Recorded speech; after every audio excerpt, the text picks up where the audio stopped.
This is Mission Control Houston, handing over from commentators Hannah Schneider and Wynn Scott, continuing our coverage of the flight of Nick Hague and Alexander Gorbanov to the International Space Station aboard Crew 9, Dragon Freedom, approaching the International Space Station. We've been covering the mission so far throughout the Dragon's journey from launch to docking, launched yesterday at 12:17 p.m. Central Time, 1:17 p.m. Eastern, out at the Cape. Dragon and the crew aboard are now complete with the rendezvous phase of flight after completing all of the necessary phase burns needed to make incremental steps closer to the International Space Station ahead of the next phase of flight, approach and docking. With everything in place, the next burn we're looking forward to is what's called an approach initiation out-of-plane burn. This is a course correction maneuver to ensure that Dragon is lined up for the approach initiation, which we have been advertising as 3:01 Central Time. That is still on track. The course correction maneuver here coming up in about 6 minutes will ensure that we continue to track towards that 3:01 execution of the approach initiation burn. Again, this is a short burn that will be a course correction maneuver to align us with the necessary position for approach initiation. Approach initiation is the final maneuver using the forward bulkhead Dracos that are exposed when the nose cone is opened shortly after orbital insertion after launch of the Falcon 9. The firing of those engines will bring the Dragon, again, closer to the International Space Station inside what's called the approach ellipsoid. Along with the out-of-plane burn, Dragon and the International Space Station teams will work in tandem to make sure that the teams are ready for what's called joint operations. In joint operations, multiple control rooms around the United States, including California and here in Houston, Texas, will be working together to bring together two spacecraft, that is, the SpaceX Dragon and the International Space Station. In joint operations, the teams operate by joint flight rules, known on both ends of the team, as well as the astronauts that are in space, as to the rules that are necessary to make sure that the two spacecraft are joined safely and on time. Once inside the approach ellipsoid, there will be a series of waypoint maneuvers and waypoint burns that do not use the forward bulkhead Dracos, instead using the service section Dracos, much smaller firings, much smaller maneuvers at slower speeds or slower velocities to make the move from out, up, below and behind the International Space Station, swinging up and in front of the space station on the docking axis. Dragon Freedom will be docking to the forward port of the International Space Station today. Once in front of the docking axis, we'll make slow and incremental maneuvers inside what's called the Keep-Out Sphere. Keep-Out Sphere is about 180 meters in front of the International Space Station through a series of two waypoints, waypoint 1, which is outside the Keep-Out Sphere, and waypoint 2, just inside. If everything looks smoothly, we should have a short pause at waypoint 2 before proceeding into docking. Otherwise, the teams are able to hold to make sure they have the necessary conditions to press in for what is a go condition for docking today. And that docking is scheduled on time, as advertised prior to launch, 4:30 p.m. Central Time today. With the approach initiation burn happening just after 3 Central, we should be pressing forward to an on-time docking. We'll continue to provide incremental updates through the phasing commentary until we go live joint with our counterparts over at SpaceX, where we have SpaceX and NASA counterparts in Mission Control over in SpaceX in Hawthorne, California, that will be joining us for a joint coverage of the approach and docking phase, starting just shy of the approach initiation burn. In the meantime, we're covering the phasing, and again, have that approach out-of-plane burn coming up here in just a few minutes, 3 minutes exactly. We'll stand by and cover the start and finish of that burn and report how the trajectory is to align us up for the expected approach initiation burn. Standing by.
Less than a minute and a half until the planned approach initiation out of plane burn, the course correction maneuver. Needed to align us up for the approach initiation. Again, we are just finished and completed with the rendezvous phase of flight of Crew 9, approaching the International Space Station, now in a new phase of flight called approach and docking. As such, we are beginning the necessary steps here at Mission Control Houston to prepare the International Space Station for the arrival of the crew.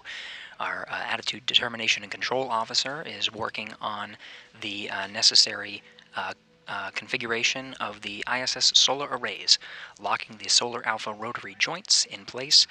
These are in a feathered configuration and will remain locked and in place with limited movement to no movement, actually, ahead of Crew 9. Crew 9's approach inside the approach ellipsoid and keep out sphere. These are the requirements necessary for a visiting vehicle approaching inside the vicinity of the International Space Station.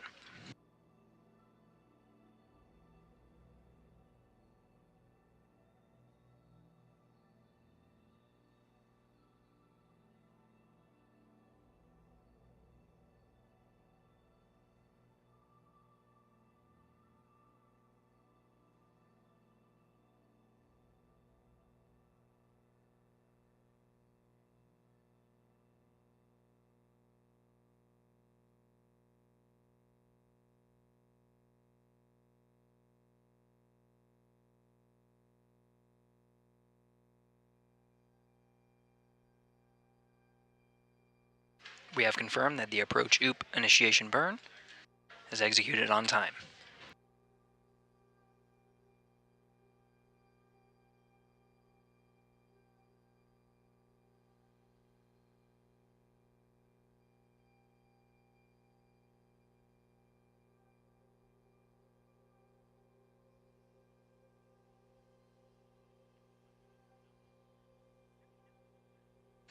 The visiting vehicle officer here in Mission Control Houston reporting that the burn is complete and the trajectory is looking good. We have a good approach out of plane burn. This will get us in line for the approach initiation right on time, 3:01 p.m. Central Time.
This is Mission Control Houston, continuing our coverage of Crew 9 and the 2 crew members on board, NASA astronaut Nick Hague and Roscosmos cosmonaut Alexander Gorbanov, approaching the International Space Station. We're covering the phasing of the 2 astronauts on their way to the orbiting complex.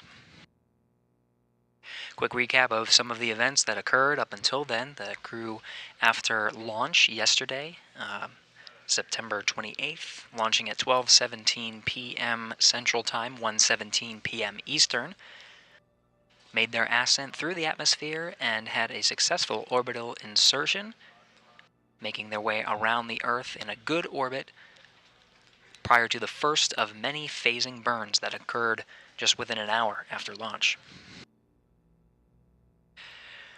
The Dragon successfully executed the 5 necessary phasing burns needed to make their way incrementally closer to the International Space Station. Just a short while ago, the SpaceX Dragon and the teams completed the what's called Rendezvous phase of flight. In the Rendezvous phase is when the Dragon is programmed to execute the necessary burns, many of the burns using the forward bulkhead Dracos that are exposed once the nose cone is deployed shortly after orbital insertion. About 1:30 p.m. Central Time, after the completion of the Rendezvous phase of flight, they completed an approach out-of-plane burn to make their way to the next expected burn and the last that used the forward bulkhead Dracos, the approach initiation. We'll continue to provide some coverage up until we begin our joint coverage with SpaceX at 2:30 p.m. Central Time.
Dragon SpaceX for timeline sync.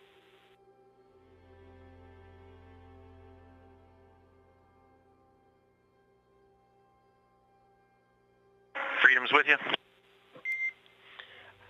All right, Nick, just for your awareness, we did have a shift handover down here, so Shiva has handed over to me. You got Arthur here now.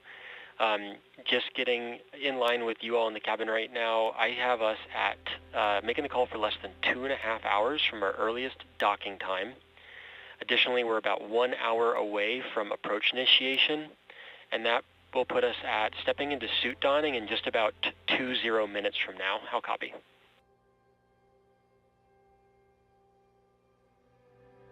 Yeah, we copy, Arthur, and we're working on getting stowage put away right now, and I think we're on track for the starting to doff suits in 20 minutes from now. All right, copy that. Sounds good. And when we are donning those suits, at that point, I'm just, as I check off my notes here, we have just that we're stowing the cabin air sensors, so I assume that's going on with location 9. I was going to let you know, but those are stowed back in location 9. All right, copy. Thanks, Nick. I will make a call again in about 20 minutes as we step into the suit don. Keep everyone on the ground and you guys aligned. Thank you, Freedom. Appreciate it.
This is Mission Control Houston, where we continue to track the journey of Crew 9 as they approach the International Space Station.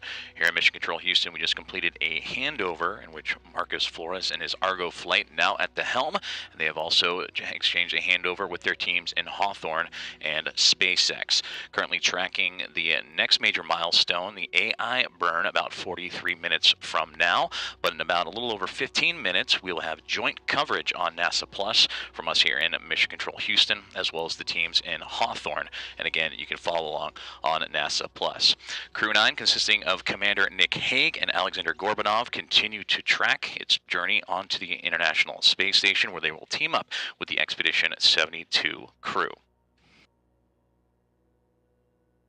Following a launch time yesterday at 12:17 p.m. Central Time, they had a successful orbital insertion and the 5 key phasing burns to get them on track to join the orbital outpost.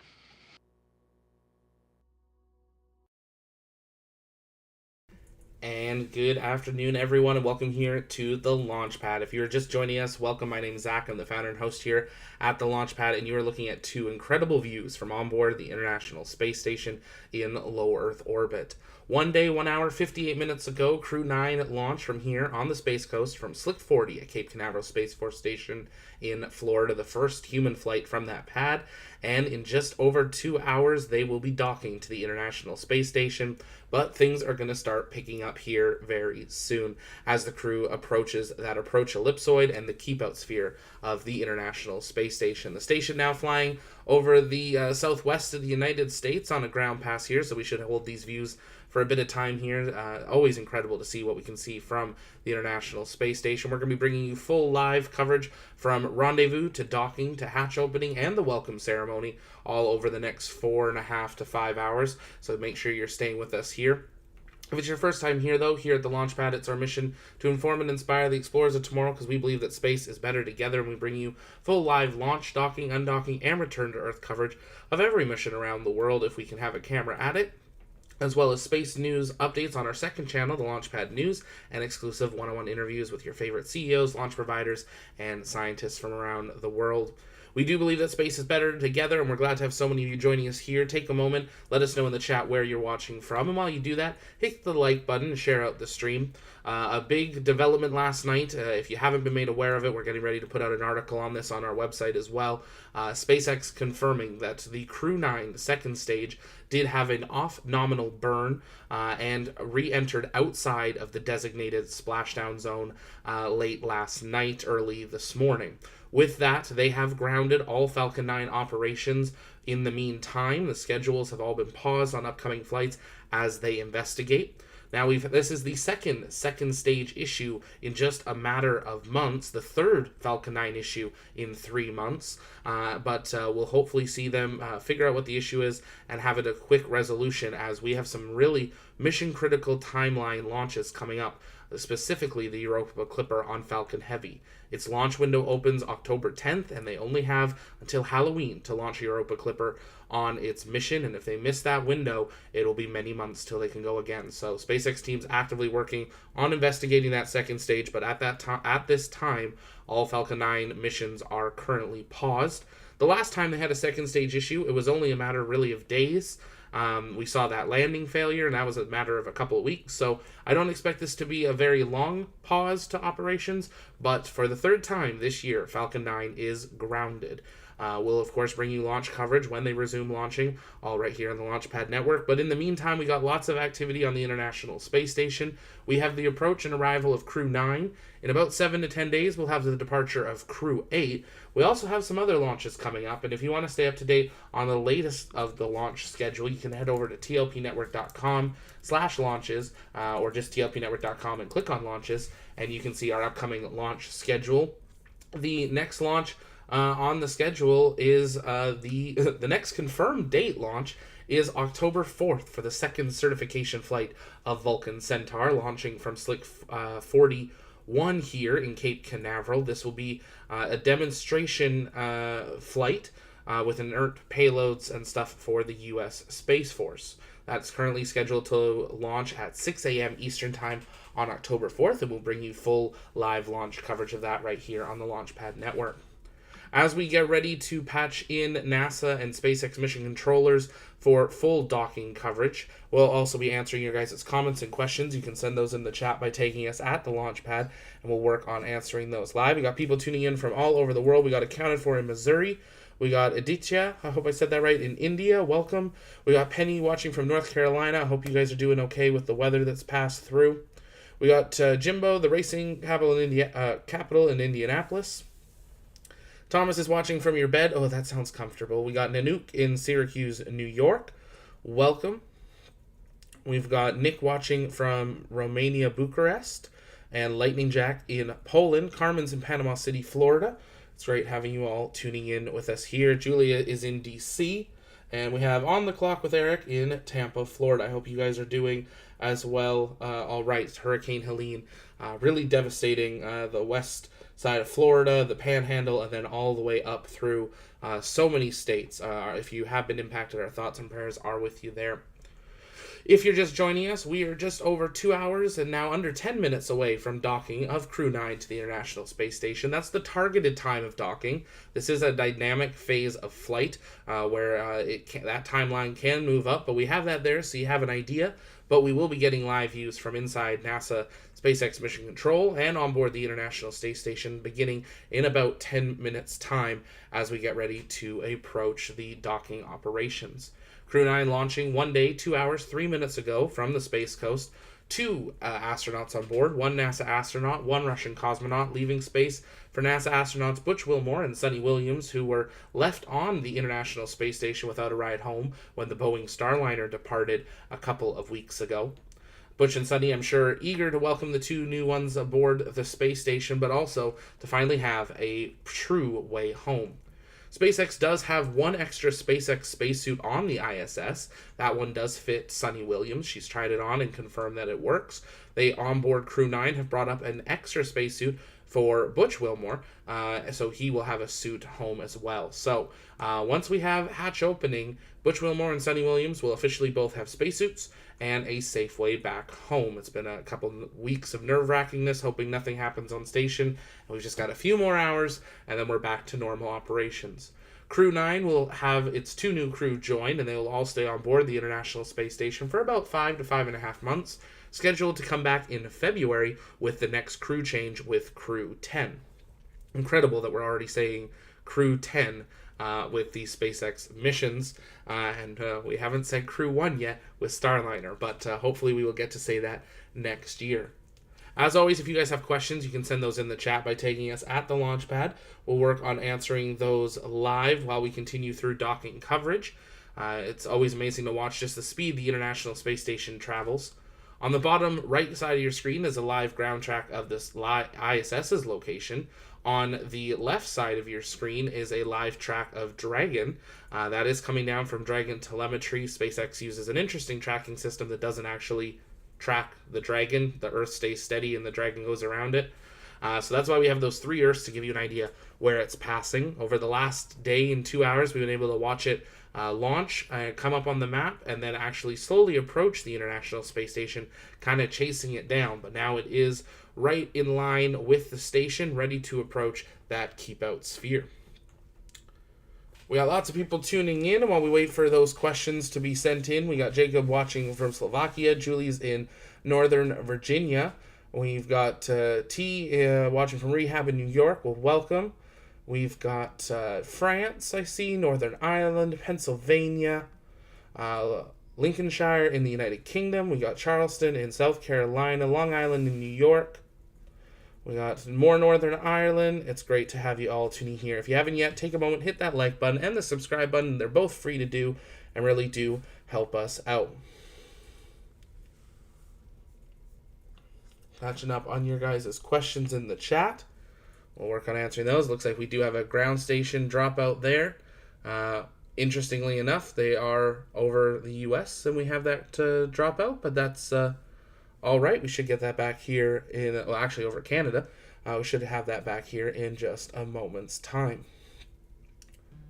Catching up on your guys' comments and questions. You can send those in the chat. Harrison says, time to suit up. Yes, they definitely will be going into suit donning here, if they have not already, as they get ready to approach that ellipsoid. That is just in case there are any issues, they have those pressurization suits ready to go. These are the standard SpaceX IVA suits, the ones that we've seen fly on all the crew missions, separate from the suits that we saw fly on the Polaris Dawn mission.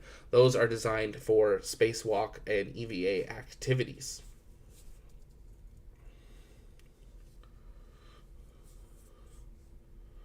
Graham's what's scrolling at the bottom. Those are the names of our members. MOS is months. We should probably make that a little more clear for it, but that was supposed to be months. But those are some of our incredible members. We're working on updating that. I know we're missing a couple names, so apologies to our new members if you don't see your name yet. We are working on getting that updated as quickly as we can. We're rolling out some new systems to make that even better. But those are our incredible members that make this all possible for what we could do. Waiting for NASA to begin their live coverage here as Dragon approaches the International Space Station ellipsoid. Who says, are you on Twitch?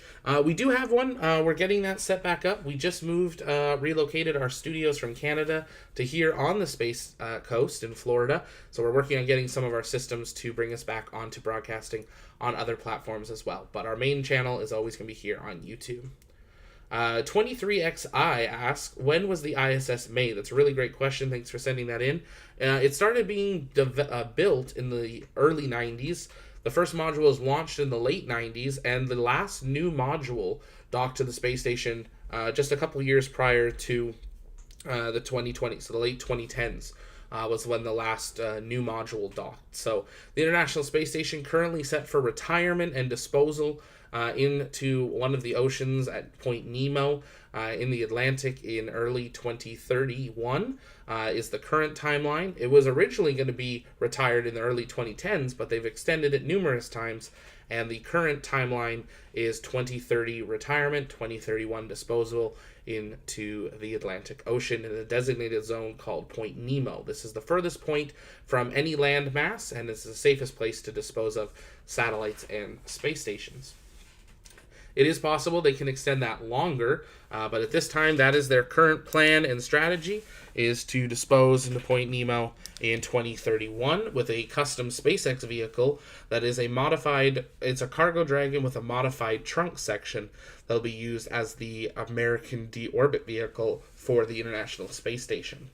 The United States and many of the partner nations have all signed on till 2030. Russia currently having only signed on till 2028. So there is the chance that they may pull out of the station prior to the end of the ISS's operation. Thomas says, how many million Boeing paid for the rescue of SpaceX? So this really isn't a rescue. Butch Wilmore, Sonny Williams had a way home on Crew 8 this whole time. This is very different from when there was actually the need of a rescue type mission. This is not really a rescue. That's what the press likes to call it. This is a change in operations. Yeah, it was not a nominal operation. It's not a nominal way home, Butch Wilmore and Sonny Williams have right now, but it will be once Crew 9 is there. But they were not ever stranded. They were not ever, if something happened on station, they didn't have a way off. They always had a way off. So this is anything but a rescue mission. Graham, how come there's no video docking? There will be, Graham. We are 2 hours from docking. We'll have live views here just a couple of minutes. And these are live views from the International Space Station. And we'll be able to see Dragon approaching the final tens of kilometers as they approach that International Space Station keep-out sphere and go into the ellipsoid around the station and rendezvous around it. It's a whole procedure.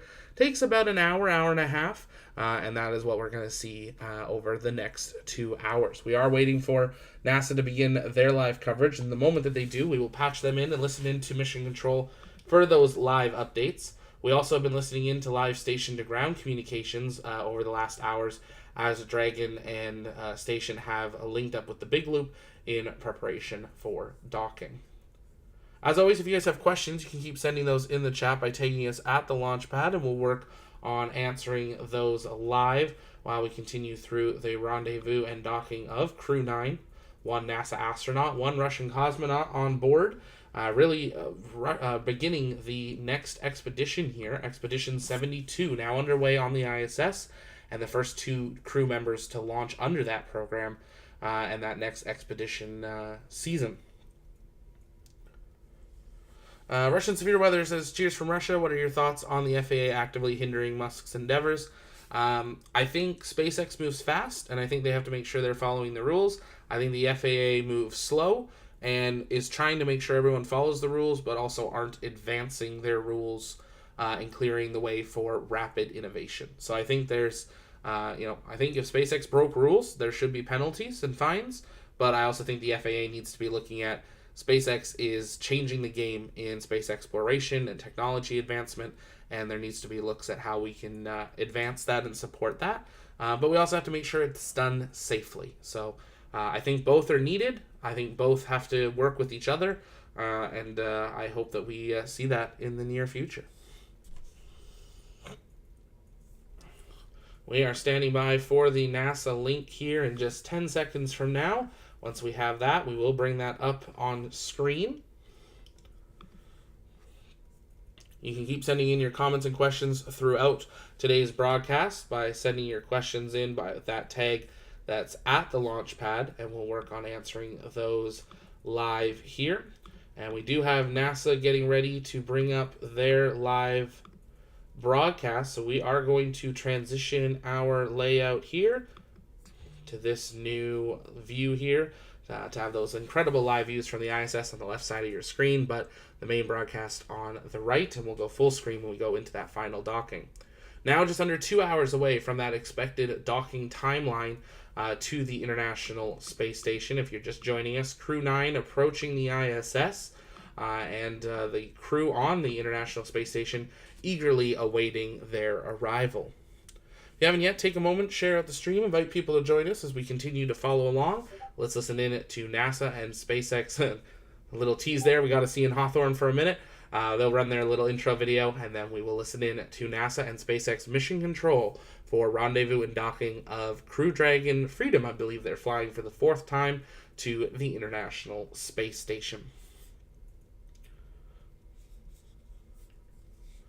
Stay with us right here on the launch pad, and let's listen in to NASA and SpaceX mission control for the final rendezvous and docking of Crew Dragon Freedom, with 1 NASA astronaut, 1 Russian cosmonaut flying as Crew 9 to the International Space Station to meet up with their 2 other crew members, NASA astronauts Butch Wilmore and Sonny Williams, to begin a 5 to 6 month expedition on board the International Space Station. The ISS coming up to that Terminator line of day and night, entering a night pass over southern Europe and Africa. Let's listen in to NASA and SpaceX mission control. Stay with us right here on the Launchpad Network.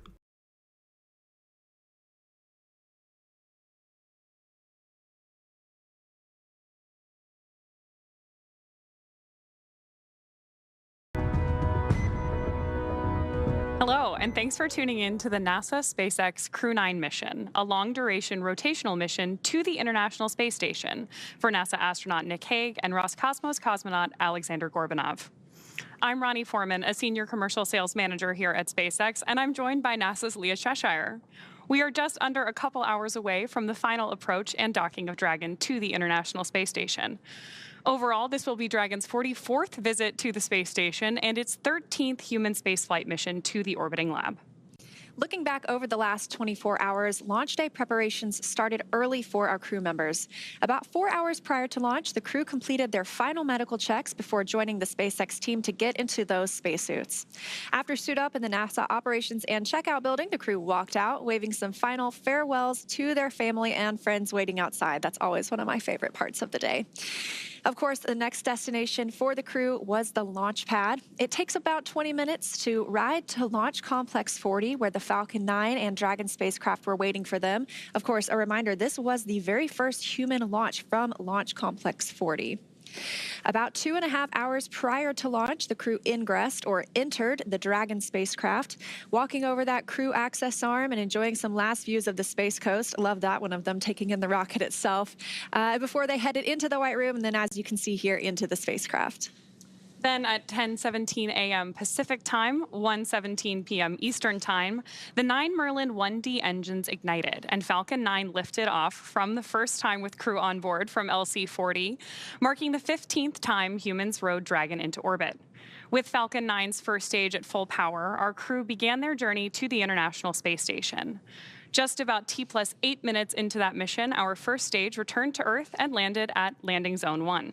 A couple of minutes after that, we had spacecraft separation where we saw Dragon finally flying free with Crew 9 on board.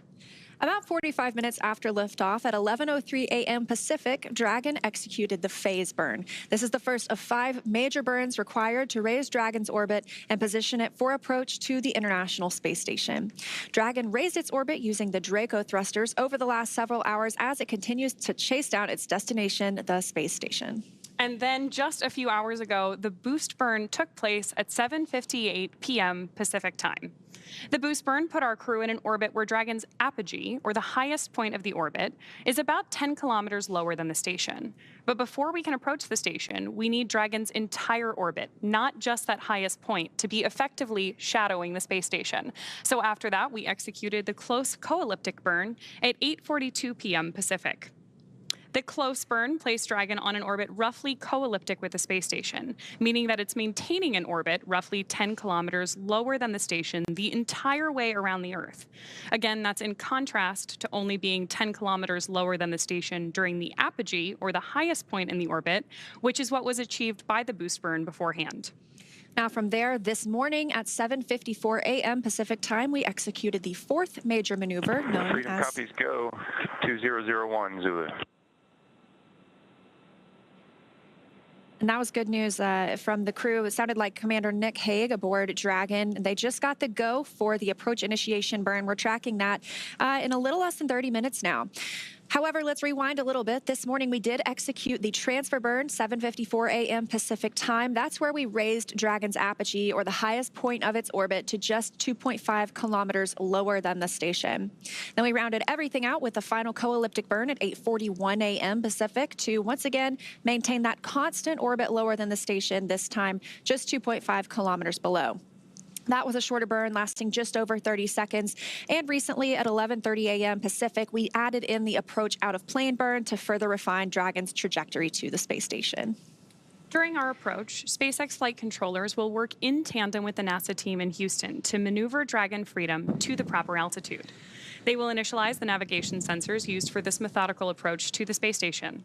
They'll also activate and test out a number of systems on board Dragon, including the bidirectional communications system with the station using the C2V2 system. C2V2 stands for Common Communications for Visiting Vehicles. It sets up a data stream from Dragon to the space station, giving us another path for Dragon telemetry to come to the ground, and giving an additional command capability to astronauts aboard the space station. At approximately 1:01 p.m. Pacific Time, the Draco thrusters on Dragon will fire for the approach initiation burn when Dragon is about 2.5 kilometers below the station and just about 7 kilometers behind it. This will swing Dragon up until it's about a quarter mile, around 400 meters, directly below the station. Now, this maneuver also moves Dragon inside one of 2 checkpoints around the station that requires a set of go, no-go poles with the different control teams. The first checkpoint is called the approach ellipsoid, or you might hear us call it, or the crew call it, the AE. That's an imaginary shape measuring 4 kilometers by 2 kilometers. It's essentially a large 3-dimensional oval. Before Dragon is given permission to move inside the approach ellipsoid, the capsule is configured to be on what is known as a 24-hour safe trajectory. That means that if Dragon lost all control to its thrusters, it would be at least 24 hours before its trajectory would move it inside the approach ellipsoid. The NASA and SpaceX teams will do a go, no-go poll to move Dragon inside the keep-out sphere, another checkpoint that consists of an imaginary sphere around the space station with a radius of 200 meters. Flight controllers use this to monitor all arriving and departing vehicles. This is another chance to confirm all of the guidance, navigation, and control systems are working correctly on Dragon before moving closer to the station. It also carries a similar requirement on orbital trajectory. If Dragon were to somehow lose control of its thrusters, it and the space station would be safe for 4 orbits, or about 6 hours, rather than the 24 hours required to enter the approach ellipsoid. Once Dragon arrives at 400 meters below the station, it will be at what's known at waypoint 0. That will be our first checkpoint during our approach. The vehicle can hold here at 400 meters if needed, but if all of the systems check out, Dragon can continue its approach to waypoint 1. Dragon's move from waypoint 0 to waypoint 1 will swing it up and out in front of the station, arriving at a distance of approximately 220 meters. At this point, it'll be on what we call the docking axis. That essentially means it's directly in front of the docking port. Crew 9 today is headed to the forwardmost port on station, so known as Node 2 forward. Dragon has docked to Node 2, also known as Harmony, for all of our crewed missions so far, because that's where both international docking adapters are located, installed for these new commercial spacecraft flights, as well as any other future spacecraft that use the international docking standard. Once Dragon is just 20 meters away at waypoint 2, the spacecraft focuses on aligning its docking system with the International Docking Adapter. We may hear the call-out CHOP, which stands for Crew Hands-Off Point, a little less than 30 seconds before docking. At that point, any aborts will have to be done automatically by Dragon. And of course, the grand arrival today is when our crew arrives at the space station. Dragon will fly in and make contact with the International Docking Adapter, or the IDA, and that gives us what we call soft capture. The soft capture ring will then retract until sensors indicate it's time for 12 hooks to drive in place and give us a hard capture and firmly secure Dragon to its new home on the space station. Now, the station crew, namely Jeanette Epps, the NASA astronaut, will manually pressurize the vehicle, or the vestibule, and that's the area between the Dragon hatch and the station hatch. Meanwhile, the umbilicals that provide power, audio, and data connections from the station to Dragon are put in place. And then it'll be time for leak checks and hatch opening, which is currently timelined to come a little more than 2 hours following docking. So sounds like we are on target today for a docking around 4:30 p.m. Central, so 2:30 p.m. Pacific time. Everything looking great from Mission Control, but hard to imagine our Crew 9 astronauts have been in transit this entire time since they launched about 26 hours ago. Yeah, and they've had some free time to kind of do as they please on the space station. On Dragon.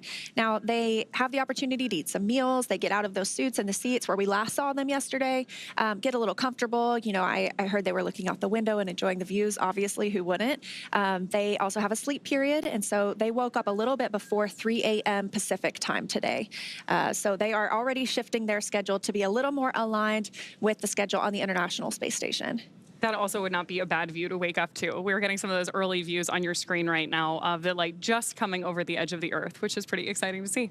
Yeah, let's take a look. It looks like the International Space Station itself is now flying about 260 statute miles over Algeria. So as we get into more of an orbital daytime, we should be able to see Dragon approaching the station below it. And as we joined the broadcast today, that bright dot on the screen, that was actually the International Space Station from Dragon. So they have been able to see each other for a couple of hours now, which I know must be exciting to see your final destination in the frame. Yeah, that's great. And closer to our Expedition 72 crew coming together. Yeah, we will have 11 astronauts on board once Nick and Alexander arrive today. And in total, that puts us at 14 people in low Earth orbit, because we'll have the 11 on the International Space Station. And there's also a Chinese space station that has 3 more people on it. So 14 people off of the Earth right now. That's great. I'm certainly staying in close communication with them, both through Mission Control here at SpaceX and in Houston. And of course, these teams are monitoring different things. So far we've had Dragon, or the Mission Control team here in Hawthorne, monitoring the Dragon spacecraft itself. They've been doing that since launch yesterday, really since before launch yesterday, making sure everything was go for that on-time liftoff. Again, coming at 10:17 a.m. Pacific time. But over in Houston, we do have a whole separate team monitoring the space station itself. Now, they're monitoring everything from Dragon's trajectory to the solar arrays, making sure that they are locked in place. Right now, we have some crew members that are exercising aboard the space station. They'll be asked to refrain from exercise while the Dragon spacecraft arrives and that docking process begins, just so we don't impart any additional loads on the space station or on Dragon during that time. Great views on your screen now of Mission Control here in SpaceX. Of course, we have Mission Control staffed to follow the safety of our Crew 9 astronauts the entire time that they are on orbit. From liftoff from, again, Slick 40 yesterday, all the way through docking today, all the way through their return to Earth early next year with the full Crew 9 contingent on board. Now we're less than 20 minutes away from that approach initiation burn. That is also putting us in what we call proximity operations, and the International Space Station is already transitioning into that time frame, but we'll also hear some call outs to configure the big loop. So what we hear on the ground, we've heard Dragon to ground this entire time. We really haven't heard the calls from the crew aboard the International Space Station down to the ground, but once we configure the big loop, it puts everybody on the same communications channel so that they can all talk at the same time as we get into these integrated operations. One of the cool things about a mission like this really is that we are in touch with people around the world supporting these astronauts. So the big loop, depending on how you define it, is really pretty big, including mission control here in SpaceX, of course, NASA Houston, and the International Space Station. Now, while we wait for our next milestone, let's take a moment to meet our crew. U.S. Space Force Colonel Nick Hague is your Crew 9 commander. He was selected by NASA as an astronaut in 2013, and this is his second spaceflight to the International Space Station. In 2018, he and his Soyuz crewmate experienced a catastrophic rocket booster malfunction after launch. They were forced to abort but landed safely. 5 months later, Hague launched on another Soyuz and served as flight engineer for expeditions 59 and 60. He spent a total of 203 days in space. SpaceX Freedom from Seat 2, ComTech. Loud and clear, Nick, from C2. I've got you the same.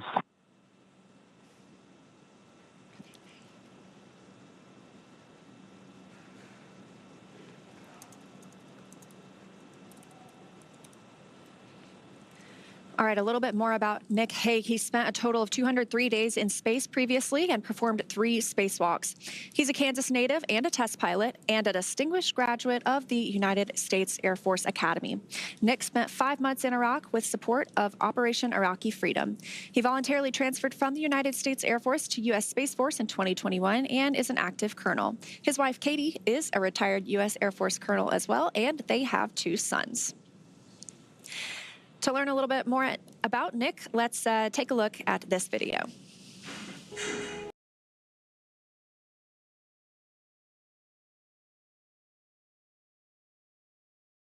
And if you're just joining us, welcome here to the Launchpad Network and our live coverage of the rendezvous and docking of Crew 9 to the International Space Station. We are now just 1 hour, 44 minutes and counting till that estimated time of docking. NASA running through some videos here with some beautiful copyrighted music, so we'll patch that back in here in just a moment's time. But we are going to start to see these activities really pick up. The final hour of docking is where there's a lot of dramatic moments going through the waypoints, those go, no-go poles to enter the approach ellipsoid and the keep out sphere, and then those waypoints to approach the station for docking. Crew Dragon, an autonomous vehicle flying itself, but the crew there able to take over should they have to. We have not yet seen these operations go into manual for a docking in quite a while, so we hopefully will have a nice clean docking here today. On board the International Space Station, the crew is up, ready to assist in the rendezvous and docking, and then all the activities that happen after.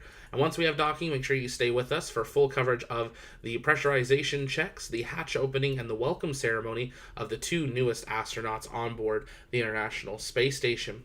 If you're just joining us, though, welcome here to the Launchpad and our live docking coverage of Crew 9. Here at TLP, it's our mission to inform and inspire the explorers of tomorrow because we believe that space is better together, and we're glad to have you all joining us here today. We're now an estimated 3 hours, 27 minutes from hatch open, but only an hour 42 to ISS docking. Does take about 2 hours there to pressurize the hatches, do all the checks, and then open the hatches one at a time for the crew to be able to ingress into the International Space Station. So most focuses on station today are all around docking. Once on board, the crew will have a quick little break before a welcome ceremony, which we'll be bringing you full coverage of, and then they will go into preparing their vehicle into their safe haven mode, where Crew Dragon will be offline, but they will have it prepared that if they need to emergency evac the station, Dragon can be turned on very quickly and do so. They'll also, with Crew 8 still on board, use this handover time for Crew 9 to train NASA astronauts Butch Wilmore and Sunny Williams on how Dragon operates, as neither were actually trained on Dragon, and this is their new ride home. NASA astronauts Butch Wilmore and Sunny Williams will be the first 2 astronauts in history to fly on 4 different spacecrafts that re-enter the Earth. Let's listen back in to Mission Control. Go ahead on 2, Matt. You're confused by my last call. It's because it was unnecessary. That's a for reference procedure if we are not using fastnet. So disregard, please. We copy, and it definitely doesn't hurt. So thanks for the clarification. Good discussions there between Mission Control and our crew up in orbit. Next up, of course, we have Mission Specialist Alexander Gorbanov. This is his first time in space aboard Crew 9, but of course has been preparing for this flight for much of his career. He studied engineering with qualifications in spacecraft and upper stages from the Moscow Aviation Institute. Gorbanov graduated from the military department with a specialty in operation and repair of aircraft, helicopters, and aircraft engines. Before his SpaceX for Big Loop contracts.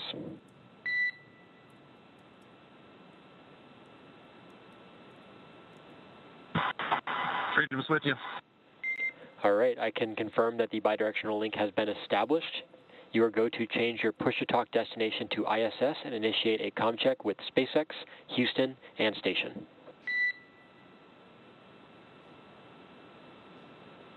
And copy that. And then just for clarity, stay on this the rest of the time.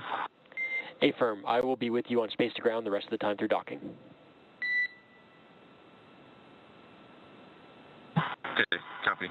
So I want to talk to you. You're on space to ground. Otherwise, from here on out, after we do the comm checks, we'll press with Big Loop comm, or like we're going to do the suit link checks over space to ground.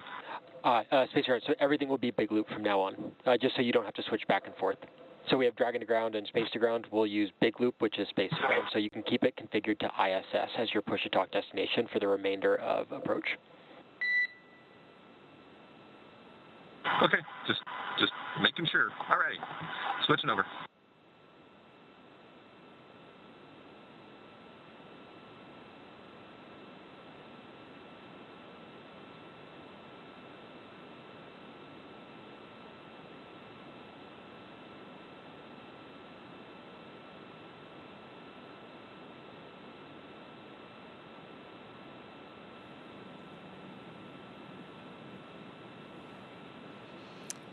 All right, a little back and forth between our crew. Freedom on the Big Loop, comm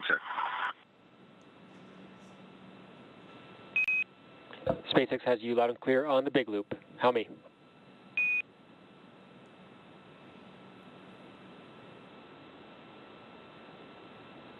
Got you the same. Houston, Freedom on the Big Loop, comm check. Freedom, Houston has you loud and clear. How me?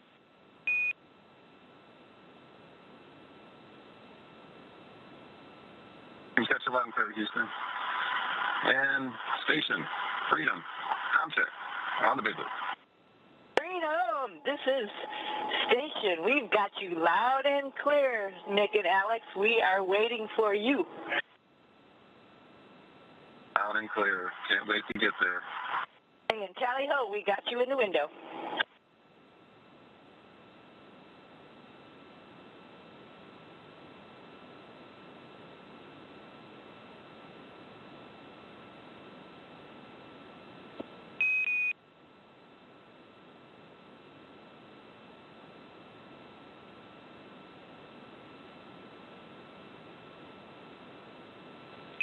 Freedom, SpaceX on the Big Loop.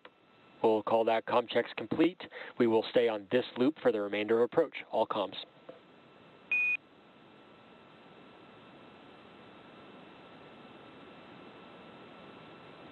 Freedom copy. Big Loop comm from here on out.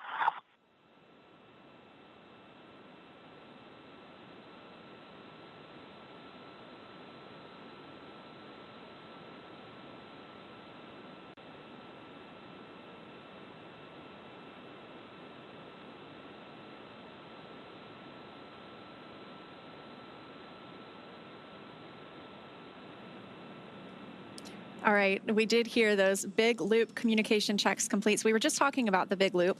That is essentially this communications loop that allows all 4 parties to speak with each other at the same time. So for the past 24-ish hours, Dragon has been speaking to the core here in Hawthorne, but not radioing anything to the space station. And the space station has been speaking with the Capcom, or the capsule communicator in Houston, but not necessarily talking to Dragon. So once we get into these proximity operations, when Dragon is getting closer to the space station, that allows us to configure this loop where everyone can talk to each other at the same time. And we did hear that both Dragon, Freedom, and the space station are pretty excited to be able to see each other. So we are, again, coming up on that approach initiation burn that's really going to set things into motion this morning in just about 9 minutes now. It's really exciting. And you can also hear that enthusiasm from the astronauts on board the International Space Station as they make that confirmation of contact over the big loop with Crew 9 on board Dragon right now. Returning a little bit to the history of Alexander Gorbanov's path to flight today. Before his cosmonaut selection in 2018, he worked as an engineer for a rocket space corporation and helped support cargo spacecraft launches from the Baikonur Cosmodrome. Let's hear a little bit more about his career from Alexander himself. And if you're just joining us, welcome here to the launch pad. We are counting down now just over 95 minutes to docking to the International Space Station. You heard there Dragon Freedom going through the switchover onto the Big Loop. The Big Loop is a singular comm network linking between Houston, SpaceX Hawthorne, and the International Space Station as they go for this final approach here over the next 90 minutes. Again, SpaceX and NASA playing through a beautiful video telling us more about the mission specialists from Roscosmos with some beautiful copyrighted music, but we're going to leave that on screen as it does have the subtitles there, and it's always great to know a bit more about who's flying on board. Originally set to be mission specialist, is now acting pilot on board Crew Dragon with the switchover that happened with their crew leaving space for NASA astronauts Butch Wilmore, Sonny Williams. You heard NASA astronaut Sonny Williams on the comms there saying, "Tally ho, we have you in the window and excited to welcome you aboard there." So station is ready for docking of Crew Dragon. They'll have their welcome ceremony in right about 4 hours from now, and that's when we'll see the 2 astronauts on board calling back down to Earth to their families and friends and all the people that have supported them along the way for the first time from station.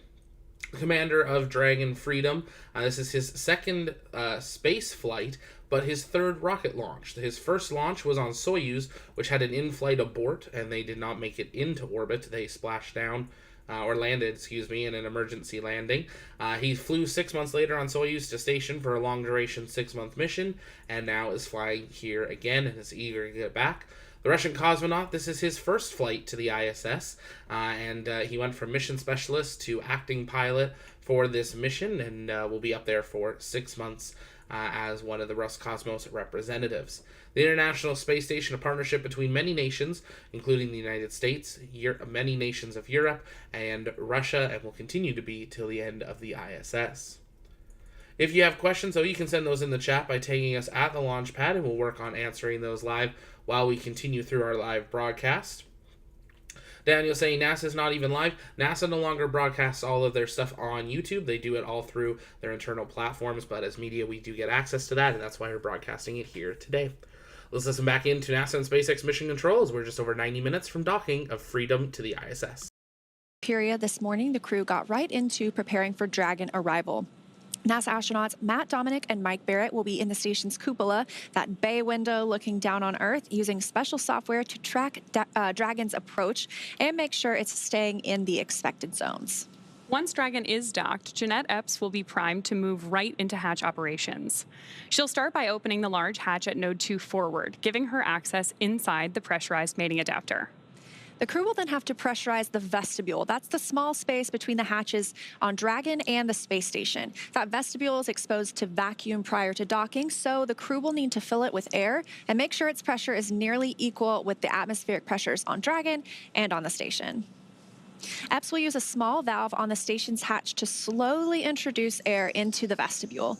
Flight controllers here in Houston will monitor the pressure and temperature readings inside and verify that everything is leak-free before we get ready to open up the hatches.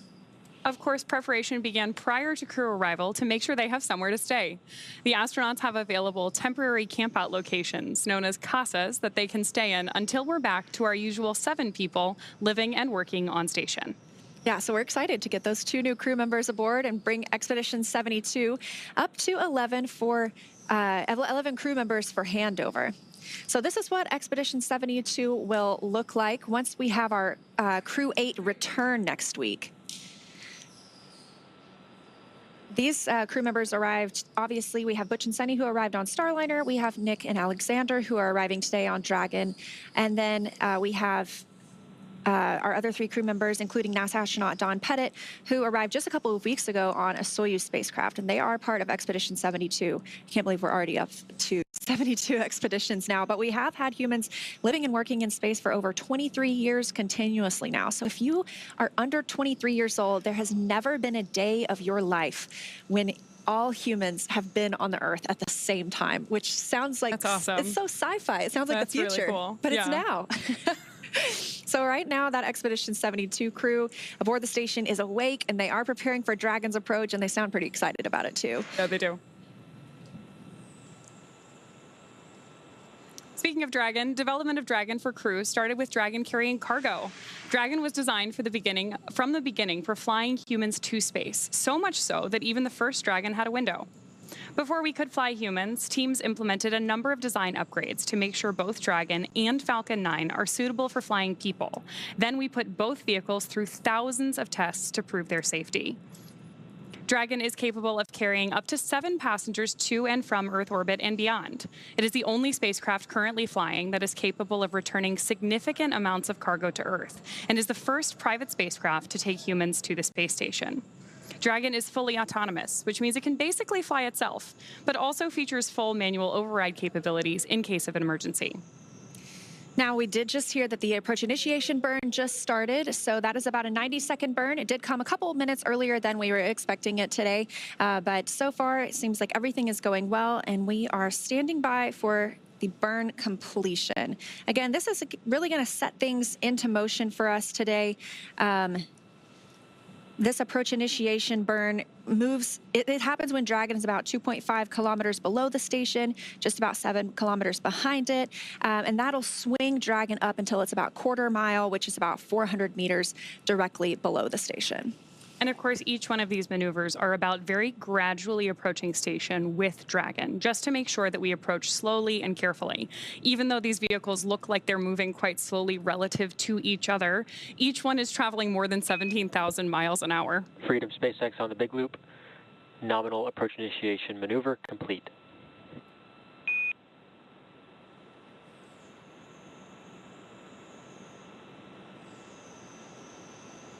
Freedom copies on the big loop, nominal AI burn, and we are complete with Section 5, holding Section 6 of suit donning for your go for suit leak checks. SpaceX copies, holding in Section 6. We'll give you a go for suit leak check shortly.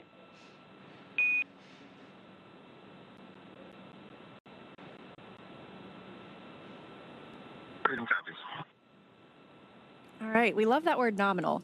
Always good. Everything as expected for the approach initiation burn. Again, about a 90-second burn. That's also eventually going to move Dragon into the approach ellipsoid, one of those invisible spheres or an oval that we monitor as spacecraft arrive and depart the International Space Station. It doesn't matter whether there's crew on board or whether it's a cargo spacecraft. This is kind of our boundaries or our neighborhood around the space station that all the flight controllers keep their eye on for anything that's approaching or departing. And that really a methodical approach to approaching station was a big part of how Dragon was designed from the very beginning. Like we were talking about earlier, whether it's cargo or crew, we always approach station in a really similar way. Now, speaking of these 2 vehicles, which are about to meet up in space, even though we had those earlier views where... Freedom SpaceX on the big loop, looking for you're okay to come back on board with cameras.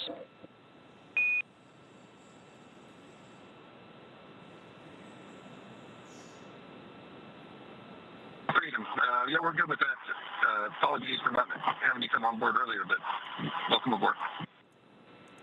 Copy. Good news there that we should soon be getting views of our Crew 9 astronauts on board Dragon, suited up and ready to approach the station.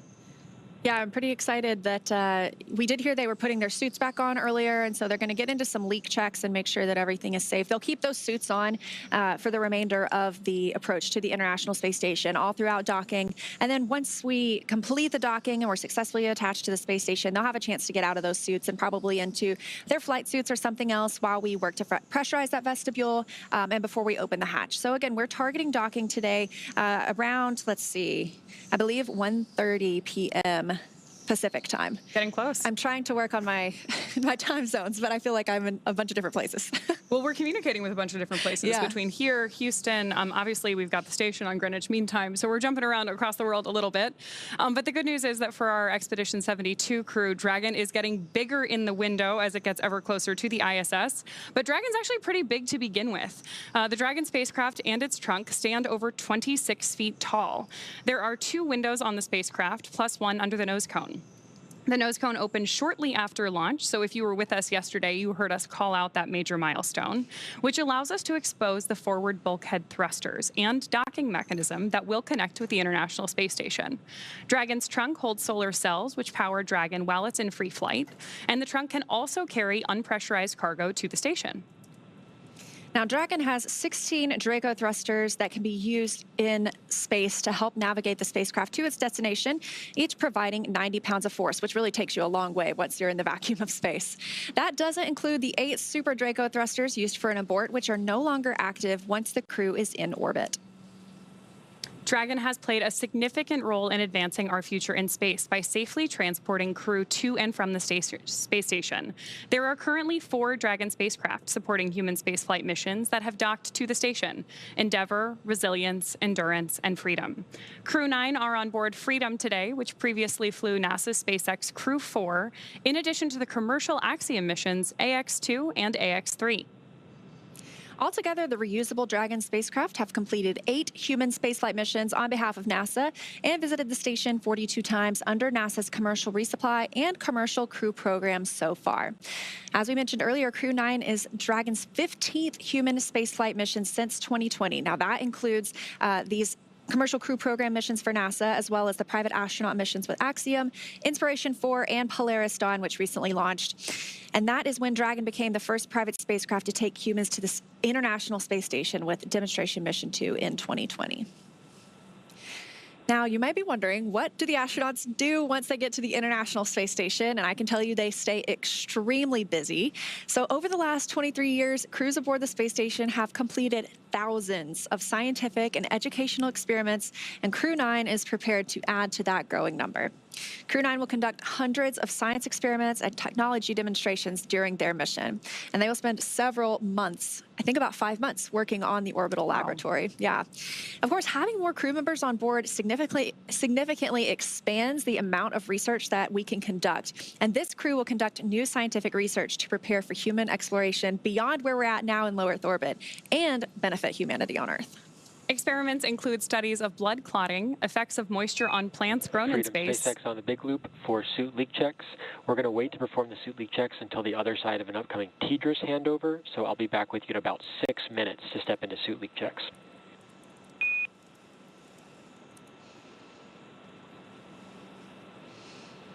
Single copies, we'll be ready.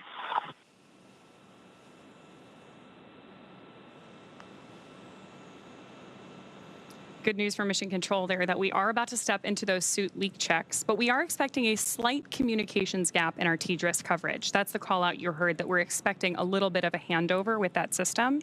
So what we're going to do now is wait before moving into that procedure just to make sure that we have constant communications throughout it.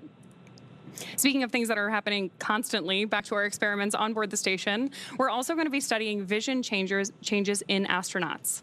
Those are just a few of more than 200 scientific experiments and technology demonstrations taking place during this mission. These projects span a wide range of disciplines, from life and physical sciences to advanced materials, technology development, in-space production applications, and even student-led research, which are always some of my favorite experiments.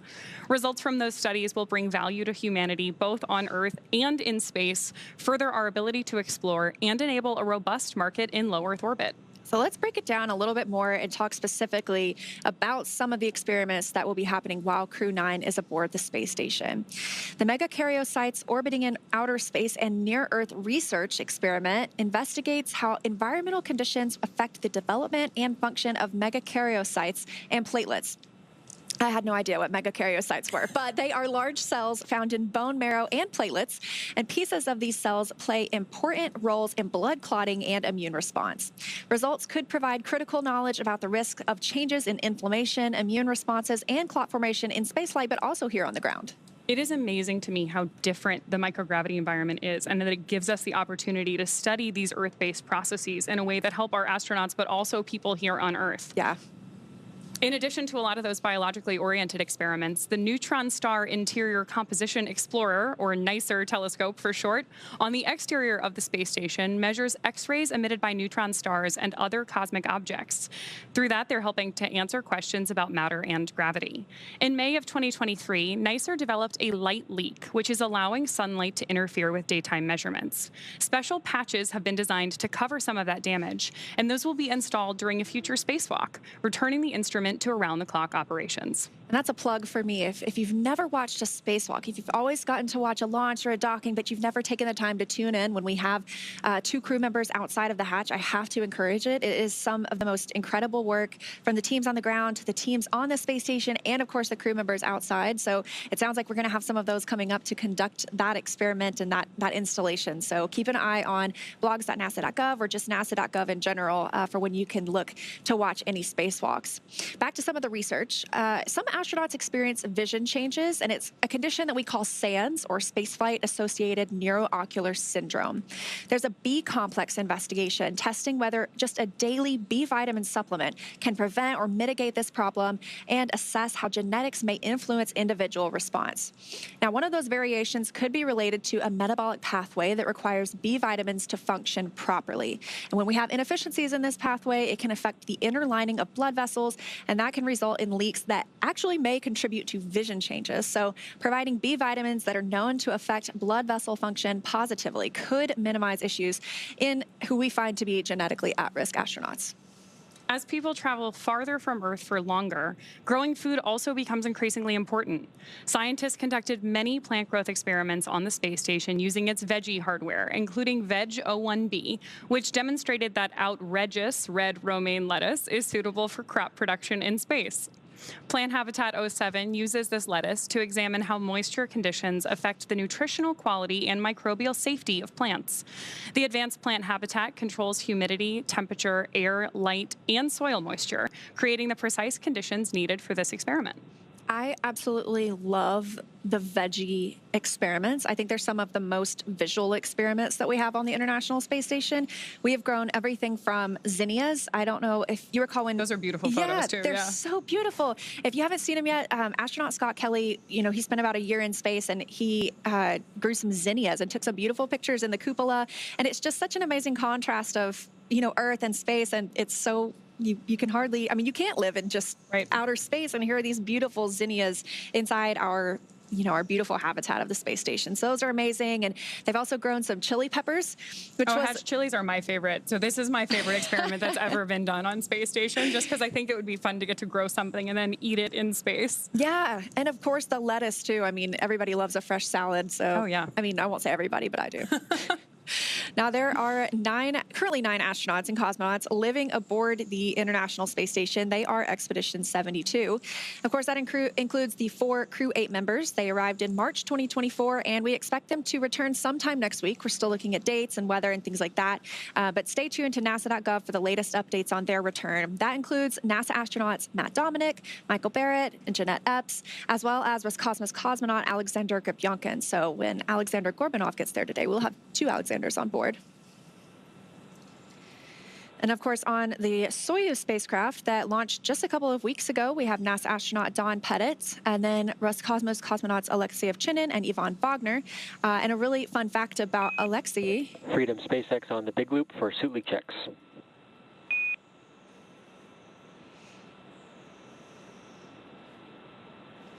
Freedom is with you. All right, Nick, you are go for suit leak checks per 4.011.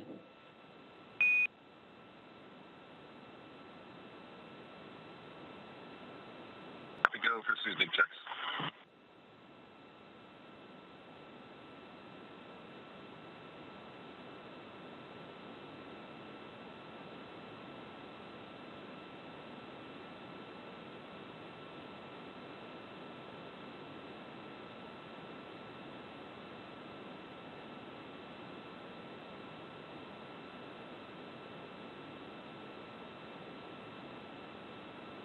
SpaceX Freedom on the big loop. Section 2, 2.2, ready to pressurize.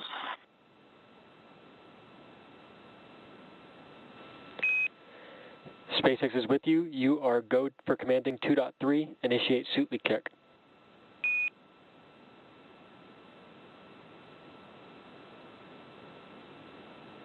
Freedom, Captain Skill.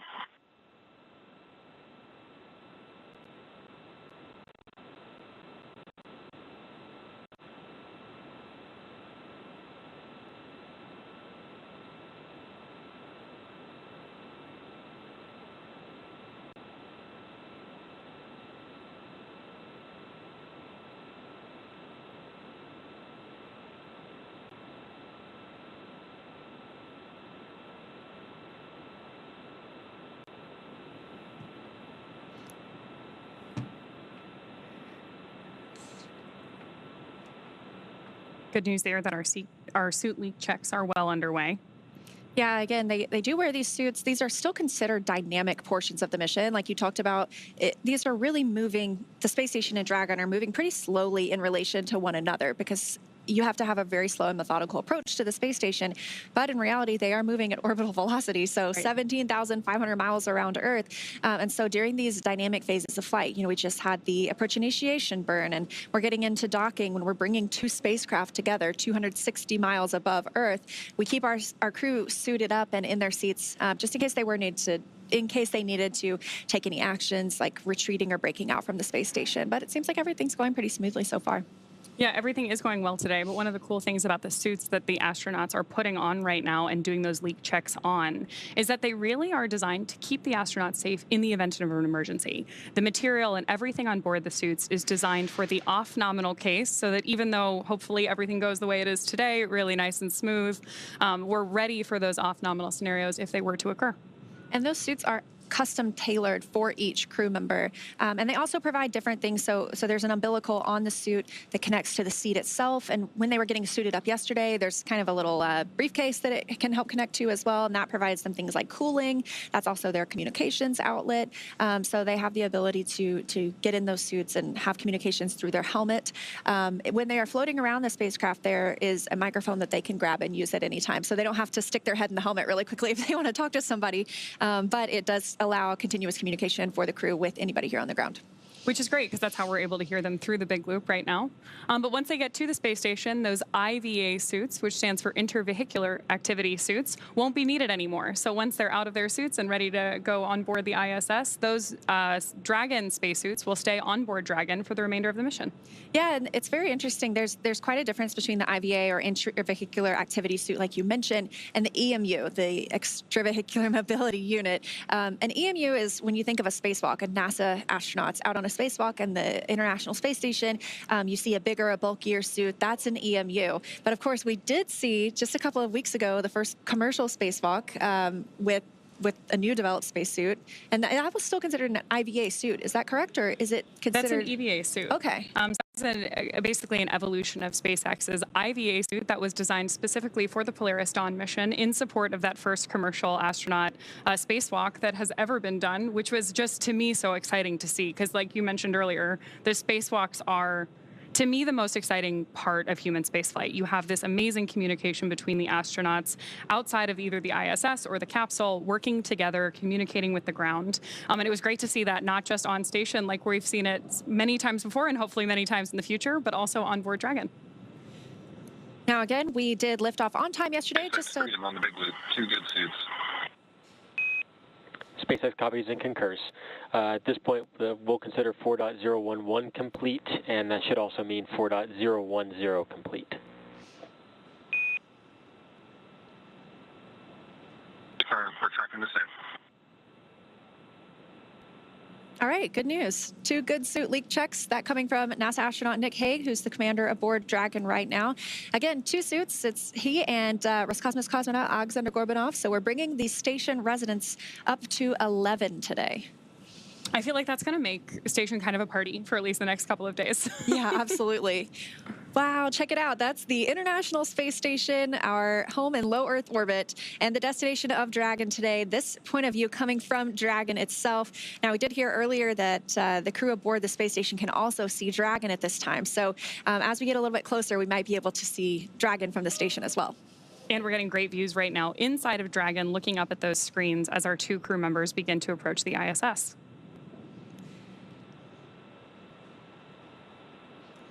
Now, as we mentioned, we are here in Hawthorne at SpaceX, and we have Mission Control Hawthorne just over to our left, monitoring everything aboard the Dragon spacecraft itself. But we have 2 spacecraft in this game today, the other one being the International Space Station in low Earth orbit. So for a little update in that side of the house, I'm going to toss it over to my colleague, Gary.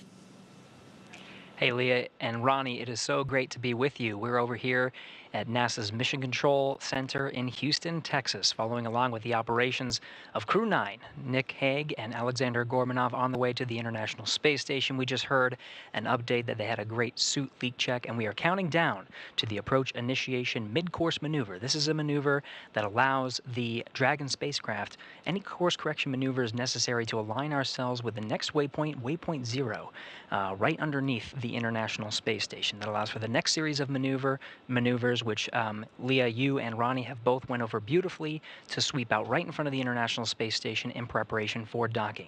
In the meantime, the teams here in Mission Control Houston are preparing for the docking of the 2 crew members to the International Space Station to bring the orbiting complex's population up to 11.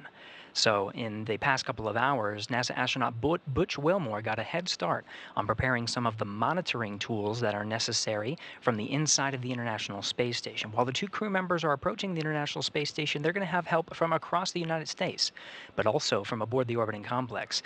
It'll be NASA astronauts Mike Barrett as well as Matt Dominic that are in the cupola monitoring the operations of Nick Hague and Alexander Gorbanov making their way to the International Space Station. Here in the room, though, we're following along. Teams are led by the flight director Marcos Flores, who is leading the teams here for the docking operations. The voices that you're going to hear from Mission Control in Houston is Tess Caswell, one of the Capcoms. Sitting next to her is NASA astronaut Nicole Mann.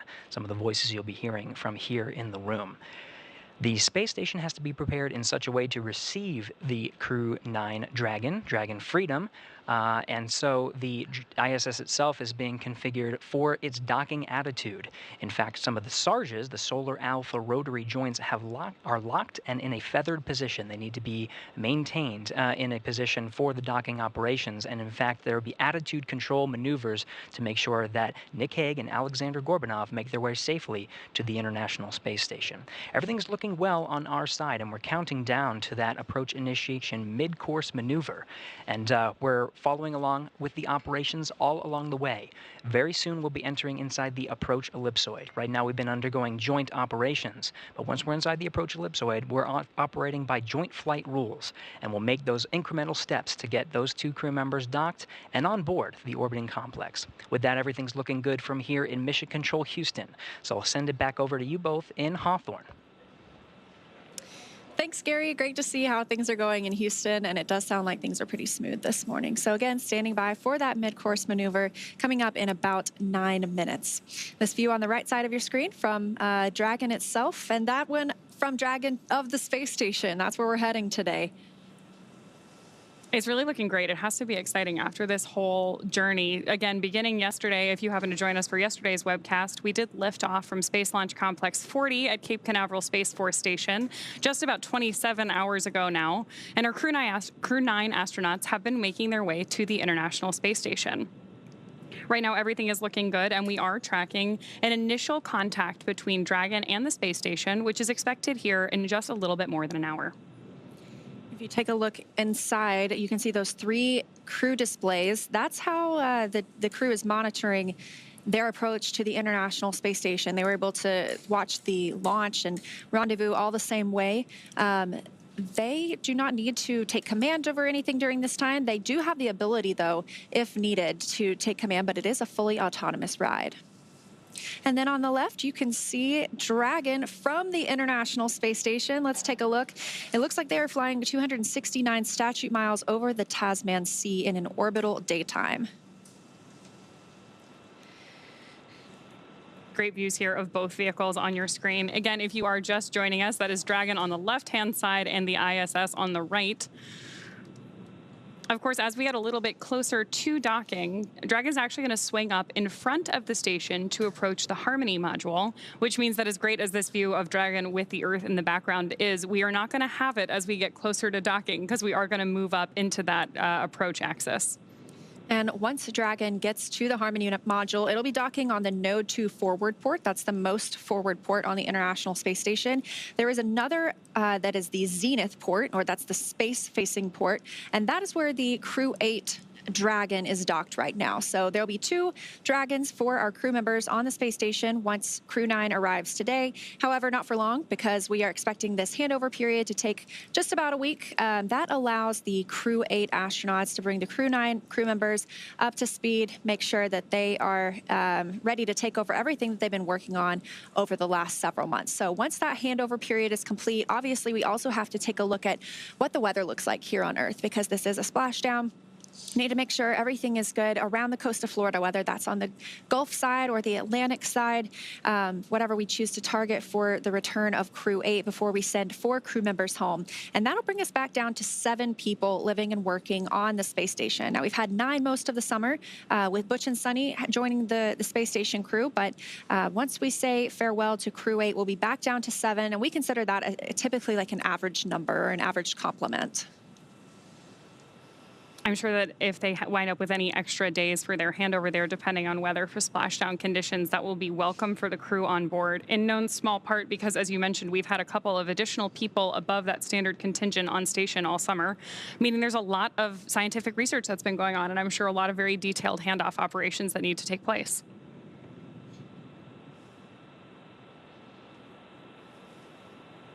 Now, again, I mentioned we are in an orbital daytime right now, and so the International Space Station sees about 16 sunrises and sunsets a day. When they cross over from day to night, that's called the Terminator line. And so they see a beautiful sunrise, and we have that for about 45 minutes before they move into a nighttime. So one thing that you have to be conscious of when you send crew members to space is the circadian rhythm. So there are actually specially developed lights on the International Space Station to simulate different times of day. That way, as they move throughout their day, we're used to when the sun sets here, that means the day is over. But if you see it 16 times that day, it could be a little bit confusing. So some of those lights help regulate the body's responses to what time of day it is, and even wind down in the evening. It would be incredible to get the opportunity to watch sunset every 90 minutes, though. I think that would be an exciting aspect of being on space. You would have to pull me out of the cupola. Now, I just got an update that the mid-course maneuver is in work, so we are standing by. Again, a small burn like this one just helps us retarget or realign the International Space Station as we continue moving ever closer. If you squint really hard on the left side, you can see that the nose cone is open on Dragon. That happened shortly after launch yesterday, maybe about 12 minutes after launch, or 13 minutes, we started opening that nose cone, and that protects the hatch while we are launching. But once we're in space, obviously we want that exposed so that as we get to the space station today, we can connect the 2 spacecraft together and eventually welcome our 2 new crew members on board. The next major milestone we're tracking on our flight today is expected to be Dragon's arrival at waypoint 0. Just about 20 minutes from now. Again, waypoint 0 is going to be one of those first checkpoints during our approach to the station. Dragon can hold there at 400 meters at waypoint 0, but if all of its systems check out, Dragon can continue on its approach to waypoint 1. Now, waypoint 1, or the Dragon's move from waypoint 0 to waypoint 1, that swings it up and out in front of the station, arriving at a distance of approximately 200 meters, and 220 meters, I should say, because that puts it on what we call Freedom SpaceX on the big loop. Mid-course correction maneuver is complete. Performance nominal. The trajectory has converged on waypoint 0.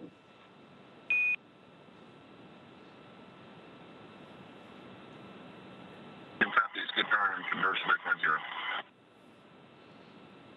All right, just as we were discussing, it really just refines that trajectory and it's putting them up toward waypoint 0. So that's our next major milestone. But once we move past waypoint 0 and to waypoint 1, again, that's about 220 meters directly in front of the space station. So that puts us on the docking axis, which essentially means it's directly in front of the docking port. And again, today they are headed to the forwardmost port on station. That is node 2 forward.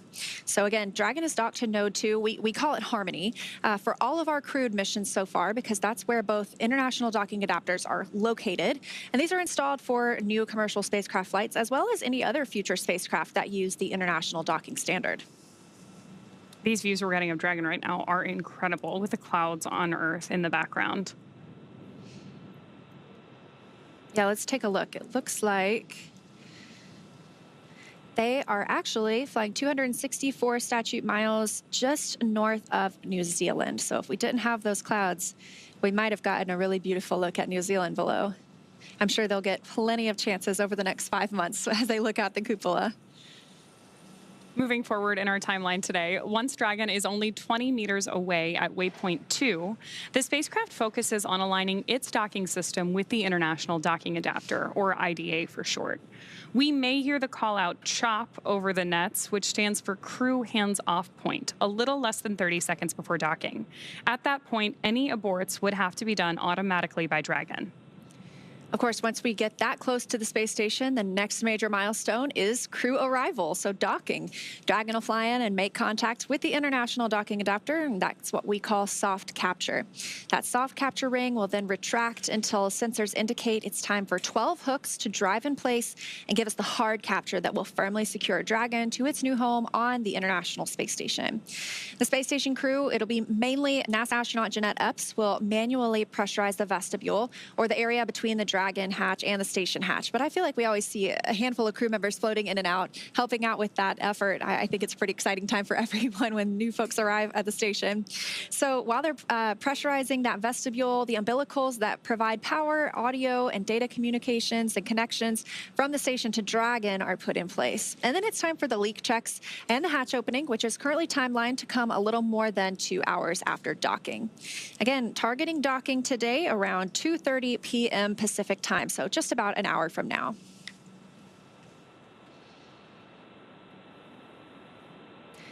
Now, our next call-outs we expect to hear a little less than 7 minutes from now are the go and no-go for waypoint 0 approach. Again, we don't have to stop at waypoint 0, but they have the opportunity if they need to. Station Houston on the Big Loop. Dragon range is approximately 1,000 meters. Monitor long-range approach per steps 1 to 4 in 1.102 Dragon approach and retreat monitoring. ISS crew is now back up for vehicle approach monitoring. Presentation copies 1.102, step 1.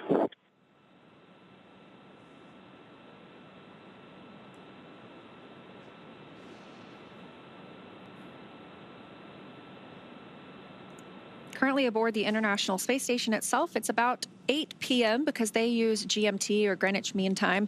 And so it is winding down most of the day for our crew members on orbit. However, like we mentioned earlier, NASA astronauts Matt Dominic and Mike Barrett will be in the cupola and helping to monitor the arrival of Dragon. But as we just heard, a reminder that really Nick and Alexander are prime for monitoring the arrival of their spacecraft.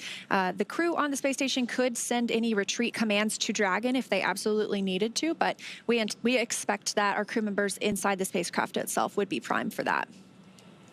And we did just have a satellite handover. So we use the tracking data and relay satellite systems aboard the International Space Station. These are positioned at different locations, and as we hand over from one to another, it's all planned and tracked, but it means we do lose some video communications at some points, and sometimes even audio, but we expect to regain that pretty shortly.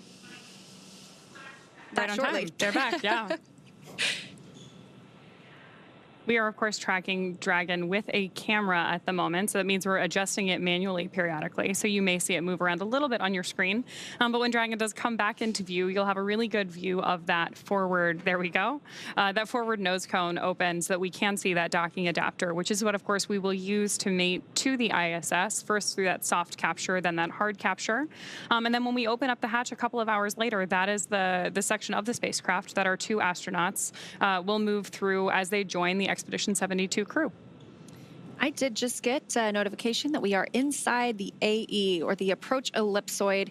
Again, that is the first of those invisible boundaries around the International Space Station that we monitor. That means that if Dragon, before it has the go to approach or go inside the AE, it has to be 24 hours safe. So if it were to somehow lose control of its thrusters, it would take 24 hours for it to move inside that approach ellipsoid. So the next of those invisible boundaries is the keep out sphere. It's a little bit different. You have a 6-hour free safe trajectory, meaning that neither Dragon nor station would impact each other.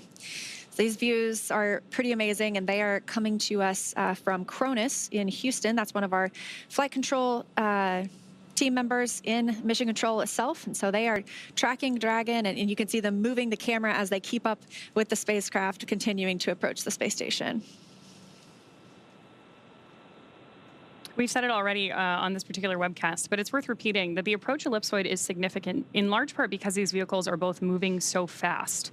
Again, the approach ellipsoid is about 2 kilometers by 2 kilometers by 4 kilometers. But in terms of spacecraft orbital dynamics, that's actually pretty close, in no small part because both Dragon and the International Space Station right now are traveling more than 17,000 miles per hour, which also means they're orbiting the Earth roughly every 90 minutes.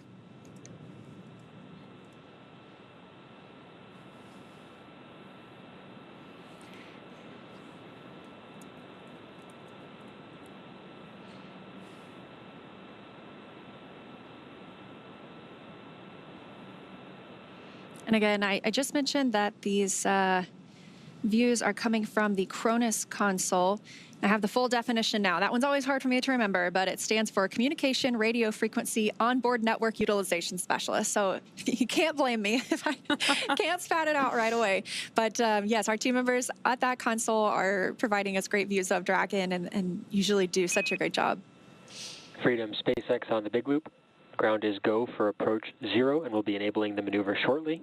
Expected approach 0 start at 204530 Zulu.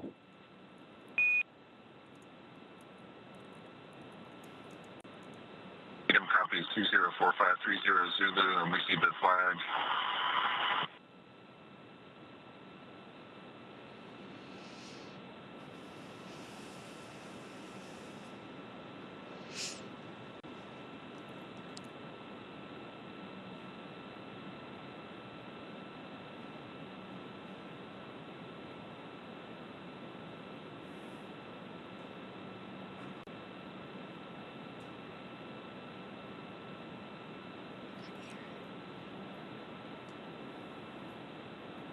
All right, so a little bit about this mission. You know, we have what most people are familiar with is the idea of a mission patch. These have gone back generations. But if you don't know how they come to exist, for decades now, crew members have worked together to develop the patch for their mission, and they determine what aspects of the mission they want to highlight and any special details they'd like to include.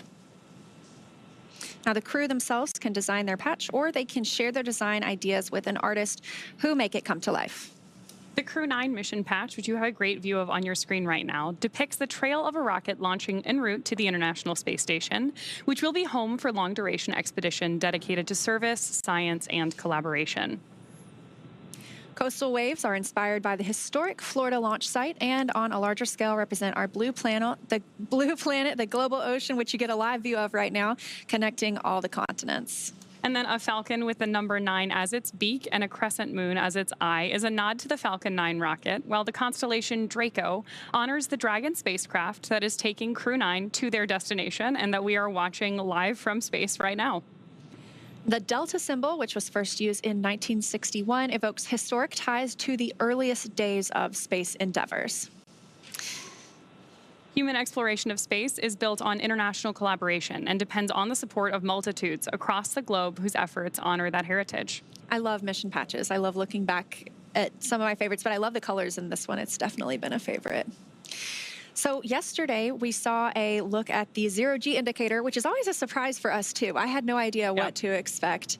But it was a small Falcon plush that had been to space before. We heard Nick Hague talking about it, the commander. It flew with he and Alexei Ovchinin on their Soyuz flight to the station in 2019. And what I wanted to mention earlier was Alexei Ovchinin is also on the space station right now. So they're doing a reunion in space. It'll be he, Nick Hague, and this Falcon plush. And they've now arrived on 2 different spacecraft this time, but back together in space. I love those testaments to really like the human nature behind human spaceflight, whether it's the mission patch or the zero-G indicator. And of course, it should be a good reunion for that team when they finally get on board the ISS. Yeah, absolutely. Again, still getting great views of Dragon as it continues its approach to the International Space Station. It looks like the next major milestone will be the go, no-go to approach waypoint 1. So expecting that in just a couple of minutes. We've had a couple of great burns, or I should say successful burns, keeping us on track with the station this morning. Again, though, looking to move to waypoint 1 in just a couple of minutes. So standing by for those calls.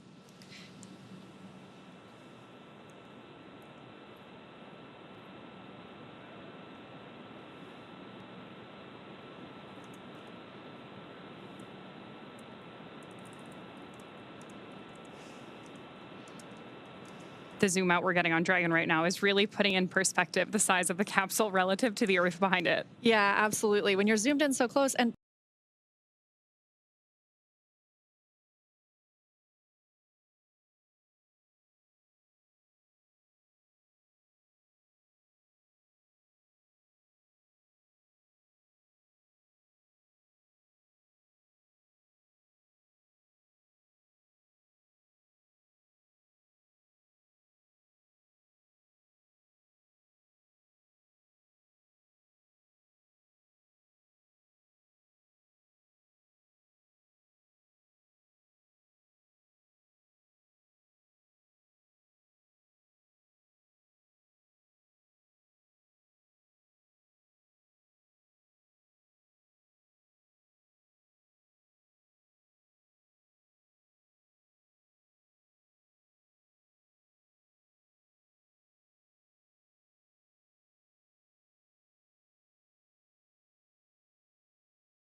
And if you're just joining us, welcome here to the launch pad and our live coverage of the rendezvous and docking of Crew 9 to the International Space Station.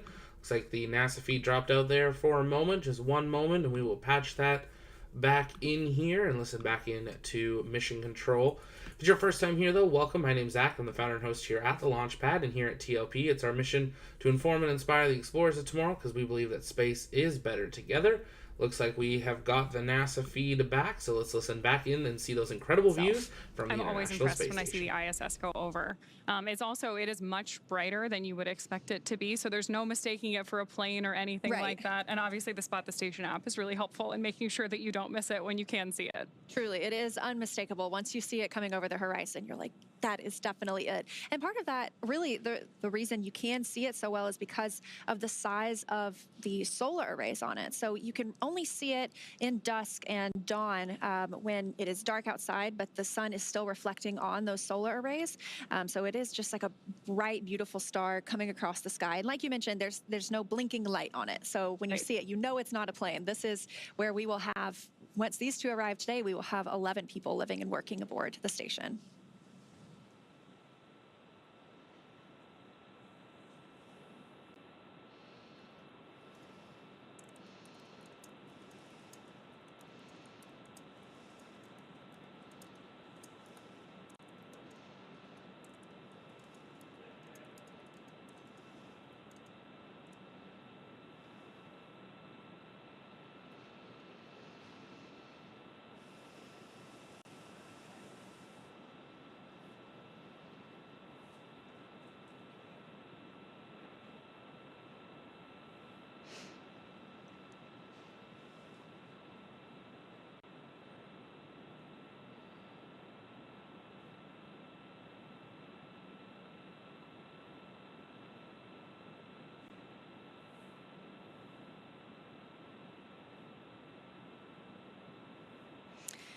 Now, again, just a recap of where we've been so far. Yesterday, we launched on time at 10:17 a.m.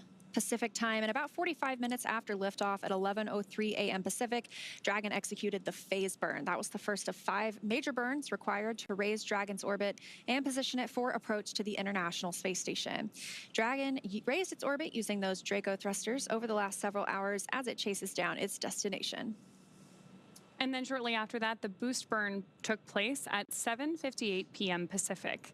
The boost burn put our crew in an orbit where Dragon's apogee, or the highest point, was about 10 kilometers lower than the station. But before we can approach the space station, we need Dragon's entire orbit, not just that highest point, to be effectively shadowing the space station. So after that, we executed the close co-elliptic burn at 8:42 p.m. Pacific. The close burn placed Dragon on an orbit roughly co-elliptic with the space station, meaning it was maintaining an orbit roughly 10 kilometers lower than the station, or roughly 6 miles, the entire way around the Earth. Again, that's in contrast to only being 10 kilometers lower than the station during Dragon's apogee, or the highest point in its orbit, which was achieved by that previous boost burn. From there, this morning at 7:54 a.m. Pacific, we executed the 4th major maneuver known as the transfer burn. That's where we raised Dragon's apogee, or the highest point of its orbit, to just 2.5 kilometers lower than the station.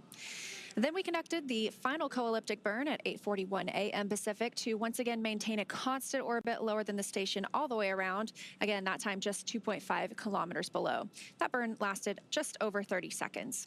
We also added in the approach out of plane burn at 11:30 a.m. Pacific to further refine Dragon's trajectory to the space station. During this approach, SpaceX flight controllers will work in tandem with the NASA team in Houston to maneuver Dragon Freedom to the proper altitude. And we've already heard a lot of conversation back and forth between both teams on the nets already. Together, they'll initialize the navigation sensors used for this methodical approach to station. They'll also activate and test out a number of systems on Dragon, including bidirectional communications with the station using the C2V2 system.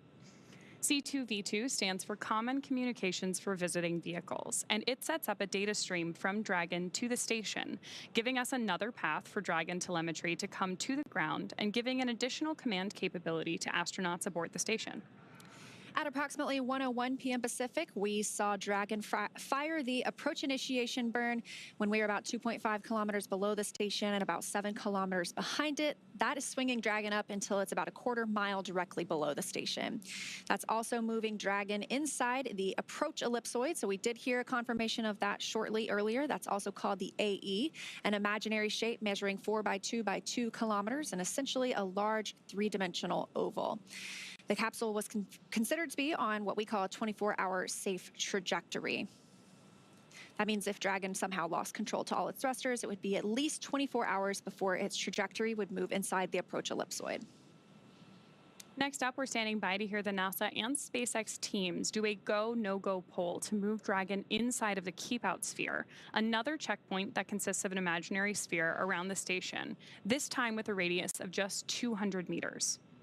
Flight controllers use this to monitor all arriving and departing vehicles. This is another chance to confirm that all of the guidance, navigation, and control systems are working correctly on Dragon before moving closer to station. Great views now on your screen of Dragon both outside the capsule and inside the capsule as we are looking over the shoulder of our 2 Crew 9 members on board Dragon. The keep-out sphere carries a similar requirement to the approach ellipsoid that if Dragon were to somehow lose control of its thrusters, it and the space station would be safe for 4 orbits, or about 6 hours, rather than the 24 hours required to enter the approach ellipsoid. Once Dragon arrives at 400 meters below the station, it will be at what is known as waypoint 0, and we're standing by for that confirmation now. That's our first checkpoint during our approach. The vehicle can either hold there at 400 meters, but if all of its systems check out, it can also continue on its approach to waypoint 1. And I just got an update as you were saying that we are now in waypoint 0. So now that we are here, we will move up to waypoint 1. That'll swing Dragon up and out in front of the station, arriving at a distance of approximately 220 meters. That'll put us on the docking axis, so that means we'll be directly in front of the docking port. And again, we're going to node 2 forward. That is the forwardmost port on station. Dragon is always docked to Node 2, also known as Harmony, because that is where the IDAs are, or the International Docking Adapters, and that is for all of these commercial spacecraft flights, as well as any futures. Dragon SpaceX on the big loop. Approach 0 has started and trajectory converged on waypoint 1. Expect arrival at waypoint 1 at 2110.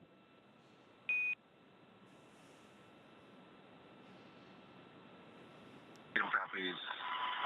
Arrival at 2001.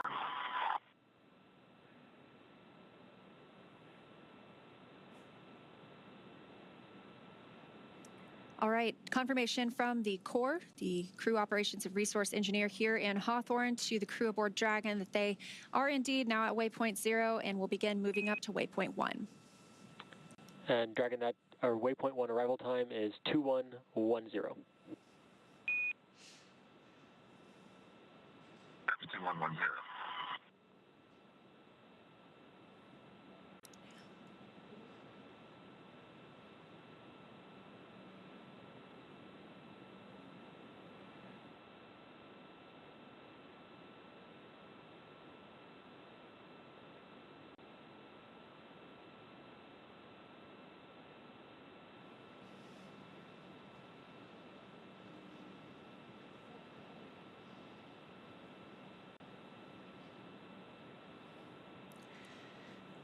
All right, confirmation. We did just reach the waypoint 0 milestone, and we are now heading up to waypoint 1. We'll be swinging out and in front of the space station, so enjoy those views of Dragon with Earth behind it, because we will soon be losing those, as we will see Dragon with space behind it, bringing it out in front of the International Space Station. And it sounds like we can expect that arrival in about 22 minutes at waypoint 1. So to give us a little more of insight of what's happening on the space station side of things, I'm going to toss it over to my colleague, Gary Jordan in Houston. Gary, how's it going? Hey, Leah, going great. We're following along with the operations, same as you, all along the way. Great to see that approach 0 initiation has been executed. This is when Dragon is 400 meters immediately below the International Space Station, and as you said, is going to swing out and up in front. So yes, we're definitely enjoying the same views that you are over there in Hawthorne. Now, aboard the International Space Station, Matt Dominic and Mike Barrett are in the cupola watching and getting these incredible views that we're seeing now, but they have the backup capabilities and a connection with the Dragon to execute any abort abilities. But right now, they're just monitoring. Everything looking fantastic aboard the Dragon, and its approach to the International Space Station happening per the timeline. And we're expecting a docking time around the expected time at this hour, 4:30 p.m. Central Time. Now, as the Dragon swings up and around in front of the International Space Station, we can confirm that the space station itself is in the docking attitude. Thrusters have been moved over to the Russian thrusters, and the attitude is in an expected configuration optimal for the docking of Nick Hague and Alexander Gorbanov to the International Space Station, which you're seeing there on the screen to your right. And of course, seeing views of the International Space Station all along the way.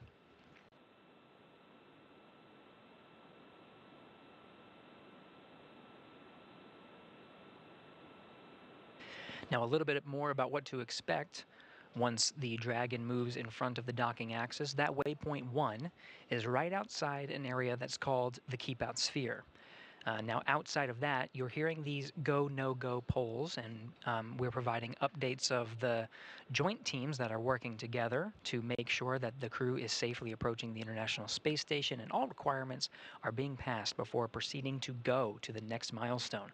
That milestone of waypoint 1 is just outside the Keep Out Sphere. Once we're inside the Keep Out Sphere, which is about 180 meters away from the International Space Station from the docking axis, then we're in a new set of flight rules. We'll plan to pause at about the waypoint 2 marker. This is just about 20 meters in front of the docking axis.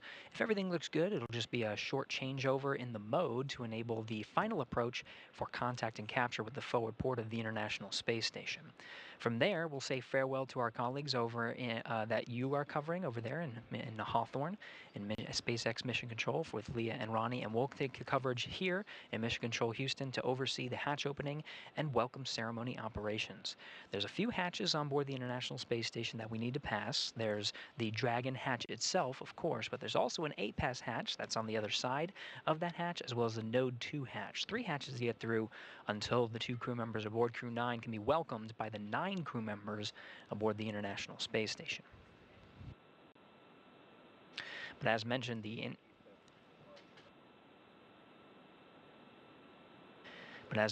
International Space Station is in the right configuration, the docking configuration, and will remain as such. The view that you're seeing on your screen where the space station is pointed, it will remain pointed in that position. You can see the solar arrays that are sort of the wings from this perspective of the Crew 9 Dragon Freedom vehicle.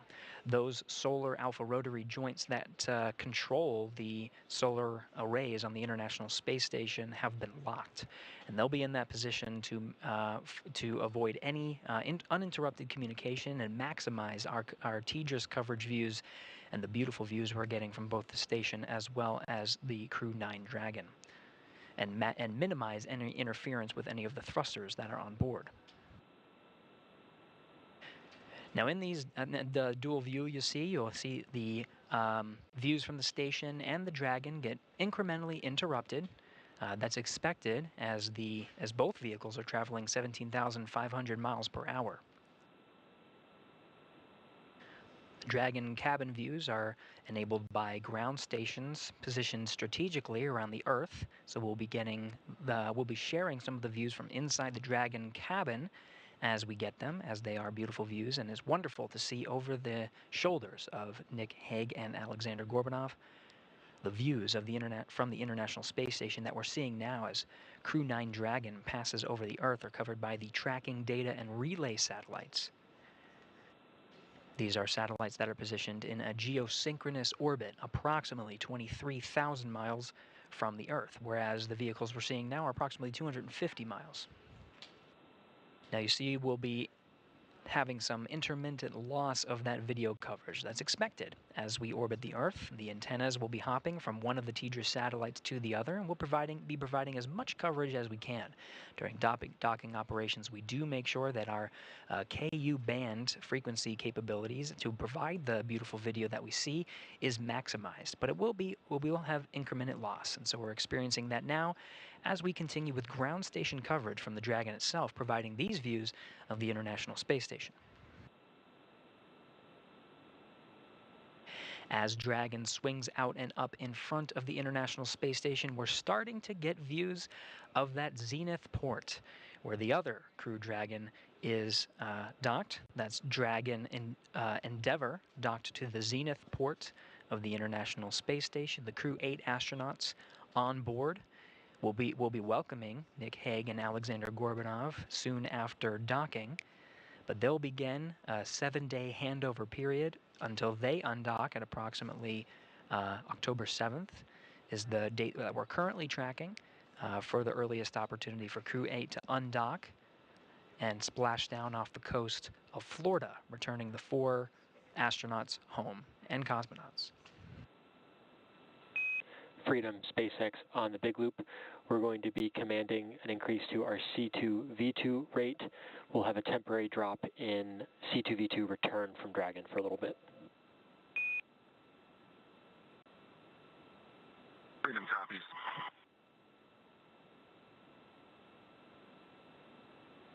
C2V2 is the common communication for visiting vehicles. The vehicles you're seeing now are not too far away, about 320 meters away from each other, just outside the keep-out sphere and swinging out and up in front of the station. Now, we talked about TDRS coverage and ground station coverage, but there is a link that allows the 2 vehicles to talk to one another. That's through a system called the Common Communication for Visiting Vehicles, C2V2. On board the International Space Station, NASA astronauts Matt Dominic and Mike Barrett are currently inside the cupola, getting some beautiful views of Dragon making its approach to the International Space Station, but they're also receiving data through this common communication link. Some of the data they're seeing of the range rate, and vehicle status and health are all being transmitted from the Dragon to the International Space Station. Status of that link will be provided over the Dragon to Ground and its big loops, Dragon to Ground loops and big loops, as we make our way around the Earth and continue with our coverage of the approach and docking.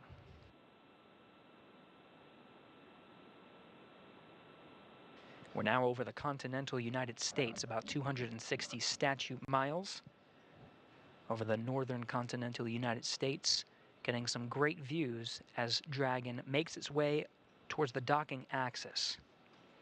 Station and Dragon, almost directly over the northern border of North Dakota. We're getting views in the distant southern Canadian landscape.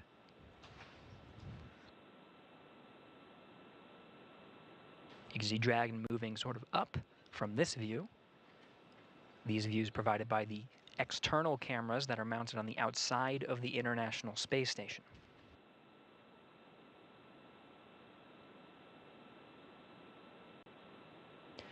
The camera's zoom and focus and aperture are being controlled by flight controllers here on the ground. In fact, here in the room with me at Mission Control Houston, that position is called the Cronus. They have autonomous control of the cameras on the outside and are able to use the pan, tilt, and zoom functions of the external cameras to provide these great views.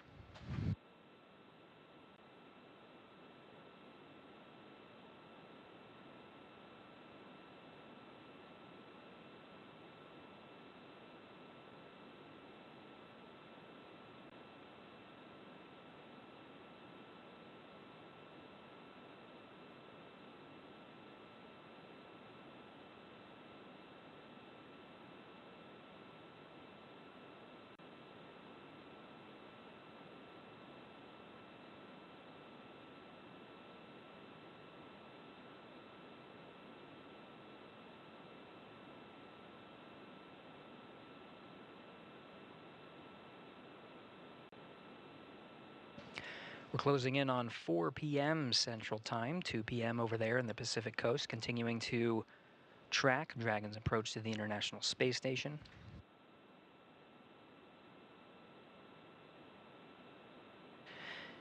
Now getting some distant views on some of northern Ontario, and of course the horizon of Earth. Now this view provided from the external cameras aboard station of Dragon with the nose cone open and the forward bulkhead facing the International Space Station. That provides the communication link, very strong link, and some of the forward bulkhead Dracos are now coming into view as Dragon becomes a little bit closer. We're just a little more than 300 meters from the station at this point. Now this slow trajectory is moving us up into what's called the docking axis. The docking axis is immediately in front of the space station today. We're heading towards the forwardmost port. Dragon Endeavour is currently docked to the Zenith port. This is the space-facing port. And Endeavour again will undock in approximately 7 days. This allows for a seamless handover of the Crew 9 crew and the Crew 8 crew before their departure. Endeavour is currently configured with extra seats for Butch Wilmore and Sonny Williams, both NASA astronauts, who are scheduled to return aboard the Crew 9 Dragon, with those seats outfitted for emergency capabilities, just in case. We're not going to be using them, though, because the Dragon and Freedom is well on its way to the International Space Station with those 2 empty seats. Upon Freedom, SpaceX on the big loop. C2V2 transit rate increase is complete, so we're back with good comms.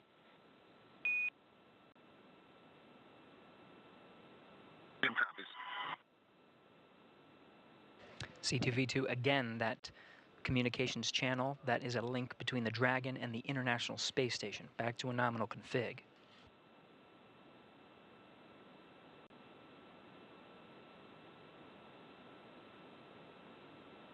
We're now past the top of the hour and approximately 10 minutes away from the expected arrival of waypoint 1.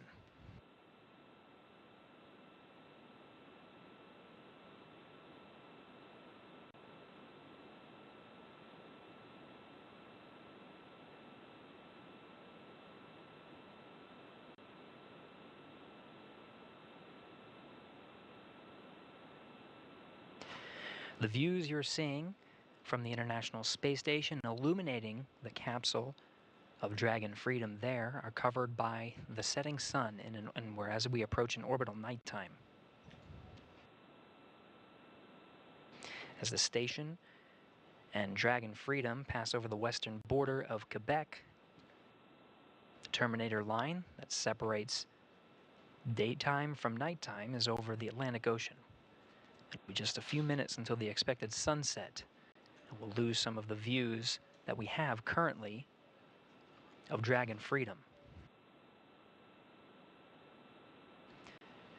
Now we're getting a flashing light from the center hatch of the exposed forward bulkhead, thanks to the open nose cone. But that blinking light is called a docking light. We'll be seeing those views. As we enter into an orbital nighttime, we'll see some of the navigation lights lit up. This includes the starboard light and the port light, starboard being green, port being red. That will show the relative position and orientation and attitude of Dragon as it makes its approach to the station.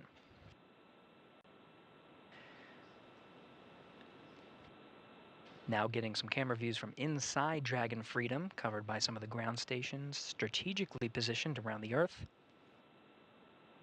On the center console there, you can see the trajectory of Dragon as it approaches waypoint 1. This will be right when it's right in the middle there. But the trajectory that you see that's curved is part of potential breakout maneuvers, which would be calculated at any point in Dragon's approach to the International Space Station to ensure the safety of the crew.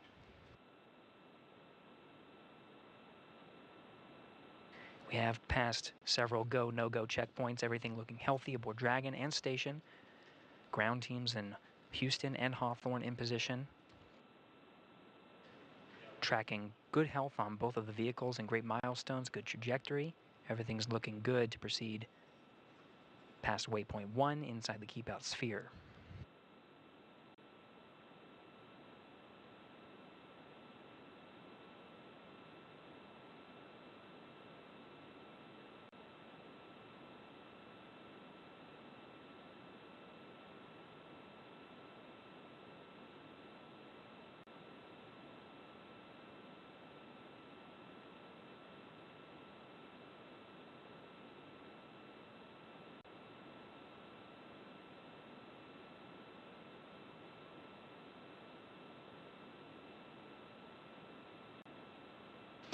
In the view on your right, we're starting to come up on a view of the International Space Station from the docking axis. Not quite there yet. We're expected to be there in about 6.5 minutes. So we're right immediately in front of the International Space Station. From there, we'll make our slow and methodical push in towards the docking axis through several waypoints. Waypoint 1 being, of course, meeting at the docking axis immediately in front. Waypoint 2 being inside the keep-out sphere. Commander Nick Hague in the view from inside the capsule. On the left from your screen, Mission Specialist Alexander Gorbanov on the right. Following along on Dragon's approach to waypoint 1 immediately in front. The sun ahead of an orbital sunset, illuminating the station's solar arrays. 8 sets of the legacy arrays in view.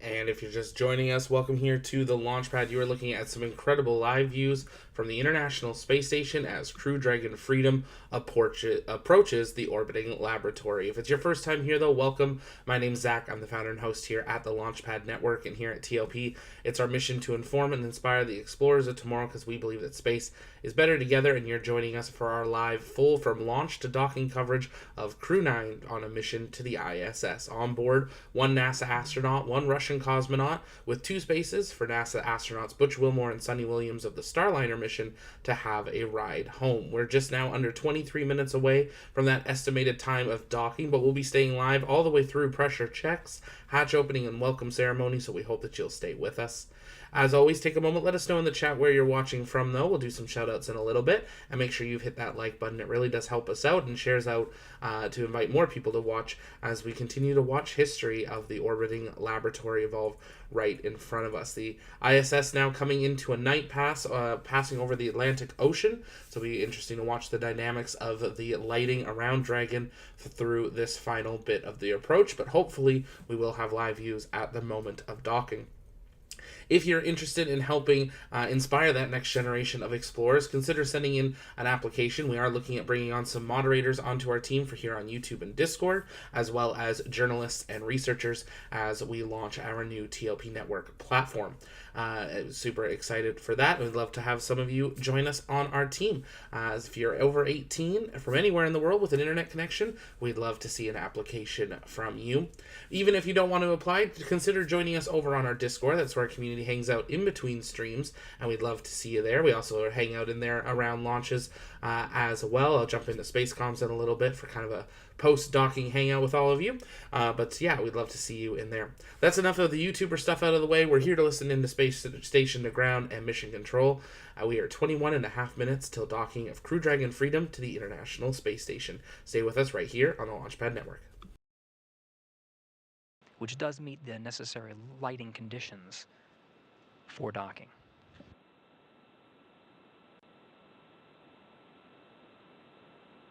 Waypoint 1 arrival in just a little more than 2.5 minutes.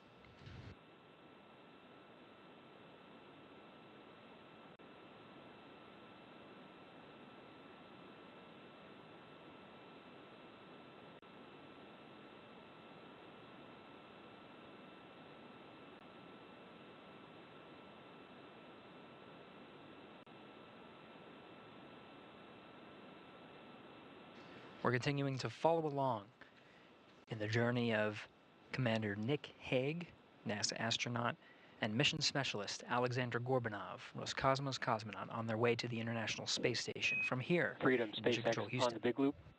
Approach 1 and soft capturing extension will begin shortly. Dragon will continue approach to waypoint 2.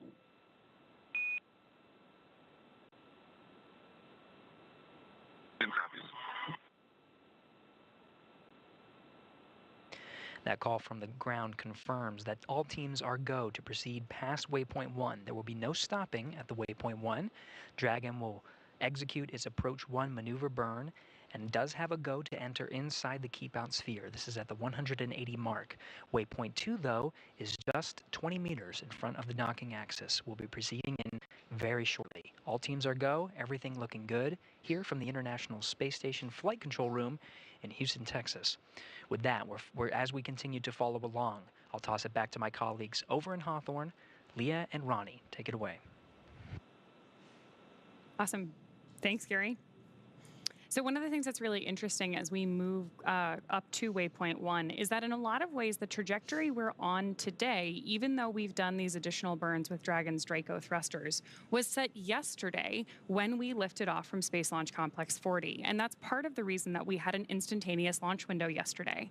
A lot of that is driven by this rendezvous point between Dragon and the International Space Station in orbit, so that we can perform all of these maneuvers moving from waypoint 1 to waypoint 2, coming up here shortly, exactly on time and through this careful, very methodical approach between all of the teams currently participating.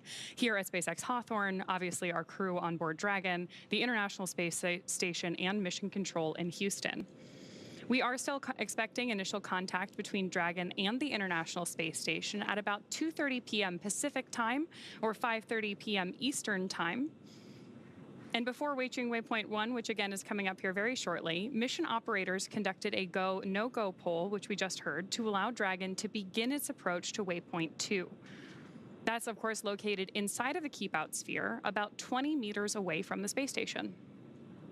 Yeah, so again, like you just said, Ronnie is standing by to arrive at waypoint 1. However, we did hear the call that we will not be stopping at waypoint 1 today. There's always the option there if we wanted to stop at waypoint 1, and that brings us up and in front of the International Space Station, puts us on the docking axis, meaning we are right in front of Node 2, which is our docking port today, also known as Harmony. We actually had a really cool view earlier when we had that shot from Dragon where you could see Crew 8's Dragon at the zenith or space-facing port of Harmony. So hopefully, as we get closer, we get that view back. But once we get to waypoint 1, like you mentioned, we will start moving into waypoint 2. And if you look on the left of your screen, you can see Dragon changing color just a little bit. That was an orbital, let's see, sunrise? That was the delayed view of an orbital sunset. So they are now in an orbital nighttime, flying about 260 statute miles over the Atlantic Ocean. They'll be crossing over Africa soon.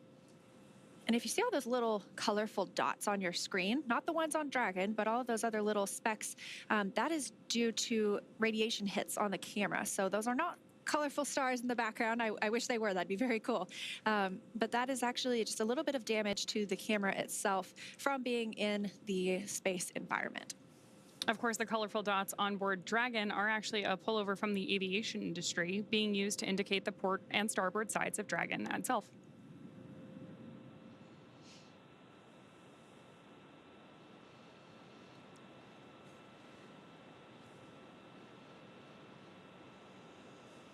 We've talked a little bit about the, obviously, Dragon Freedom docking today with Crew 9, and then the Dragon with Crew 8 that arrived and is at the zenith port of the Harmony module. But there are other visiting spacecraft on the space station right now. Those include the Soyuz MS-26 spacecraft, launched just a couple of weeks ago and brought up 3 additional crew members. They'll stay on board for about 6 months. We also have 2 Progress resupply spacecraft. Those are also from Roscosmos, Progress 88 and 89. Those are resupply spacecraft. So they come up with food, fuel, any materials or hardware for the crew living and working aboard. And then we also have Northrop Grumman's Cygnus 21, so their 21st flight to the International Space Station. That's another resupply spacecraft bringing up cargo and hardware. Getting views still of Dragon as it approaches the space station here on your screen, fading a little bit as we head into that orbital nighttime. We have Houston Station on 2 on the big loop, 1.102, step 3. We are ready for docking.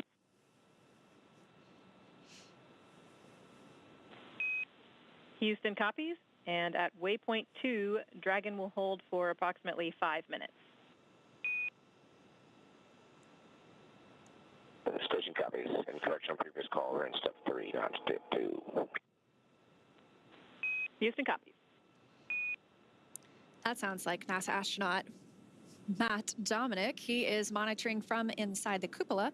That is our window to the world aboard the International Space Station. So almost all of the photos that you see taken by our crew members are taken from inside the cupola, and that also allows us to monitor the arrival and departure of spacecraft like Matt and his colleague, Mike Barrett, are also a NASA astronaut, are doing today. So we did hear the call out that they will hold at waypoint 2 for just a few minutes and then proceed in for docking. And good news that the station side is go for docking today. Yeah, that's really exciting to hear, especially because we have been working through all of these methodical, careful steps in the lead up to this docking effort. About 20 meters away from the station's docking adapter, Dragon's approach is going to slow in preparation in part for that hold, and it will begin to align itself with the docking adapter to come in for that final approach. Now, we did get confirmation that we have passed waypoint 1. Again, we're going to hold at waypoint 2. The waypoint 2 is about 20 meters from the International Space Station. So you can hold longer if you want to. We're going to hold about 5 minutes today, but you can hold longer if you want to, if you wanted to wait for better lighting conditions or just reconfiguring anything on either Dragon side or station side. But 5 minutes is a pretty short hold just to make sure everybody is ready for that final push in for docking. And then, like we also mentioned earlier, we'll have one last call out in that time frame, which will be CHOP, and that's the Crew crew hands-off point happens about 2 meters from the International Space Station, so very close. And that means that if we needed to, if Dragon needed to back away from the space station at that time, it would not be executed by the crew. It would need to be executed by Dragon itself. So an autonomous retreat. And all of Dragon's flight has been autonomous from all of its burns and its rendezvous and its docking itself. It'll be completely flying on its own.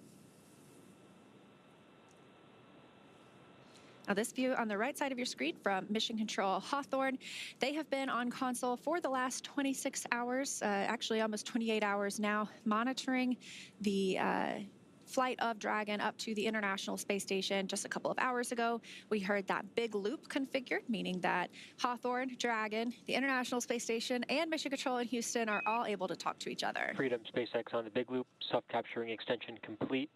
Reminder, we will be holding for about 5 minutes at waypoint 2. If you'd like, you can keep your visors up until we are getting ready to command into approach 2 out of that hold.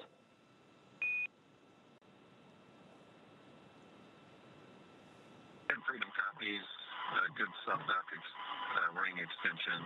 We're going to hold at waypoint 2. We'll keep visors up until then. And just to let you know, we are, station's pretty dark in the center light camera, looking at thermal until we get in closer. SpaceX copies. Sounds good. And yeah, expected for the lighting conditions and eclipse now. Should brighten up in approach 2 on center line.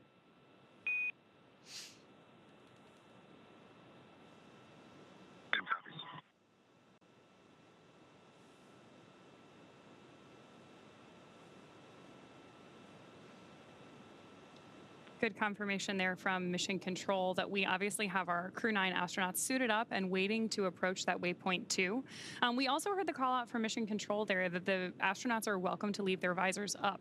One of the things that's pretty cool about the IVA suits is that they are fully integrated and tailored to the astronaut who is wearing them. So the visor is one of the only mobile parts of the suit. Everything else is connected. The helmet, the gloves, the boots, everything is custom tailored to the astronaut wearing that IVA suit, including everything going on to their communications with the ground, the umbilical that actually mates from the thigh of the suit to the chair on board of the Dragon spacecraft. We did also hear that the soft capture ring is deployed. So there are sort of 2 phases to docking. There's soft capture. That's our initial contact for Dragon and the International Space Station. And then that ring will retract once we make that contact, and we'll start getting hard capture. That's when we get into those locks or those latches and hooks driving to provide a firm, secure connection from Dragon and the International Space Station. We'll also see some umbilical checks and connections as well, too. And we are standing by as well for a go, no go poll in Mission Control Houston. We may not hear it here, but we will have a go, no go poll from Mission Control Houston in just a couple of minutes for the docking. But it's good news all around so far. Heard that the astronauts aboard the International Space Station are ready for docking themselves. So we're standing by for waypoint 2 coming up next. We may dock a little bit early today. We were targeting around 2:30 Pacific. That could happen about 2:26 p.m. Pacific time. So early is good. Early is good. That's great. One of the other things we're hearing as we hear chatter back and forth between Mission Control are these beeps as comms begin, both outbound and inbound. Those actually date back all the way to the early days of human spaceflight and are known as Quindar tones. They used to effectively be radio signals that we had comms coming in and out. They're a holdover these days. They're not strictly necessary, but because they are part of the history of human spaceflight and a really convenient way for us to manage these communications back and forth between Mission Control and the astronauts, you can hear them on all of our crew launches on board Dragon, and obviously keeping us in touch not only with Dragon and Mission Control here in Hawthorne, but also the International Space Station and Mission Control Houston. It also helps us know when that comms is coming here as communicators, because those are the most important comms of the day. Anything we say is much secondary. It takes a backseat to anything that you could hear from the crew members in orbit or the team members here on the ground really leading the operations. So we like to listen for those, and we are quick to be quiet as soon as we hear that there might be some crew comms incoming. It also just sounds like space to me. I think it's the history of everything, and having seen it on all of the crew flights from Demo 2 to Crew 9 on board Dragon, that sounds like we have space coming in. So always eager to hear what the crew or Mission Control has to say. It looks like we're about 90 seconds away from waypoint 2. Again, that's about 20 meters away from the space station. We are already on the docking axis, so we are right aligned with the Node 2 forward port, that Harmony forward port that Dragon will be calling home today. And because of that, we are getting these views of Dragon with space in the background on that docking axis instead of the Earth behind it. So if you are just joining us, we don't have a super clear view right now, but the lights that you're seeing are Dragon on board your screen as it approaches the International Space Station. Again, if just in case you're just joining us, we are tracking initial contact between Dragon and our Crew 9 astronauts at about 2:26 p.m. Pacific time. That'll begin with that obviously soft capture followed by a hard capture. During the hard capture maneuver, Dragon will actually extend 12 hooks into the International Docking Adapter to make sure that we have really tight contact between Dragon and the space station before we begin pressurizing the vestibule between the two vehicles. And again, we do expect that docking today will probably take place in darkness. Unfortunately, we love those views when we are in an orbital daytime. But like we mentioned earlier, we see 16 sunrises and sunsets a day. So we see about 45 minutes in darkness and 45 minutes in daylight. Right now, we are in one of those orbital night times, flying 261 statute miles over the country of Togo. So we are standing by again for waypoint 2 arrival. We expect to pause, and it looks like we could see a couple of thruster firings as we get ready to execute that 5-minute hold at waypoint 2 before moving in for final approach and docking to the Node 2 forward port with Dragon and Crew 9. This is the second Dragon that's going to be mated to the International Space Station. Oh, we've got some good Draco pulses on your screen there right now. Again, this is the second Dragon that's going to be on board the ISS once we've got this docking complete today, because we do have the Crew 8 Dragon also currently mated to the International Space Station. Crew 8 and Crew 9 are going to do an active handover here, where the crews work together to transition current operations on board the station, any ongoing scientific research, and then Crew 8 will return home in about a week, depending on weather conditions, in the same capsule that they rode up on. So it's interesting because that capsule stays with the crew for the duration of their mission, which obviously means that we at SpaceX here are monitoring Dragon throughout the mission, from its initial launch, the entire time it's docked on station, through that splashdown for each crew. Did just get confirmation that we are holding at waypoint 2, so we may hear a call to the crew in just a moment confirming that as well. Again, expecting maybe a 5-minute hold, 20 meters right now away from the International Space Station. It is truly slow and steady, wins the race.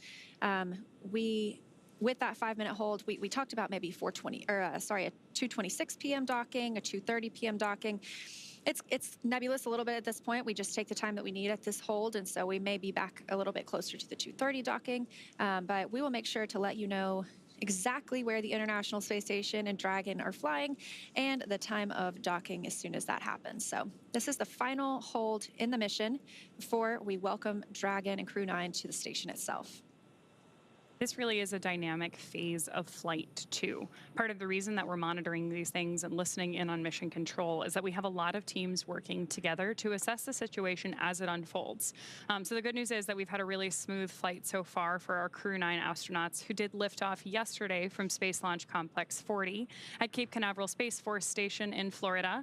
They spent about 28 hours on their way to the International Space Station. And as Leah mentioned, we are holding here at waypoint 2, just about 20 meters away from the space station, awaiting that final approach and docking.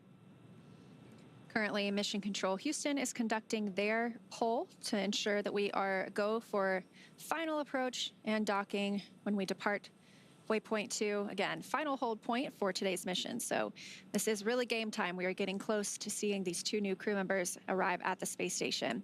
Again, once they dock, it'll take about 2 hours for all of the operations required before we see them float through the hatch. That includes vestibule depressurization. That's the space between Dragon and the International Space Station itself. And right now it is exposed to vacuum so that Dragon can dock. So Freedom SpaceX on the big loop. Ground is go for final approach. Confirm crew readiness for approach and visors are down.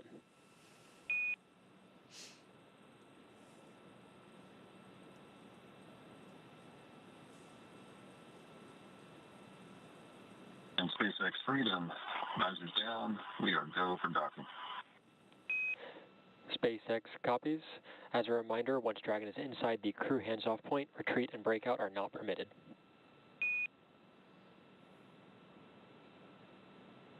Freedom copies.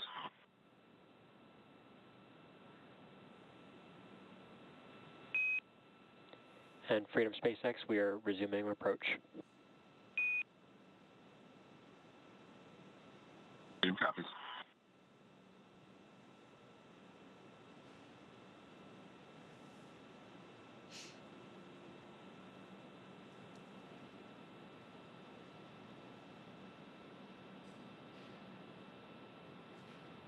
Awesome news there from Mission Control, and of course hearing our Crew 9 astronauts on board Dragon that we are go for docking.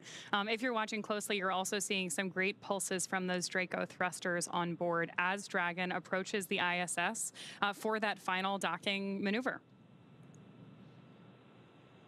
Again, that was the final hold, and we heard the communications that we are go for docking and have resumed that approach. So we will not hold again. And they discussed CHOP, which we mentioned earlier, the crew hands-off point.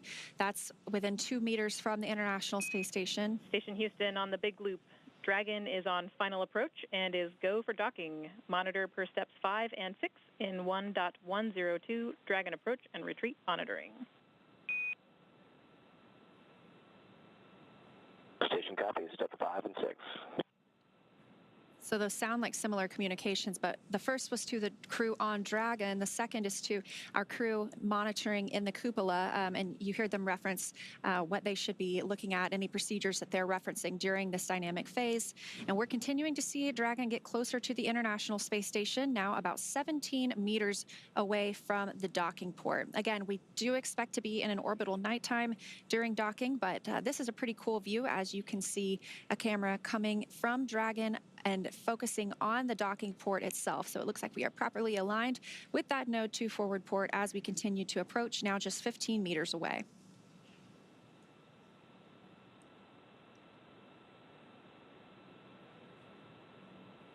Seeing good real-time readouts on your screen there. Just in the upper right-hand corner, you can see our LiDAR geometry indicating how close we are to the International Space Station.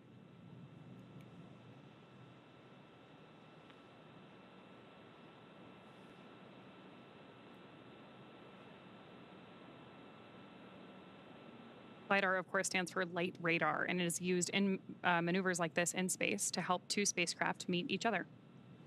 And that helps us to not need daylight when we are executing these maneuvers. So again, I mentioned this is happening in the dark. We can hold and wait for different lighting conditions if we needed to, but because we have this LiDAR technology, we're able to continue moving in. And like you mentioned, Ronnie, if you look in the top left, you can see we're now just about 10 meters away from the International Space Station. Oh, confirmation from the crew, 10 meters Copy, away. 10.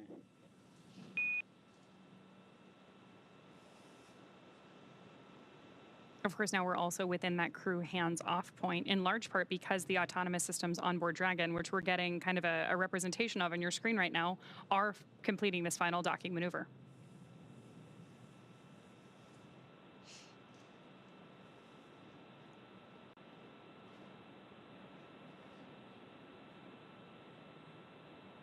Looks like just about 7.5 meters to go.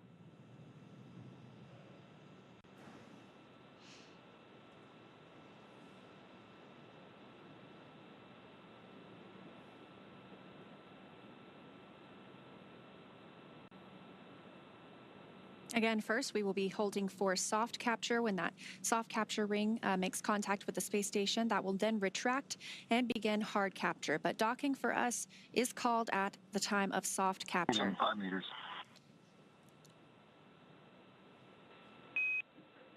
Copy, 5.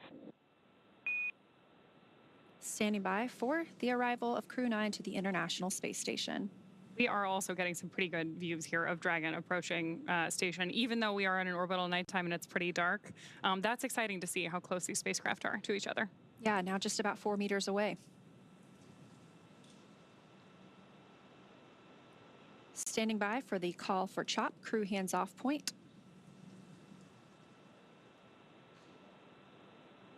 Freedom 2 meters, hands off.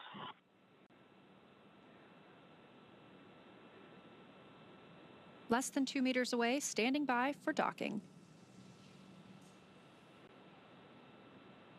1 meter.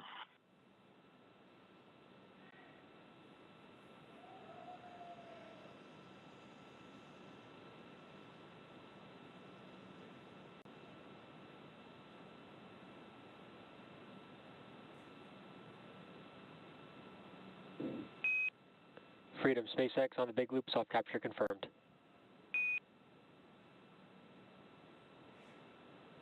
Freedom copy. Good soft capture. Crew 9 has arrived to the International Space Station. Docking confirmed at 4:30 p.m. Central Time, 5:30 p.m. Eastern Time over Botswana. Now, we still have a few steps to complete before Dragon is securely attached to the station, so we're going to go ahead and follow those along as well. We are standing by for the hard capture sequence start, and then we will also hear a call out for hard docking complete. We're expecting that a little bit more than 10 minutes from now. Freedom, SpaceX, ring retraction in progress.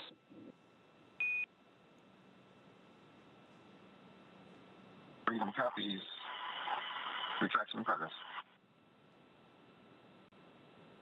Again, they're referencing the soft capture ring that will slowly retract and bring Dragon closer to the International Space Station. We'll get into that hard capture sequence with the hooks and latches, providing us a hard docking, and that happens about 10 minutes after docking itself. Again, Crew 9 arriving at the International Space Station as the station and Dragon were flying about 265 statute miles over Botswana at 4:30 p.m. Central Time, 5:30 p.m. Eastern Time.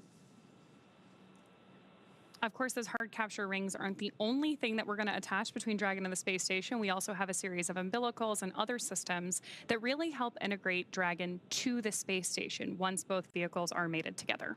And this continues to be a I don't want to say slow, but a methodical process of bringing the crew on board the space station. So yes, we do consider them docked at this point. We are awaiting for that hard dock to be confirmed, but we will still have a couple of hours before we actually open the hatch and see the crew fly through. So NASA astronaut Jeanette Epps on the space station side is going to be prime. She's the lead for pressurizing the vestibule, that space between Dragon and the station hatch that will be opened and allow the crew members to fly through it and join their new home for the next 5 months.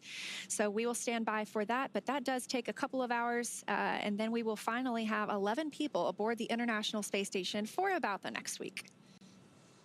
Has to be an exciting time to be on station. Obviously, at this point, everything we're doing, as you mentioned, is very methodical, and that's because we're still in a dynamic phase of flight before we have all 11 members of our crew together on board Expedition 72. We've obviously heard a couple call-outs to our crew that they are wearing their IVA suits, now visors down, due to the dynamic nature of this flight environment, and we'll move through all of these steps until we can bring everybody together, and then, like you mentioned earlier, maybe change into something that's a little bit less spacefaring, a little bit more comfortable. Yeah, we'll probably see them float through in something like their flight suits. You know, NASA astronauts typically wear blue flight suits, so we'll see what they show up in today. But I am definitely looking forward to seeing them float through the hatch. Now, again, we only have 2 crew members on Dragon today arriving, and the 2 empty seats that were with them will be occupied by NASA astronauts Butch Wilmore and Sunny Williams upon their return sometime next February. So we will be excited to see them back on Earth as well. So it's about a 5-month stay for NASA astronaut Nick Hague and Alexander Gorbanov, who have just docked to the International Space Station. Again, that happening at 4:30 p.m. Central, 5:30 Eastern, just about 4 or 5 minutes ago now. We are still standing by for soft capture ring retraction to be complete before the hard capture sequence starts and we get into driving those hooks and latches and firmly securing Dragon to the space station. If you joined us during our webcast yesterday, you know that these hooks were actually exposed when we opened the nose cone shortly after Dragon made it to orbit. That's one of our major milestones during our launch event. We did have an on-time liftoff yesterday from Space Launch Complex 40, followed by Freedom, SpaceX, ring retraction complete, docking sequence holding for MCS reconfiguration.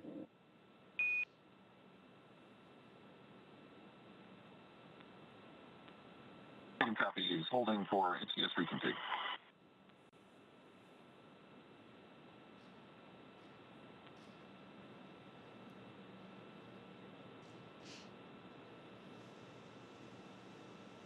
So confirmation that the soft capture ring, that first step in the docking process, has completely retracted. We will soon move into the hard capture process. Sounds like they're standing by for reconfiguration before doing so. But you can hear that the crew on Dragon are still speaking with the core here in Hawthorne, the crew operations resource engineer. So once they float into the hatch, though, they really become Expedition 72 crew members, not just Crew 9 crew members. And they will start communicating almost solely with the flight director the Capcom in Houston. That's the capsule communicator. Really serves the same role as what we have here in Hawthorne with the core. That's the single person in the room that communicates with the crew. That keeps all of the communications streamlined, so you don't have a ton of different voices at different consoles. Station Houston, on the big loop, MCS configured, proceeding with hook driving. Station copies. There's confirmation there that we are moving forward with that hard docking and that we're talking over the big loop. So as you mentioned earlier, right now we're all communicating each team with different key personnel to minimize the amount of crosstalk that we have, but everyone can hear each other. The big loop does include mission control here in SpaceX, mission control Houston, the Dragon spacecraft, and the International Space Station. And I can see that we do have those hooks starting to drive. There are 2 sets of 6. So we'll have 1 set of 6 that will listen to hear is complete before they start driving the second set. And that really, really secures that Crew 9 has arrived at the space station. And we're getting good views of Crew 9 on your screen right now. Looking over their shoulders at their displays, obviously giving them information about their status as we continue to perform this hard capture sequence with the International Space Station. And they're able to monitor the entire flight all the way from launch yesterday, 10:17 a.m. Pacific, 1:17 p.m. Eastern, all the way through the docking process right now by watching those screens that you could see. It's 3 monitoring screens, or 3... It is 3 monitoring screens. Display screens, yeah, there you go. And so they have the opportunity to continue monitoring there. However, they do also have the ability to take over and manually command the spacecraft if they needed to. But we didn't see that on this flight. It was a pretty smooth ride uphill for Dragon all the way to docking at the space station. Again, about 7 minutes ago now. We are continuing to watch the hooks drive and secure us to the International Space Station. Looks like we should have just about 5 minutes until we have confirmation of that hard docking completion. Currently expecting that at about 2:43 p.m. Pacific time.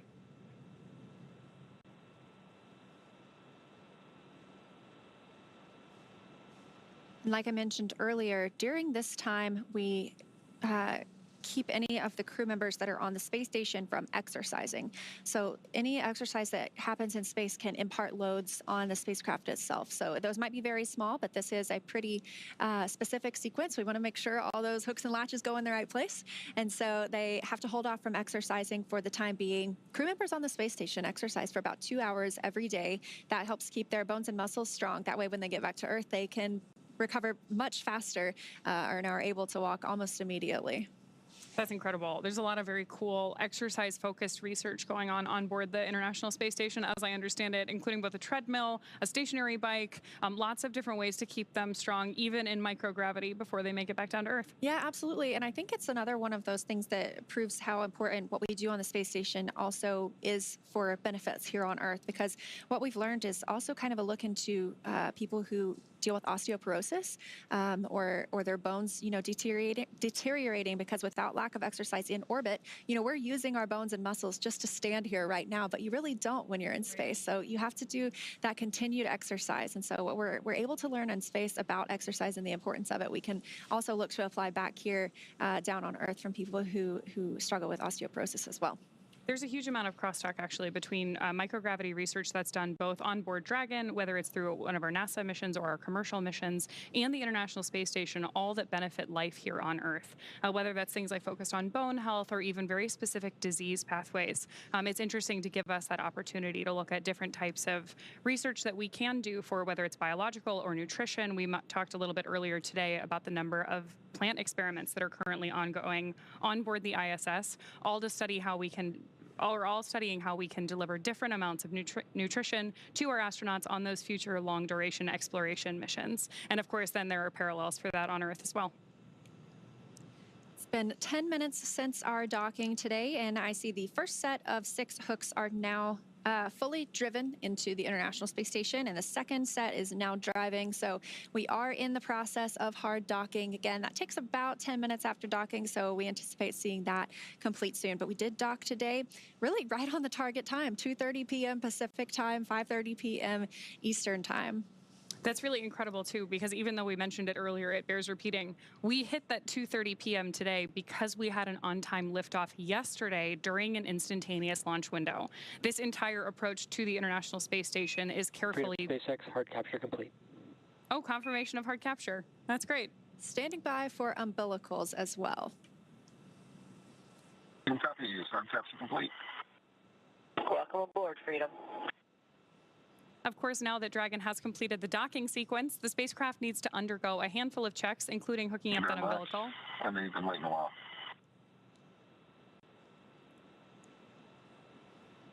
Just to see your smiling faces.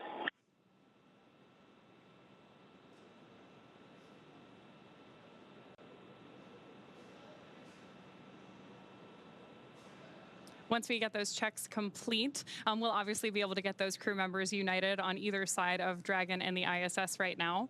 But the crew on board Dragon now gets a chance to get out of their spacesuits before moving into hatch operations. That's right, and things will be picking up inside the station too as NASA's Jeanette Epps gets the hatch on the station side ready to be opened. She's going to start pressurizing that area known as the vestibule between the Dragon and the station hatches. So we are standing by for confirmation of umbilical hard mate to the International Space Station, but we did hear both of those sets of hooks drove, and we are officially hard docked. So we are just standing by for umbilical. Station on the big loop. We are standing down from Crew Dragon approach monitoring. Houston copies. And deconfigured work.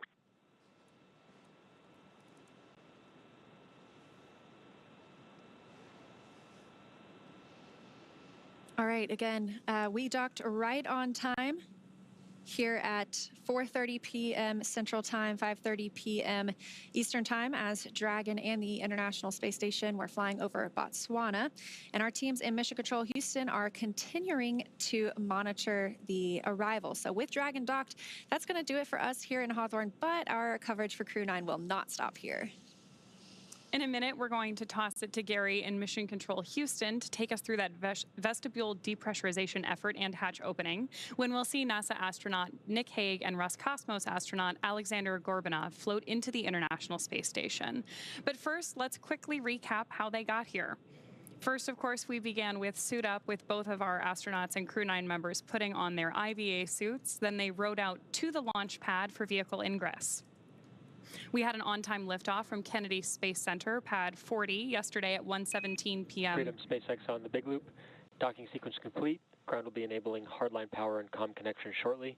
Go to doff suits per procedure 4.012. We'll take cameras external.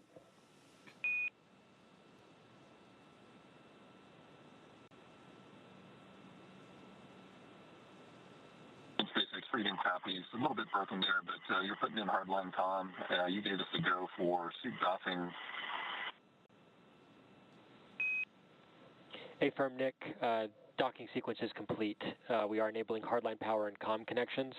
And concur, yeah, you can go ahead and doff your suits in 4.012. I will take cameras external.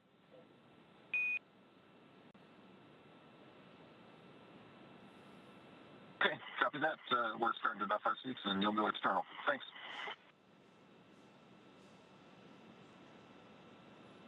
Confirmation from Mission Control there that we are go for suit doffing for our Crew 9 astronauts.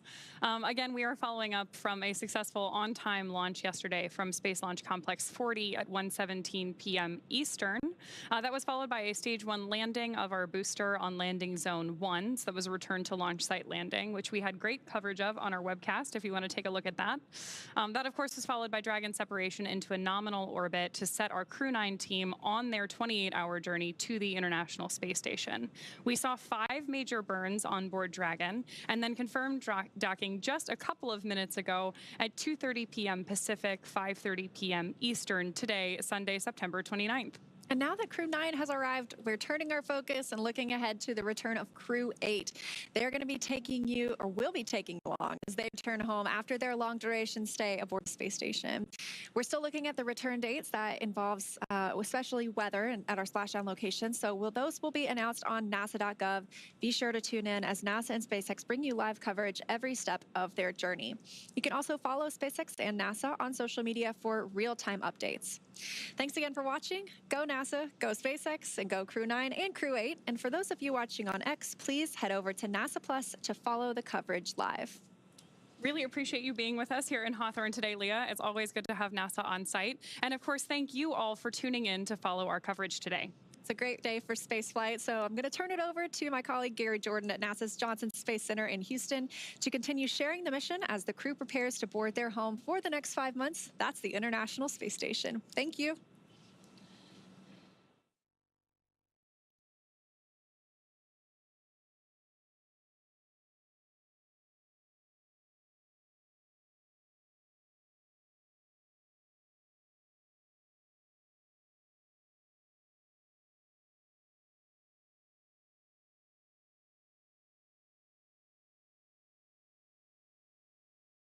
And if you're just joining us, welcome here to the launch pad. You're looking at a live view inside the mission control room at NASA's Johnson Space Center, where we are now 1 hour, 27 minutes away from that estimated time of hatch opening of the Crew Dragon capsule. And then that will be immediately followed by ingress of the NASA astronaut and Russian cosmonaut onto the ISS and the welcome ceremony. We'll be staying live through all of this. SpaceX has concluded their live coverage, handed it over to NASA, so we're waiting for that commentary to begin, but we'll be staying live through all this time. If you haven't yet, take a moment, engage that like button, and subscribe so you never miss another live launch coverage, space news update, or exclusive one-on-one interview here at the Launchpad Network.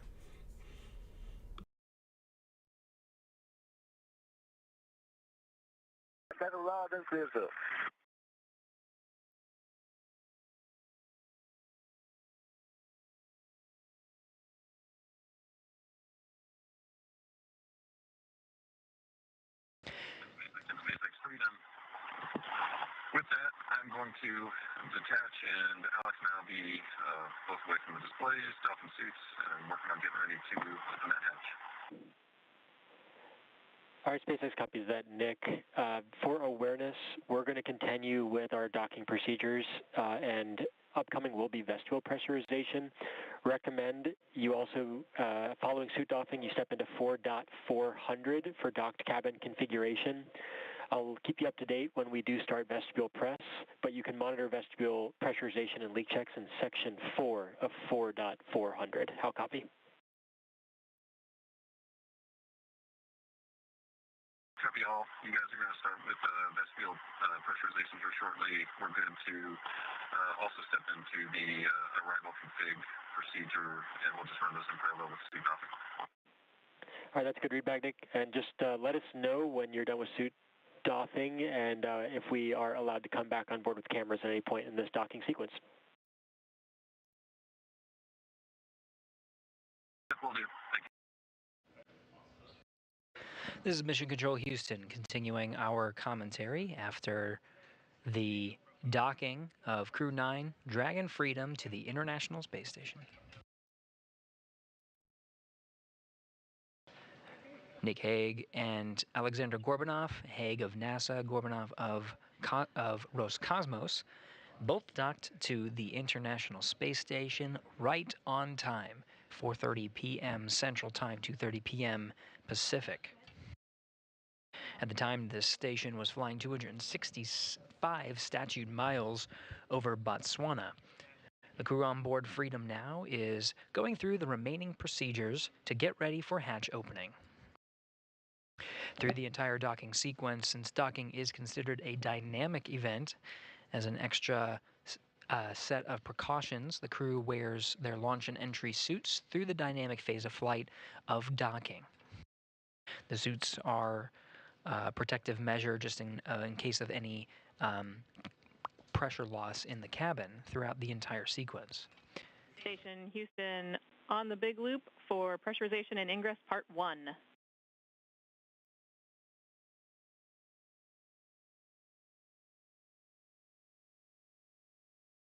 Going on 2. Jeanette, you and Mike are go in step 1.1 of 2.102. Before you begin, we would ask that you please power on the Node 2 camera 1. Copy and work.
This is Mission Control Houston. We're covering the hatch opening operations after a successful docking at 4:30 p.m. Central Time. Crew 9 arrived aboard the International Space Station. Now it's just a matter of getting the hatches open to welcome the crew aboard the orbiting complex. Sequence of events happening on both ends of the hatches. On the Dragon Freedom side, NASA astronaut Nick Hague and Roscosmos cosmonaut Alexander Gorbanov are going through a series of sequences and steps to doff or take off their suits they used and wore as a protective measure through this dynamic phase of flight of docking. After taking off their suits, they'll also undergo a number of steps led by the core over in the Hawthorne Mission Control and SpaceX Mission Control in Hawthorne, California. The core there will be relaying steps up to the crew. We may hear those steps on the big loop. And those steps are closing out the cabin inside Dragon Freedom to prepare for the hatch opening sequence. This includes laying out the suits such that they can be dried, configuring the cabin displays and some of the equipment inside the cabin, as well as changing out some of the LiO canisters. These canisters allow for the scrubbing of carbon dioxide inside the cabin of Dragon Freedom. These are typical closeout procedures through every Dragon docking that we have undergone so far, just to make sure that Dragon... Station on the big loop. We see the DBDT 0.01 minus 0.01. The cabin press hasn't changed. Want to be sure that's close enough to zero to be zero.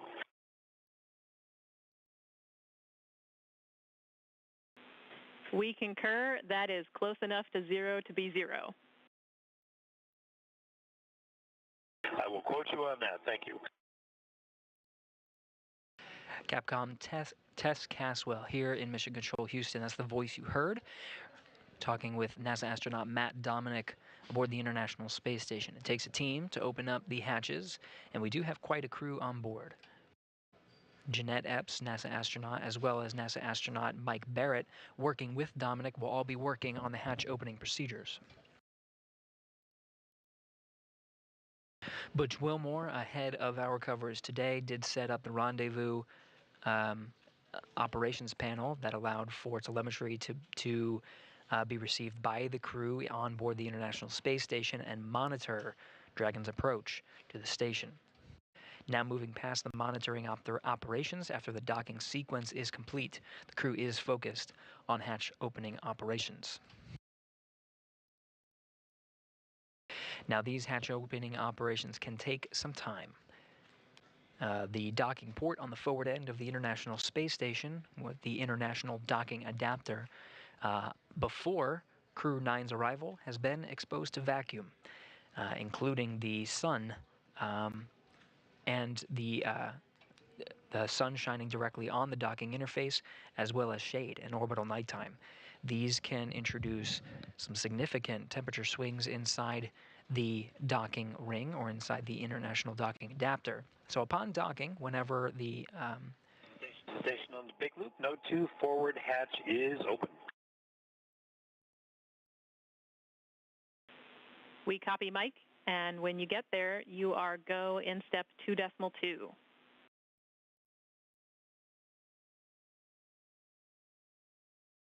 Go in 2.2. Through a visiting vehicle docking on the forward end of the station, there are multiple hatches on the International Space Station side that are closed as a protective measure. First is, of course, the A-Pass hatch. This is the hatch that's on the furthest position away from the International Space Station, and right now is in the closest proximity to the Dragon's hatch at the vestibule or the interface of the International Docking Adapter, where Dragon is currently docked. Now, a little bit inside the pressurized mating adapter, towards the modules of the International Space Station themselves, is another hatch. This is on the Node 2 forward end of the International Space Station. Node 2 hatch was closed as, again, a protective measure through the docking sequence. Now, as part of hatch opening operations, the first hatch of 2 is set to be opened. This will allow the NASA astronauts inside the International Space Station to have access to the pressurized mating adapter. This is the tunnelway that allows the connection between the Node 2, which is one of the modules of the International Space Station, and the A-Pass hatch, which is currently on the docking interface, where Dragon is currently docked right here. Where Dragon is docked, you can see a white interface. This is the International Docking Adapter. It's attached to the black structure. This is the pressurized mating adapter. With the Node 2 forward hatch opened, the International Space Station crew is right now inside the pressurized mating adapter, setting up to configure for entrance through that pressurized mating adapter and welcoming the Crew 9 crew.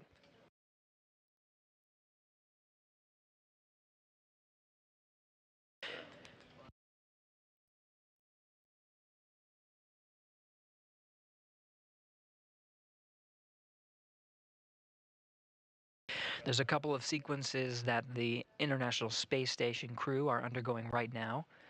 In fact, as part of the hatch opening sequences, we may start to get internal views from inside the International Space Station that we'll be able to show you. Crew will work in tandem to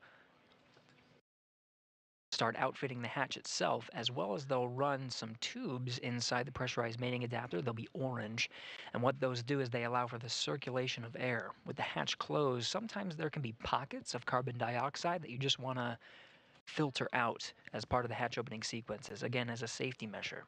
This is one of those quirks when working in microgravity.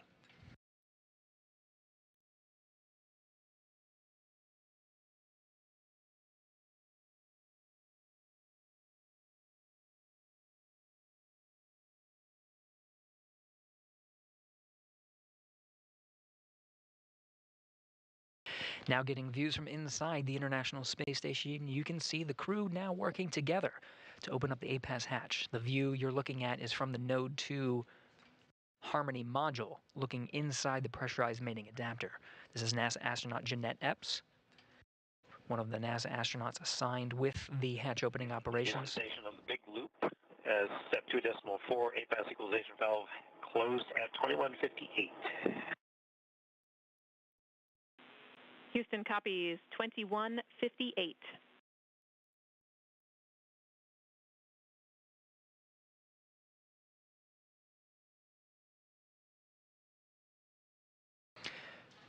The voice you heard from inside the International Space Station is appearing on screen now. NASA astronaut Matt Dominic relaying some of the steps as they work through the necessary procedures to open up the hatch.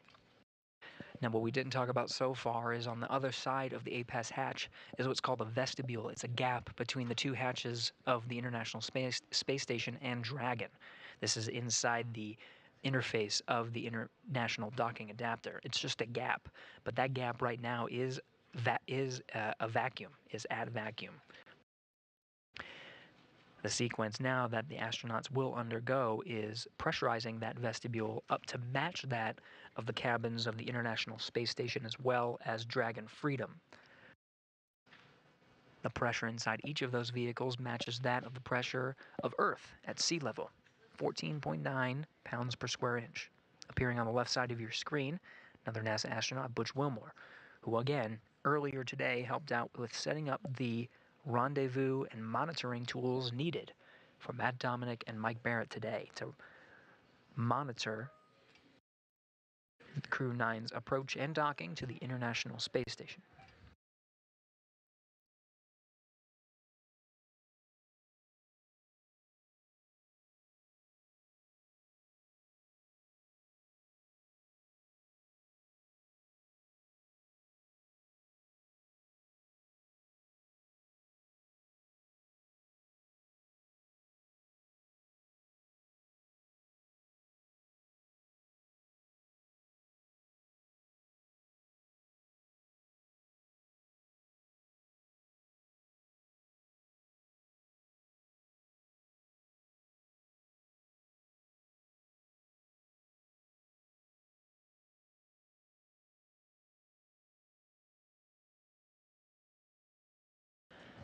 Procedures for hatch opening sequences do not need to be memorized by the astronauts on board.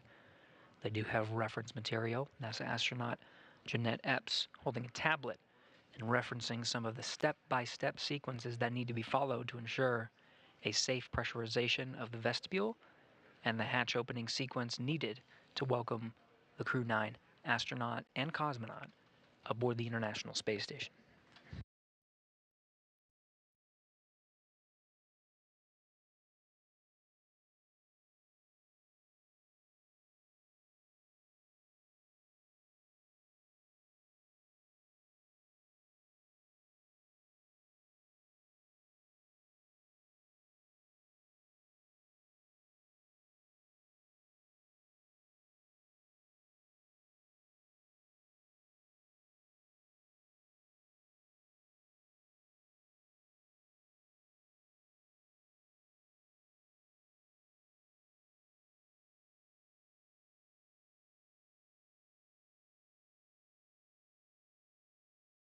Teams aboard the International Space Station working with the flight control teams both in Hawthorne as well as here in Mission Control Houston.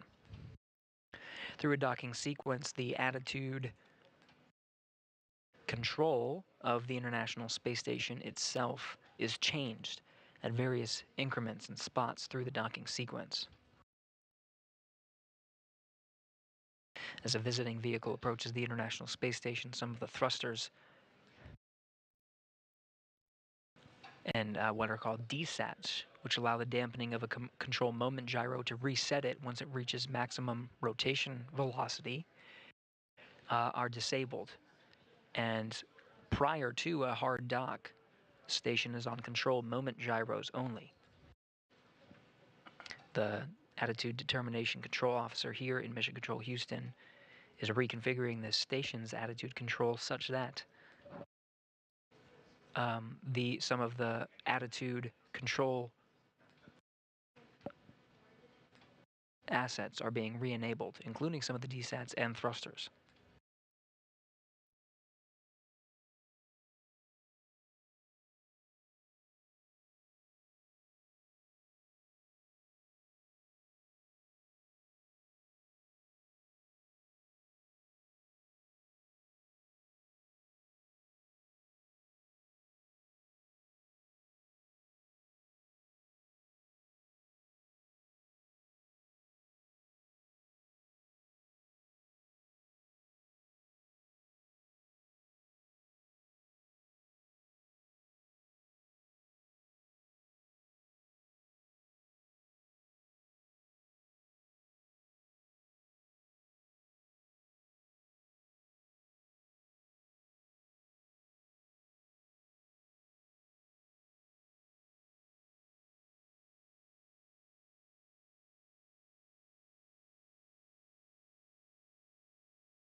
Dragon Freedom and the International Space Station flying together over the Earth.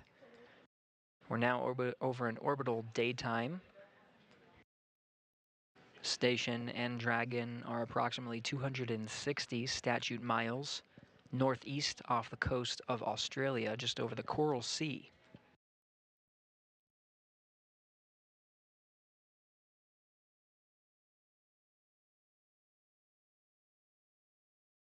We're a little more than 30 minutes after the docking of Dragon Freedom to the International Space Station. That docking again occurred at 4:30 p.m. Central Time, 2:30 p.m. East, 2:30 p.m. Pacific, 5:30 p.m. Eastern. Again, all the teams are working on the hatch opening operations. Commander Nick Hague and Mission Specialist Alexander Gorbanov inside Dragon, the view of which you can see right here, are undergoing suit doffing procedures, taking off their suits and configuring the Dragon cabin for the hatch opening sequence, including opening up of the Dragon hatch on their side. In the meantime, NASA astronauts inside the International Space Station are working on opening up the hatches on the station side. To the right of this view, where Dragon is currently attached to the station, is the International Docking Adapter that meets the two hatches, Dragon and International Space Station APAS hatches. And right on the right of your screen there, you can see the pathway on the right that's down through the pressurized mating adapter, the black structure there on the left. You can sort of make it out, but on the towards the very back end of the pressurized mating adapter is a hatch. That's the one they're going to be working on opening. But first comes the pressurization of the vestibule in between the two hatches. That vestibule currently is at vacuum, and it's going to take some time to bring up to vacuum. In fact, it happens in a couple of steps. Right now, from vacuum, it needs to be brought up to 14.7 psi. It's not done in one swoop. It's done incrementally. First, it's brought up to 5 pounds per square inch and held there. Freedom SpaceX for awareness. ISS power connection established.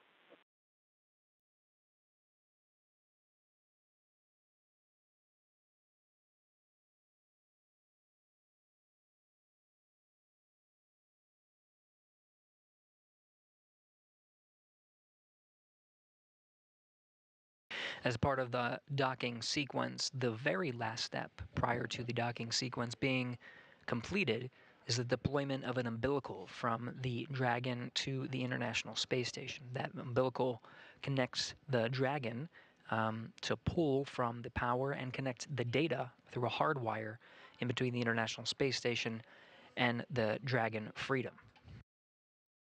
Dragon, until that point, has been operating its power off of the batteries on board as well as the solar arrays that are on the trunk, very apparent on the black section of the unpressurized trunk from the external view of the Dragon. Those have been providing power up until this moment, where we just confirmed through that big loop that the umbilical that connects the Dragon and International Space Station and allows Dragon to pull from the International Space Station's power, that's been completed and is in work. Dragon now on the International Space Station power, no longer needing to rely on the batteries and solar arrays.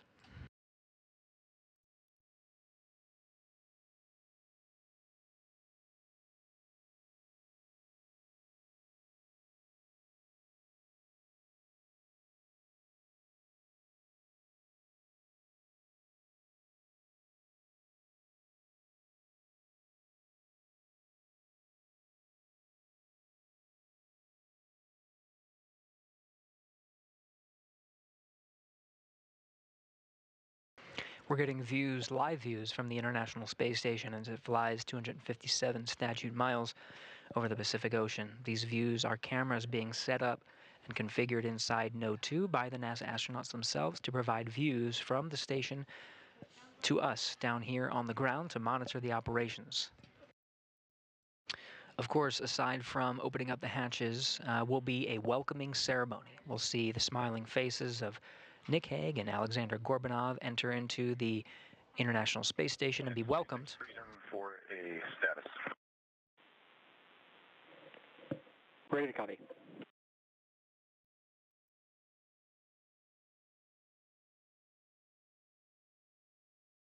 Yeah, we started the 1 hour timer for the suit drying 8 minutes ago, and I am ready in section 3 with an inventory when you're ready to copy. Okay, 1 hour timer 8 minutes ago, so we'll be looking for that in about 50 minutes to complete suit drying, and I'm ready to copy inventory.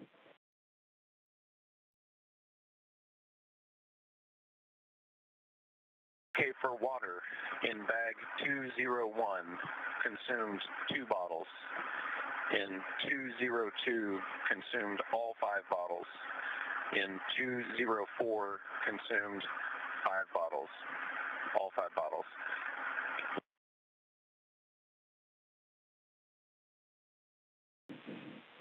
All right, we copy that.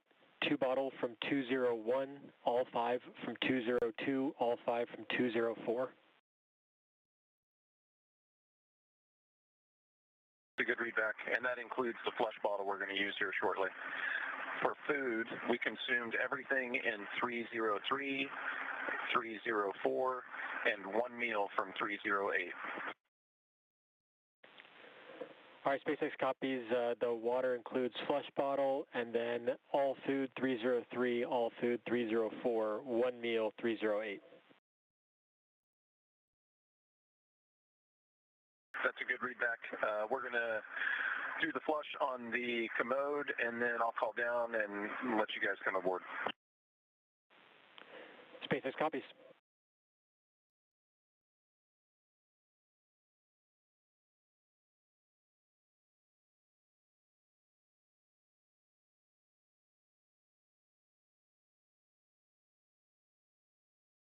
That report comes from Commander Nick Hague aboard Dragon Freedom. Dragon outfitted with the necessary consumables between 2 crew members. Those consumables are tracked and reported to ground teams, so the amount of food and water on board is known for the ride both uphill and downhill.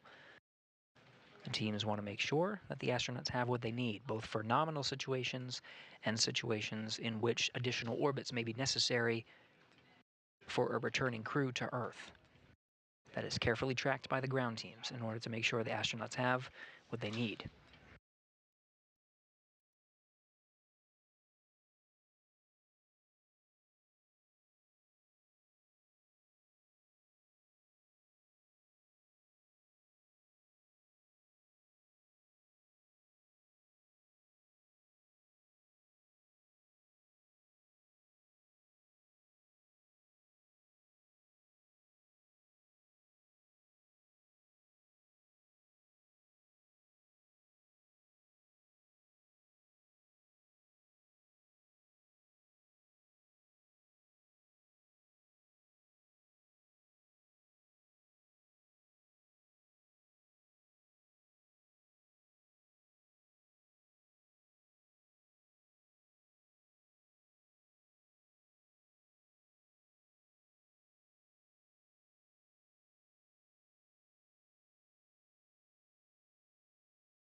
Station and Dragon Houston on the big loop.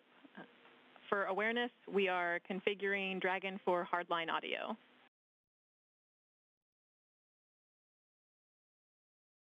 Okay, copy that. Freedom copies.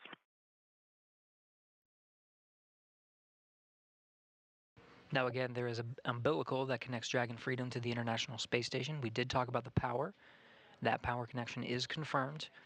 Dragon is pulling power from the International Space Station, no longer needing to rely on the solar arrays and batteries aboard. The umbilical also provides a data connection. The audio on board Dragon and aboard the International Space Station to this point has been configured separately through a big loop configuration and a wireless configuration that is the common communication for visiting vehicles. that was used between the two spacecraft. Teams are now working to use the hardline data path that's enabled by the umbilical connecting Dragon to the International Space Station. Com checks on the hardline may be coming after that hardline is established. In the meantime, we continue to wait. Hatch opening operations are a game of patience. The vestibule again has been exposed to vacuum and the extreme thermal conditions of space, while the sun shines on it and is in a vacuum condition. The pressurization cannot proceed forward until some of those thermal conditions, which can introduce fluctuations into a reading of a pressure as it is brought up to the pressure of the International Space Station, they can fluctuate and provide a false reading of a leak. To counteract this, the teams simply wait.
solid.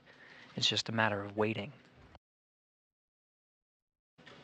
The vestibule's exposure to vacuum prior to Dragon's arrival introduces thermal fluctuations that can give a false reading of a leak.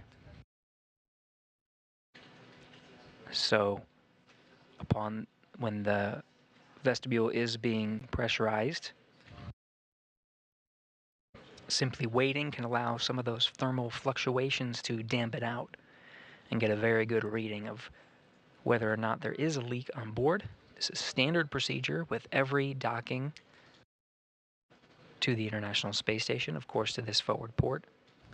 Just following procedures, allowing another few minutes to make sure that it's a good reading and there are no leaks before continuing to press for introducing more pressure into that vacuum space, that vestibule. Again, the target pressure that we're going for here is to match that of the International Space Station and Dragon cabins, 14.7 psi, pounds per square inch.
Station Houston on 2 for the leak check.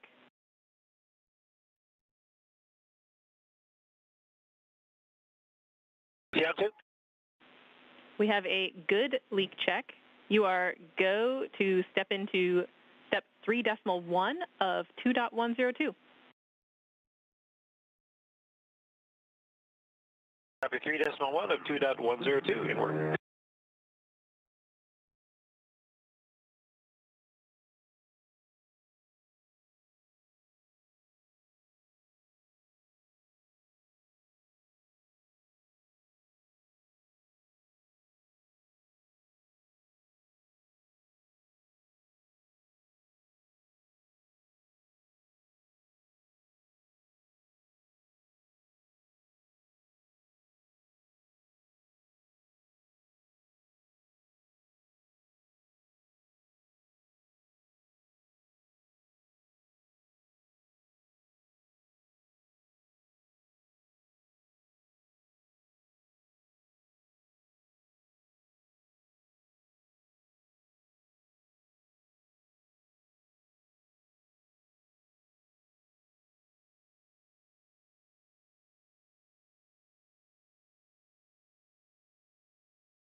This is Mission Control Houston. Teams on the ground confirmed that they are happy with the leak check. The vestibule seems to look good. No leaks in between the two hatches. So the procedures that were referenced by the Capcom here in Mission Control Houston, that's Tess Caswell, the voice that you're hearing on the ground, are the steps needed to proceed with pressurizing the vestibule and turning the necessary valves and preparing the hatch for opening.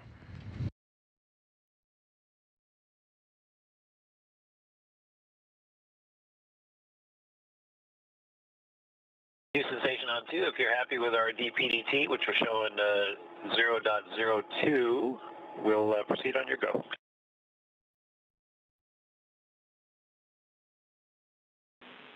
Station Houston, we concur. You are go in 3.2. Go in 3.2 in order.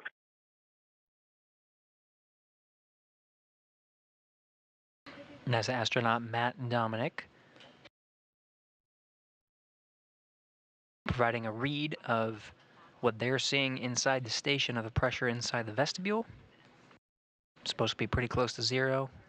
International Space Station Flight Controller is pretty happy with the readout, so they're saying go to proceed. Again, this will be an incremental process to pressurize the vestibule in between Dragon and station.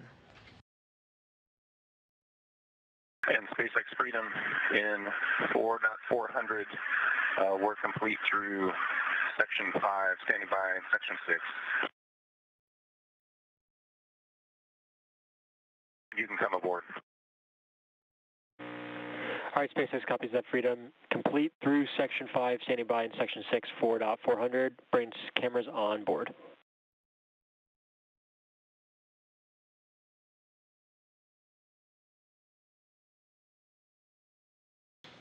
As the crew on board the International Space Station works through the steps to pressurize the vestibule in between the two hatches, the crew inside Dragon Freedom working on their closeout procedures and relaying to the flight control teams. And station on 2 for a 3.3. GMT is 2229.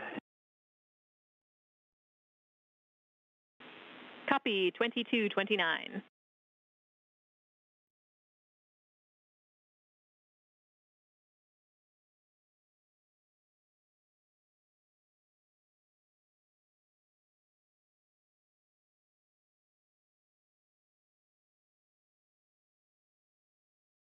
Right now we're in a expected handover period in between our coverage on the tracking and data relay satellites that provide video and audio communication from the station. We're expected to regain space-to-ground audio communication shortly, video from station shortly after that. It's the teams here in Mission Control Houston that are walking the astronauts aboard the International Space Station through the steps of opening up the hatch and, of course, pressurizing the vestibule.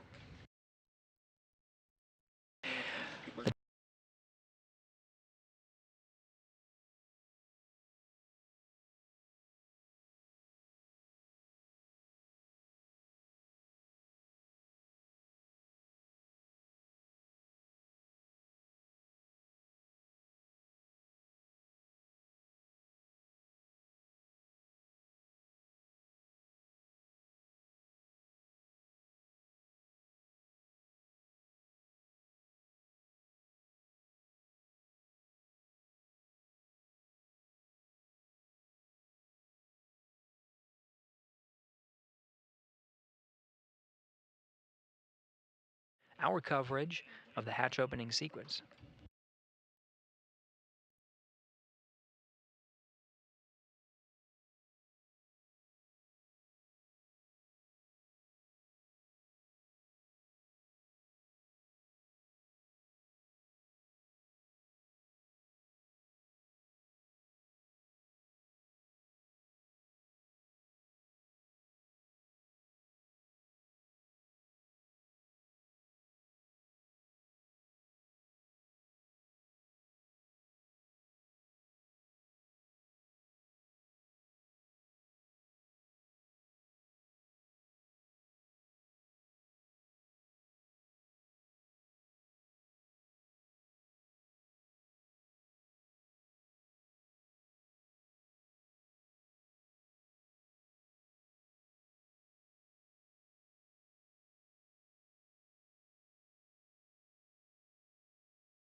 With the crew of Crew 9 enabling onboard video, we now have views from inside the cabin after docking. This is inside Dragon Freedom Live right now. NASA astronaut Nick Hague at the top of the screen. Just off to the right there, mission specialist Alexander Gorbanov, Roscosmos cosmonaut, the two of them, are working through the procedures to open up the hatch, configure the cabin that you're seeing there inside Dragon, before opening up the hatch and entering the International Space Station.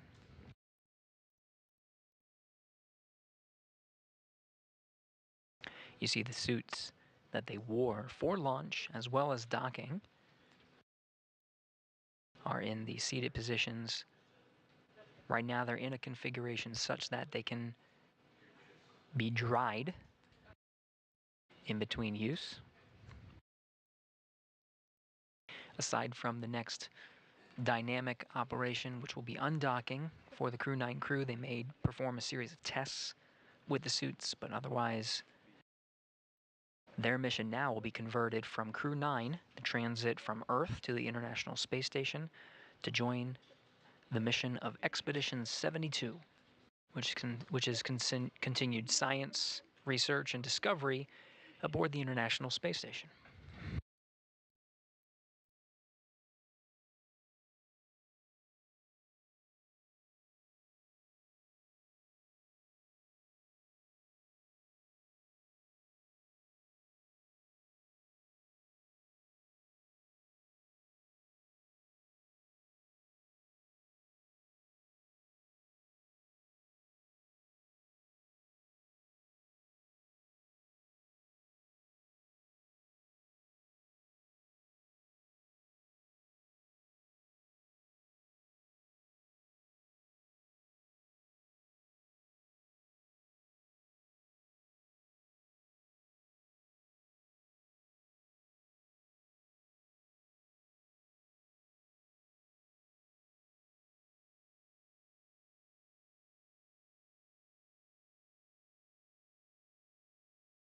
Now getting views from the two spacecraft. Again, there is a hatch, multiple hatches actually.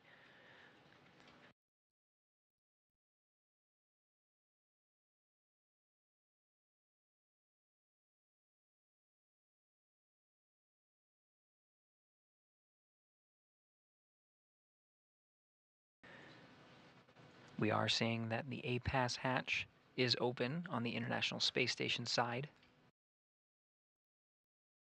The vestibule in between the two spacecraft have been pressurized to meet that of sea level on the ground.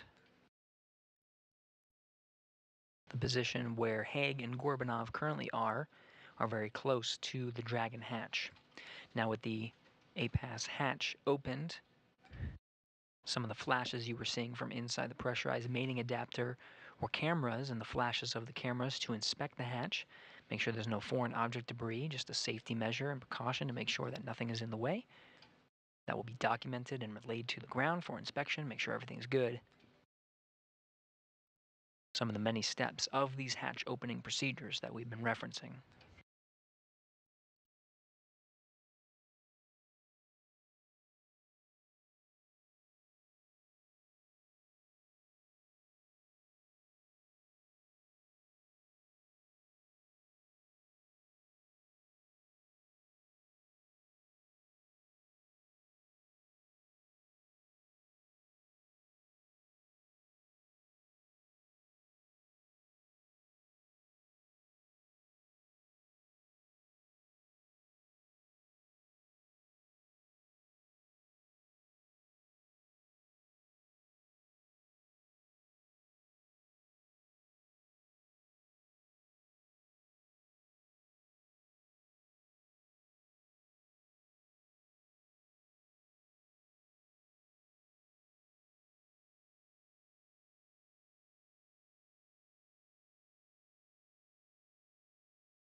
This is Mission Control Houston following along. Again, the APAS hatch is open. This is the last hatch on the International Space Station side. There's one more hatch to go, and that's on the Dragon side.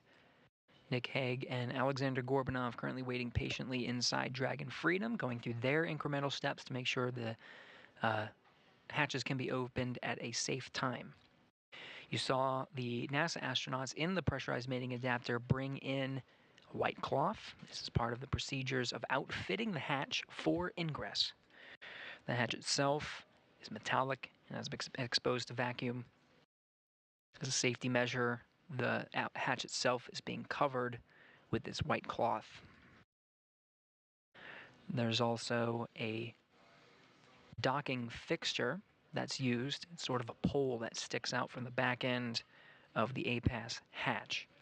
That has been removed, as it is an obstacle to crews ingressing through that hatch. Working through the steps incrementally. The crew seems to be on the timeline right now, so we're expecting the hatch opening to happen within the next 30 minutes or so of Dragon. Right now we're looking at a gap in our video coverage from the station. Hoping to beat that gap so we can see some of the crew members enter. But we will be providing continuous coverage through that hatch opening and when the crew are formally welcomed on board the International Space Station. There will be a formal ceremony. In this shot that you're seeing right now, you can actually see the bell, ceremonial bell, which will be rung upon the ingress of the two crew members on board Dragon Freedom, welcoming them and joining Expedition 72, rounding out 11 members of 72.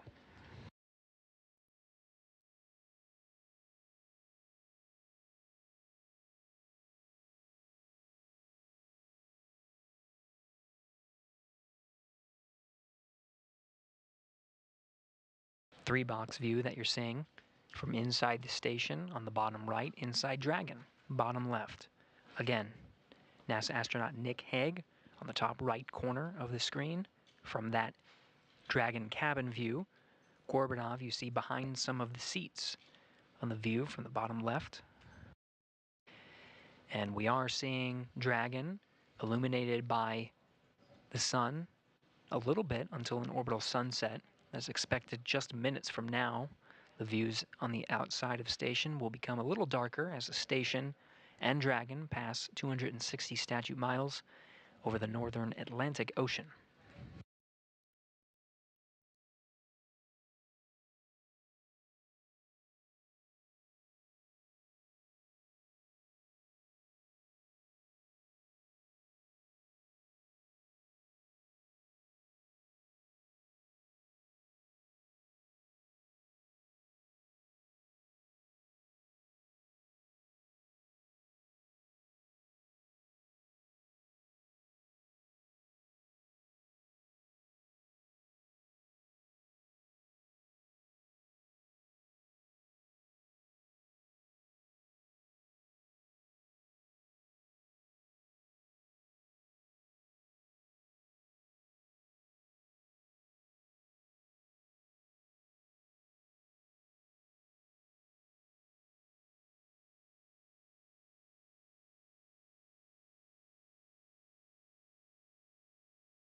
More Expedition 72 crew members starting to come into view.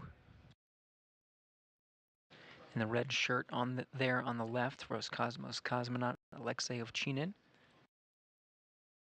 former crewmate of Nick Hague. On his Soyuz flight to the International Space Station, they rode together aboard a Soyuz to the International Space Station and joined for their expedition before returning, now reunited in space.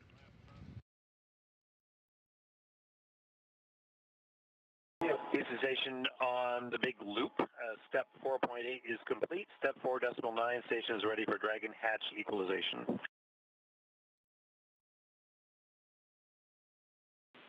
We copy, Mike. We are not quite ready on our side. We'll let you know when we are. Holding at 4.9.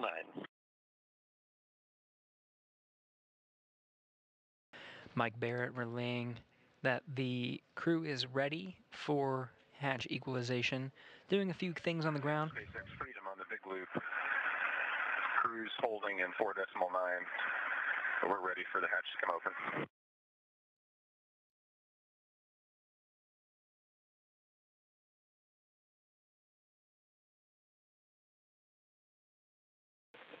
All right, SpaceX copies. We'll be waiting for the ground to be ready for equalization, and that's going to keep us in section 6 of 4.400.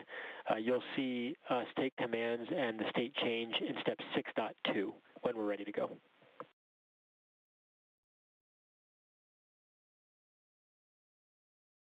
And copy that.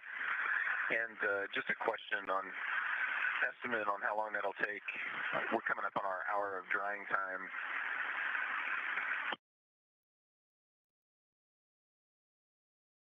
No, check that. We got 15 minutes. We'll just wait. Copy. Yeah, we're still a few minutes away from stepping into equalization, and we're tracking about just over 14 minutes left in dry time. We'll see if those deconflict, but we won't let the suit drying stop us from proceeding if we're already ready to step into that.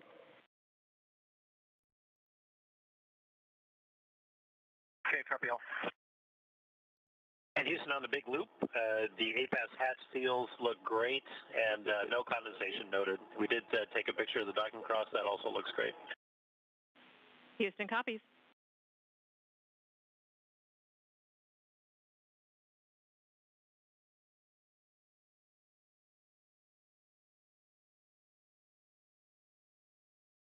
Crew aboard Station and Freedom eager to open up that hatch. Just need to make sure everything's set on the ground. Teams are carefully analyzing all the data to make sure they are ready for that hatch equalization.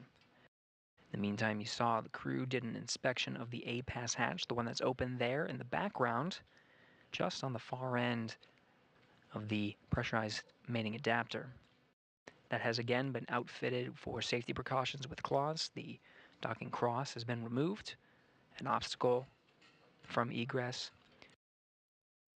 In addition to noting and inspecting the A-Pass hatch, taking photographs for the ground to analyze, the crew did report that the A-Pass hatch looks great. Good news. And allows for the teams to continue towards an on-time opening of the hatch and welcoming of the crew aboard the International Space Station. Again, Hague in the background of the Dragon cabin shot. Gorbanov there in the foreground. Aboard in Node 2, International Space Station, on the right, NASA astronaut Don Pettit, part of the Soyuz crew that recently arrived aboard the International Space Station, commanded by Alexei Ovchinin.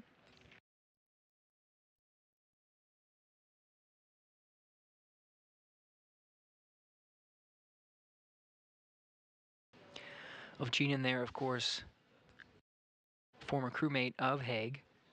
They launched together aboard their Soyuz mission to the International Space Station and will be reunited at the welcoming ceremony.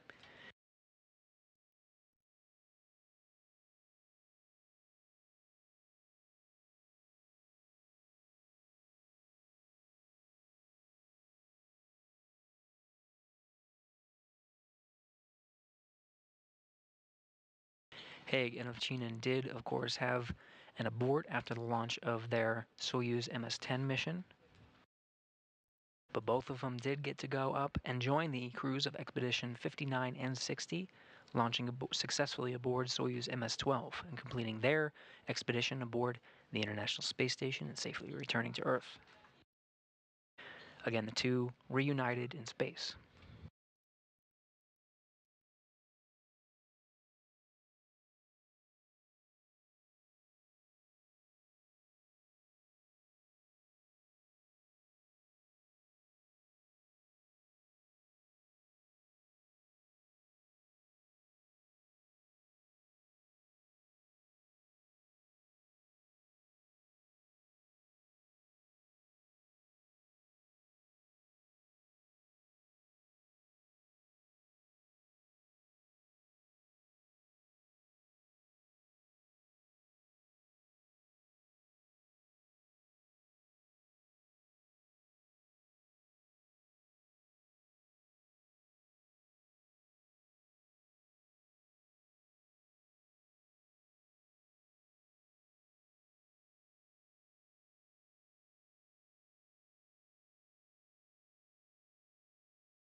3 Roscosmos cosmonauts in view.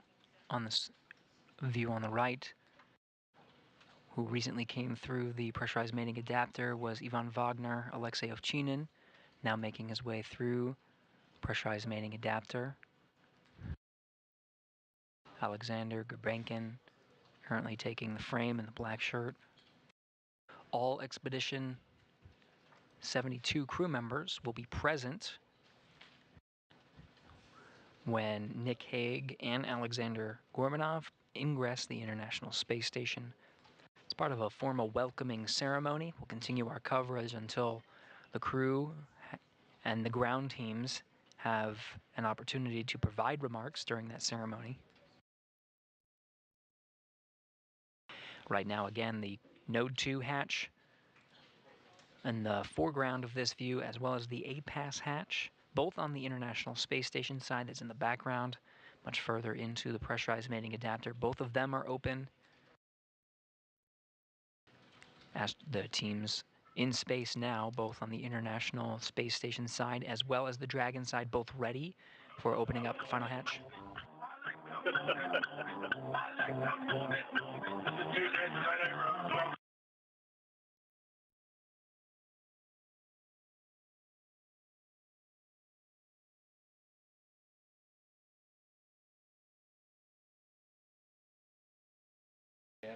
So again, the astronauts in space are ready to go, just waiting for those ground teams and finding ways to pass the time. Station and Dragon Houston on the big loop. Stand by for equalization. We're expecting it to take 3 to 4 minutes.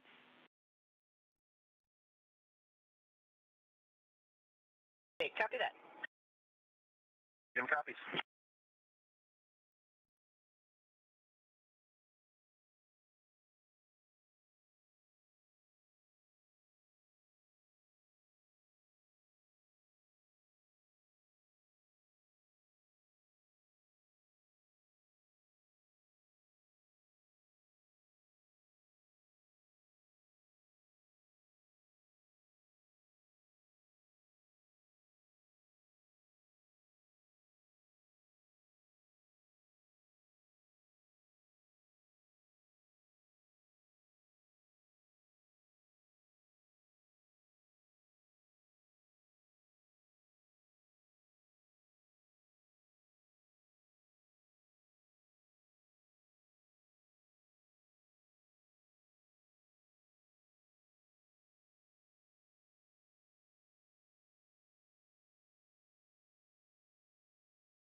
This is Mission Control Houston. For those tuning in, we're continuing to wait for one last step of allowing the hatch pressure to equalize before opening up the final hatch. We've been working through hatch opening sequences over the past hour or so, about an hour and a half since docking at 4:30 p.m. Central Time. The ground teams have instructed the astronauts on board to wait until equalization is achieved before proceeding to open up with the hatch. Hoping to hear that call momentarily. This is a view from inside Dragon Freedom. NASA astronaut Commander Nick Hague in the background there on the comms. Mission specialist Roscosmos cosmonaut Alexander Gorbanov there in the foreground.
This is Mission Control Houston. You're getting views from both inside the Dragon Freedom cabin as well as from inside the International Space Station Node 2. Astronauts on board both vehicles waiting patiently. We're waiting for a go from ground teams analyzing the pressure inside each of the respective spacecraft and waiting for a go to open up that last hatch, Dragon hatch.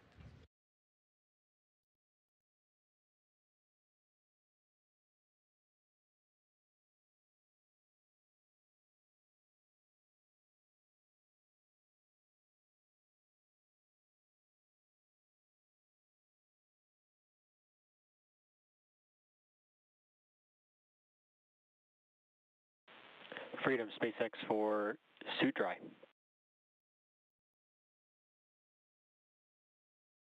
Freedom's with you.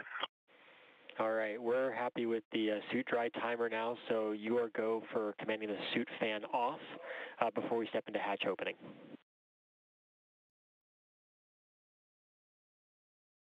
Okay, copy that. We'll turn off the suit fan.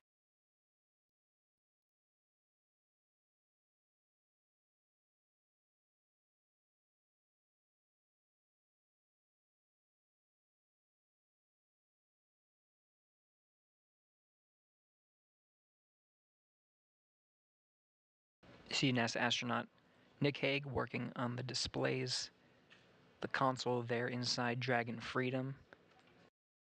The command to disable those suit fans is on that console.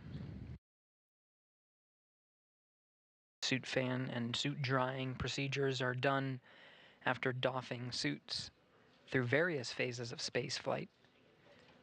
For these two astronauts, after doffing the suits after orbital insertion, suit drying was part of the procedures there as well, before they were once again donned prior to the approach initiation burn.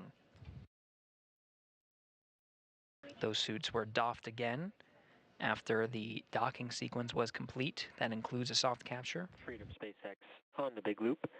We see the suit fans are off. So at this time, you are go for hatch opening per the decal, followed by the remaining actions in 4.400, Section 6.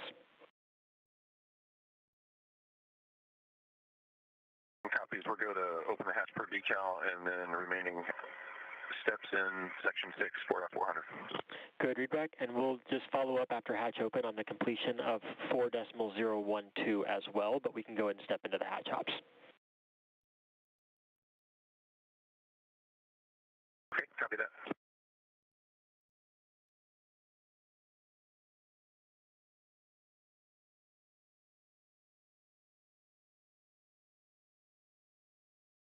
With that from the SpaceX mission control teams in Hawthorne, California, relaying that the suit fan command has been successfully initiated and they are go to open up the hatch. We got a great view from inside the space station here, and we're starting to see it illuminate.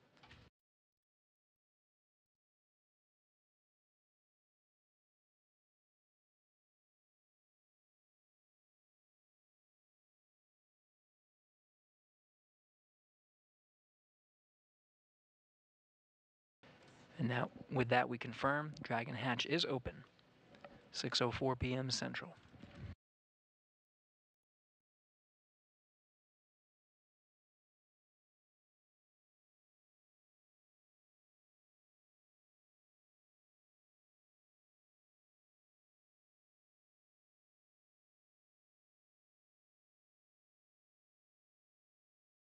SpaceX Freedom hatch is open. Copy, hatch open.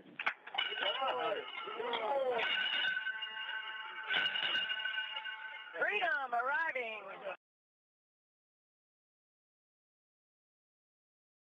Bell has been rung.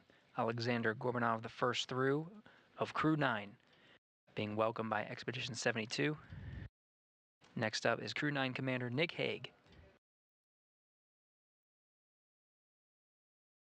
Crew 9 now aboard the International Space Station and joining Expedition 72.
Again, Crew 9 on board the International Space Station.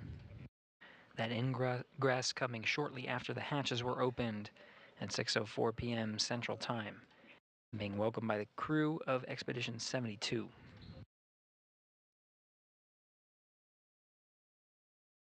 We're going to continue our coverage here. We have a planned formal welcoming ceremony.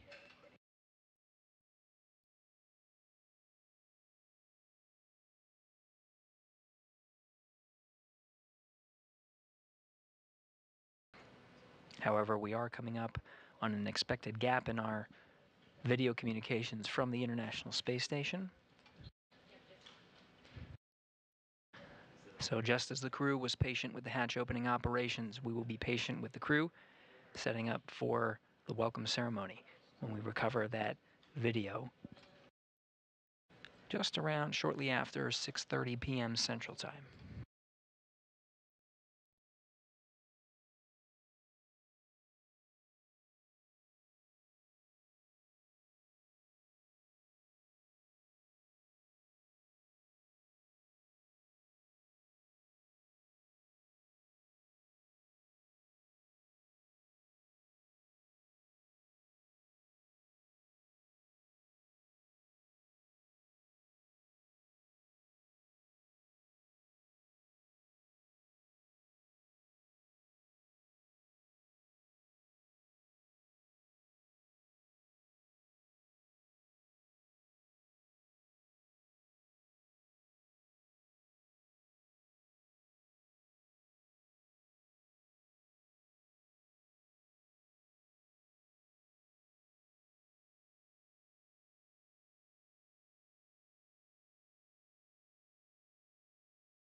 Again, Haig and Gorbanov on board the International Space Station. Gorbanov in frame right now, but they're going to take some time and speak with some of their crewmates. But we will be continuing our coverage through the formal welcoming ceremony.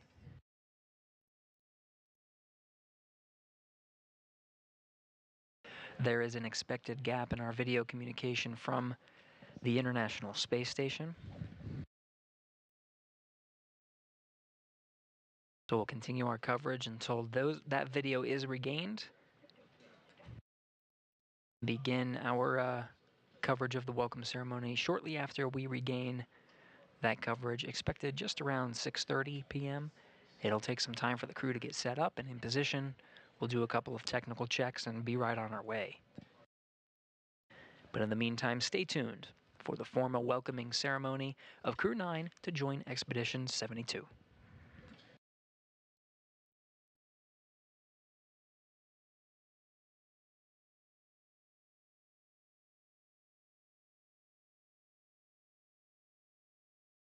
And if you're just joining us, you're looking at some of the NASA astronauts and Russian cosmonauts having some fun on the International Space Station. Crew 9 officially on board the orbiting laboratory. We're now about 17 and a half minutes away from that expected welcome ceremony. We're expecting to lose these views in the next few minutes here as we pass over the southern Pacific Ocean, where there are very limited ground stations for the video signal.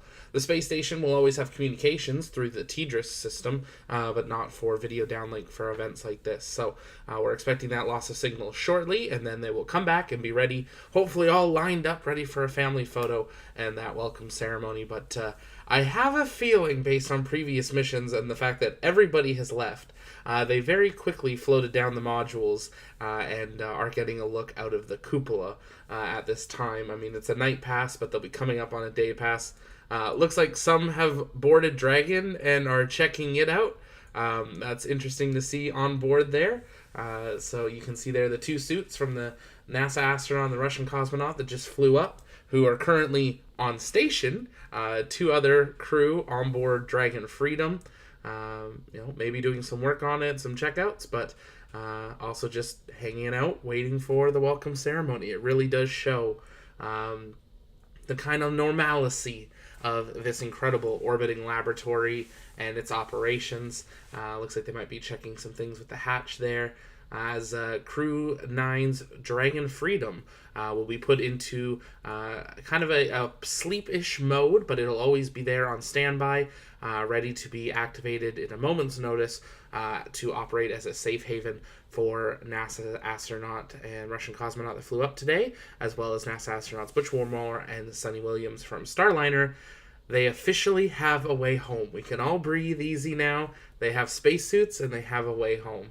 As for the last couple of weeks, they would have been coming home on Crew 8. That'll be one of the first things set up, is those two extras, the one extra spacesuit that came up with Crew 9 and the one suit that was on station will be put on board Crew Dragon Freedom. And Butch Wilmore and Sonny Williams will go through a crash course on how to fly Dragon all the way up at the ISS, as they have not been trained on that, but they do officially now have a way home. Are expecting this loss of signal in just a couple of minutes here, about 15 minutes away from the welcome ceremony. If it's your first time here, though, welcome. My name's Zach. I'm the founder and host here at the Launch Pad. Here at TLP, it's our mission to inform and inspire the explorers of tomorrow, because we believe that space is better together, and we're glad to have you all joining us live here today for the mission to the ISS for the Crew 9 astronauts. They are now aboard the station, getting probably a grand tour, maybe using a stop for a bio break, and I'm sure looking out that beautiful cupola window as they come up on the Terminator line. They should have an incredible view. If the cameras hold out, we might get to see that on those two left black screens. Those are two live views from the space station. But it's always amazing to see what kind of the normal day-to-day is on the orbiting laboratory, and how the crew, though incredibly trained people, are also everyday people and are just having fun in zero-G. If you guys have questions, you can send those in the chat by tagging us at the launch pad, and we'll work on answering those live. Mars 2028 is asking, when will the Crew 8 land? They're expected to be doing a handover over the next 7 to 10 days, and then they will start looking at weather down here on the Space Coast in Florida for recovery operations. And that's when they'll make a decision on when to leave. So most likely the late first week, early second week of October is when we expect Crew 8 to come home.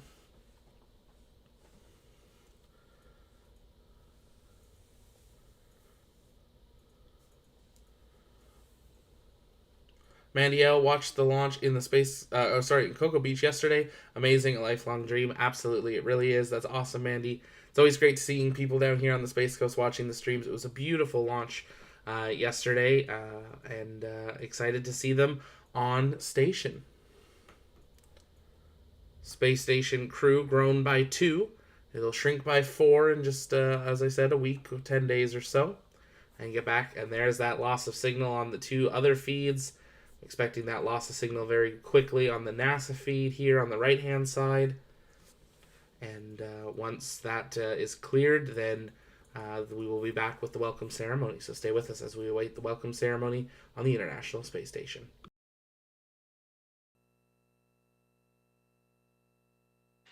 This handover is expected to last a couple of minutes before we regain views from on board, and we'll go through a couple of steps.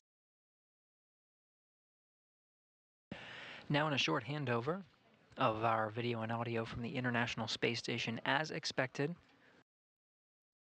This was tracked before we initiated a go to proceed with the formal welcome ceremony. Wanted to make sure we got good views from inside.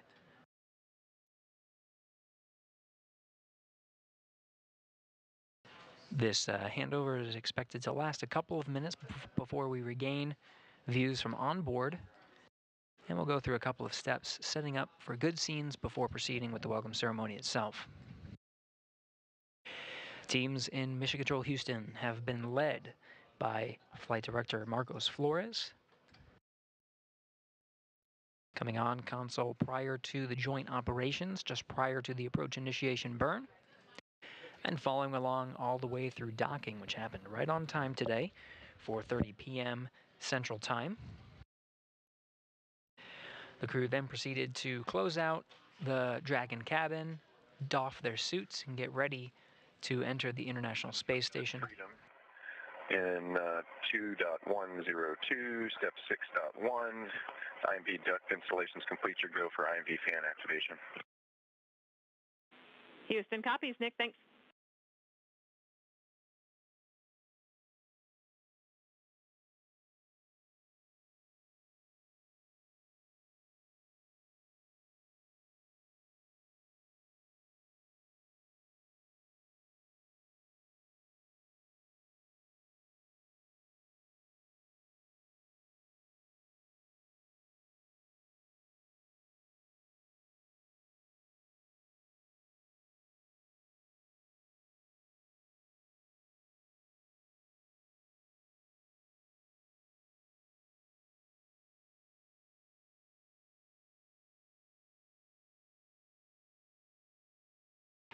Getting views from on board the station now. Before the formal welcome ceremony, just getting a head start on some of the procedures.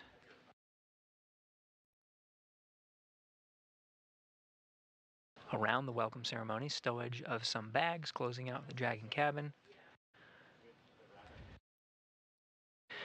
The communications from on board might be a little spotty, which is why we're holding on executing the welcome ceremony for now. We'll again continue our coverage until that's done, but we may lose some views here and there until we get solid communications expected just in about 10 minutes.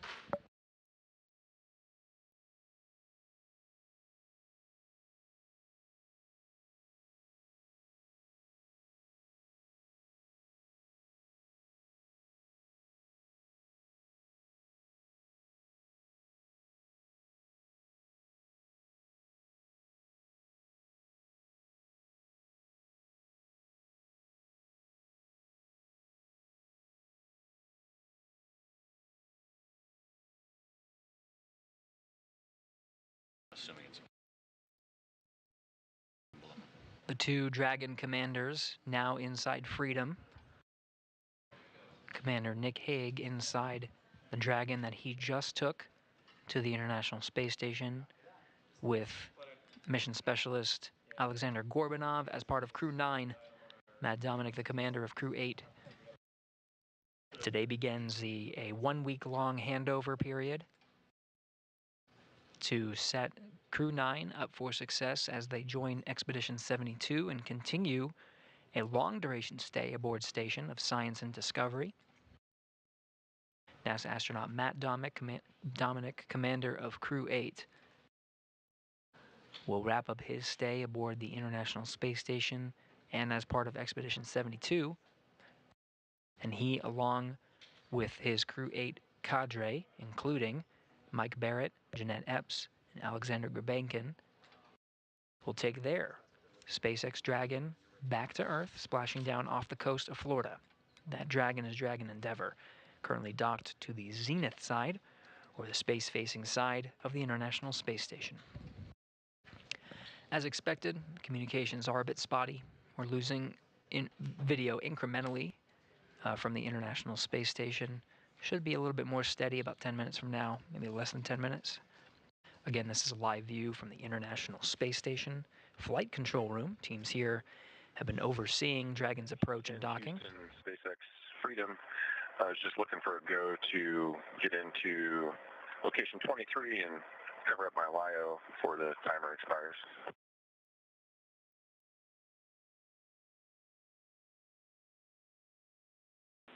Checking, Nick.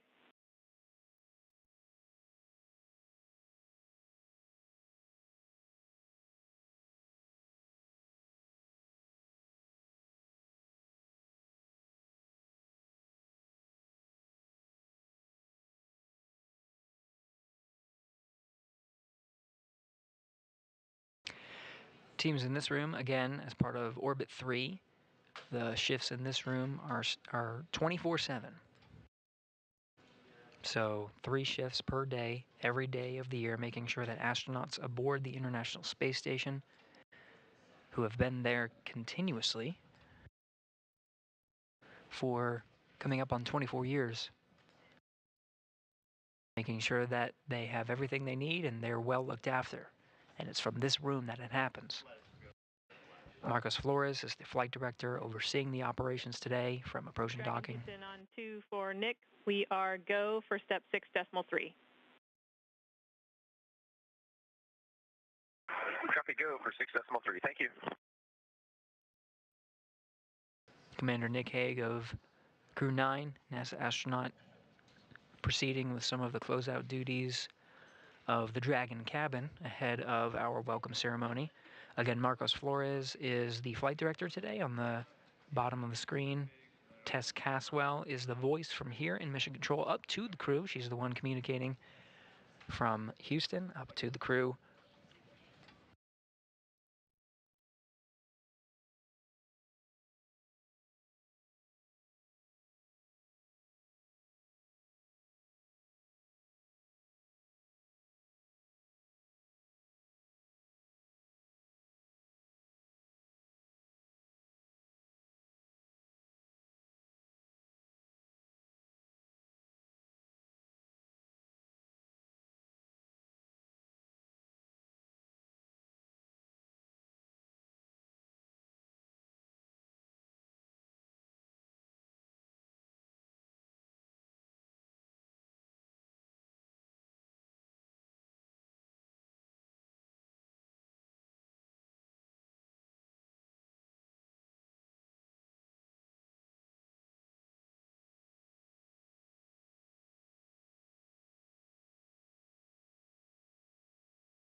And SpaceX Freedom, step 6.5, the LiO cartridge is sealed and installed. That's cartridge 1's back in the active, sealed. All right, Nick, SpaceX copies. LiO 1 is back in the active slot, but is sealed.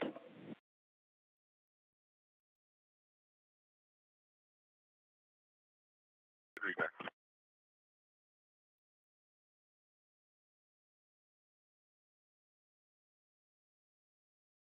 We're hearing conversations about the LiO cartridges. These are lithium hydroxide cartridges that provide scrubbing of carbon dioxide from the atmosphere. Station Houston on to any available crew for PAO scene setup.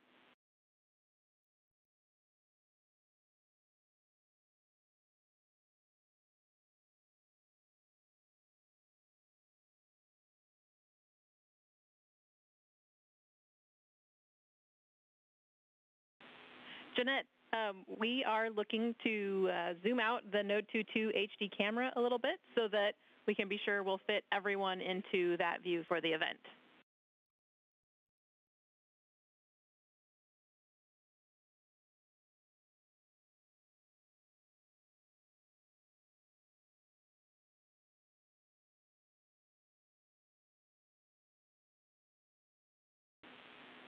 We will take you up on that, Jeanette. Please move it back a little bit so we can get a wider field of view, make sure we can get everyone into the frame. Thank you.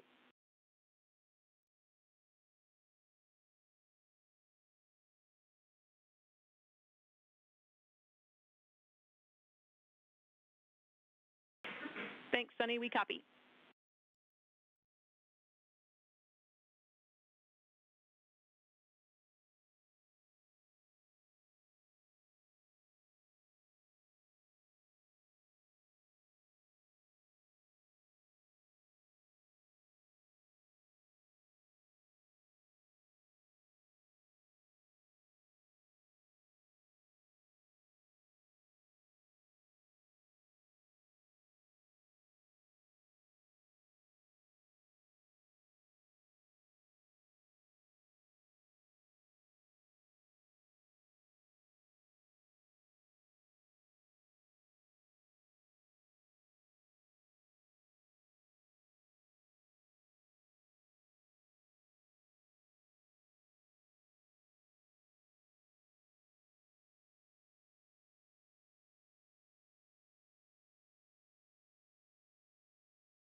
Okay, 5, 4, 3, 2, 1. How am I coming through?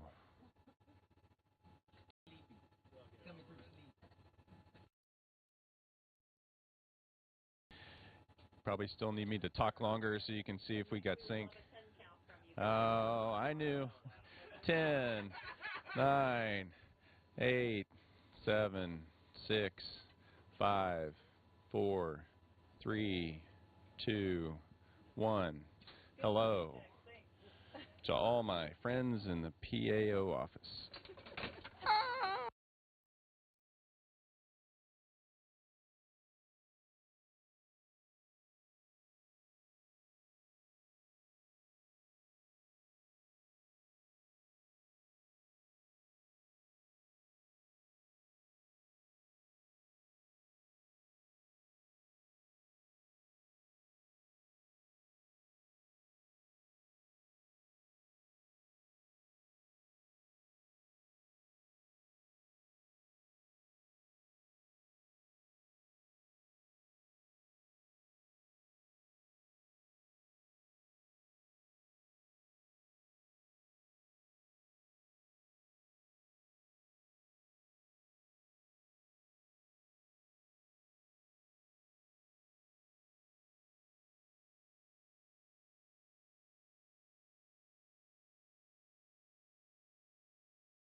Time.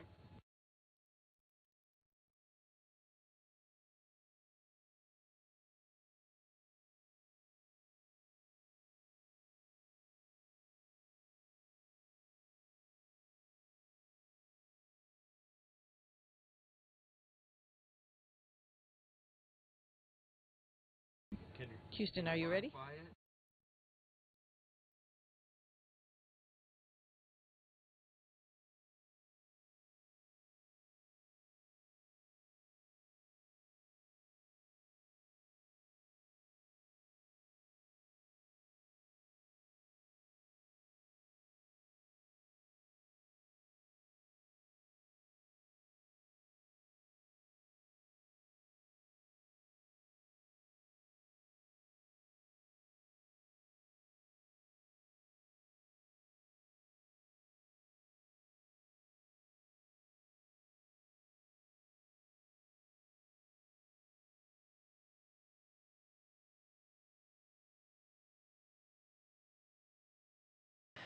This is Mission Control Houston. Crew is standing by to begin the welcome ceremony, just configuring a few technical things on the ground to enable all crew members and on each of the control rooms to be able to hear the welcome ceremony.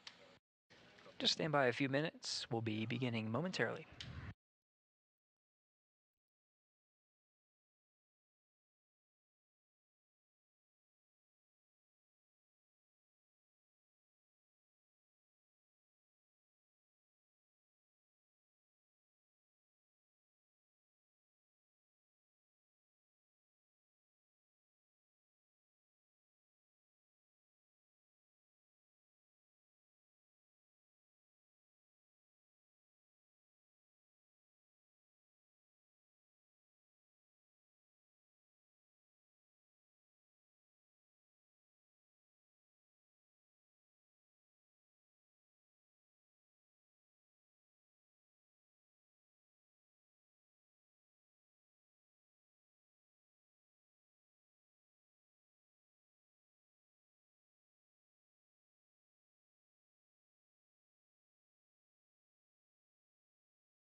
Okay, 1, 2, 3, 4, 5.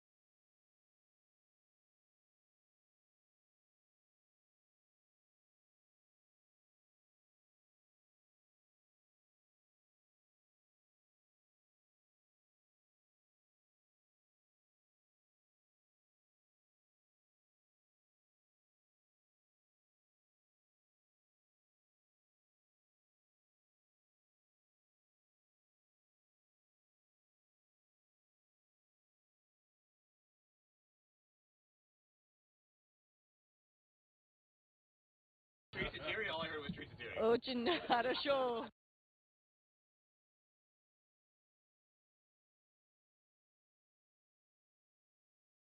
Суд Москвы, отвечаю в СГ-2. Проверяем связь. 1, 2, 3, 4, 5. Как вы слышите меня? Отлично.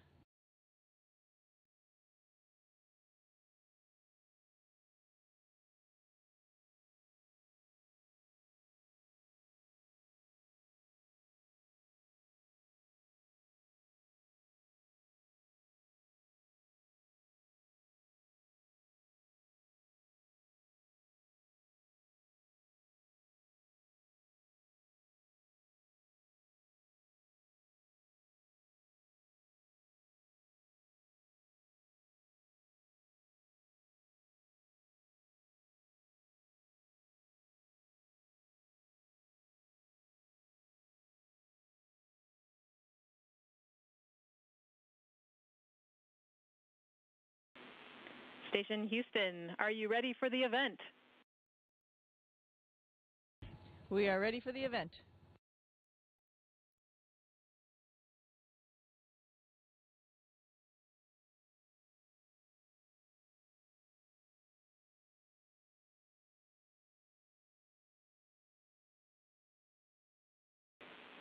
Station Houston, we are ready as well. Over to you to welcome the new members of the crew. On behalf of Expedition 72, I just want to say welcome to our new compadres from Dragon Freedom. Alex, welcome to the International Space Station. And Nick, welcome back home to the International Space Station. It's great to be here with bringing the 72 back up to 11. Thanks, Sonny. Alex and I had a smooth ride up here, and so first off I just want to say thank you to the teams that got us ready to fly Freedom to the station, and it was a awesome ride. And coming through the hatch and seeing all the smiles, and as much as I've laughed and cried in the last 10 minutes, I know it's going to be an amazing expedition, so I'm really looking forward to getting to work up here. So I'm very happy to be here in this huge, amazing laboratory, International Space Station. And I'm looking forward to working with this crew, Expedition 72, and with people who are supporting us on the ground, МСС Houston, МСС Moscow. Также хотел поблагодарить НАСА вместе со SpaceX и Роскосмос, которые продолжают сотрудничать по программе МКС, продвигают науку, эксперименты космические вперед. И хотел поблагодарить всех родных и близких за то, что меня поддерживали в этом путешествии, которое только начинается. Завтра первый рабочий день. Начнем работать. Спасибо.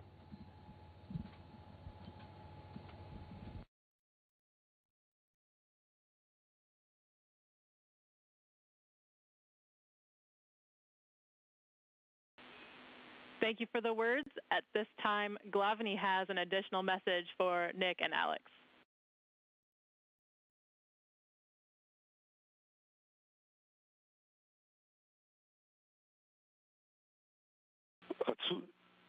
ЦУП Москвы на связи. Я надеюсь, вы меня сейчас хорошо слышите. Я приветствую всех. Здравствуйте, добрый вечер. Ника и Александра, мы приветствуем отдельно, особо поздравляем с благополучным прибытием на борт и началом космической вахты. Удачи вам. Долгим разговором сейчас утомлять не буду, потому что, понимаю, насыщенный день, вы устали. Благодарю за внимание. Удачи, удачи, еще раз удачи от всех нас. Мы на связи и готовы вам помочь всегда.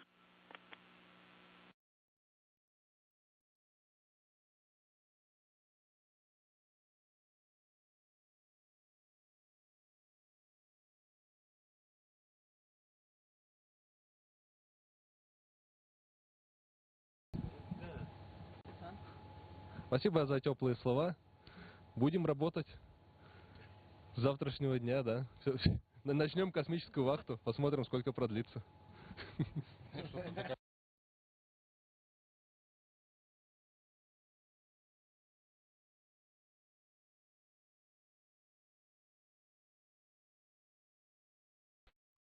And with that, thank you to all participants. Station, we are now resuming operational audio communications.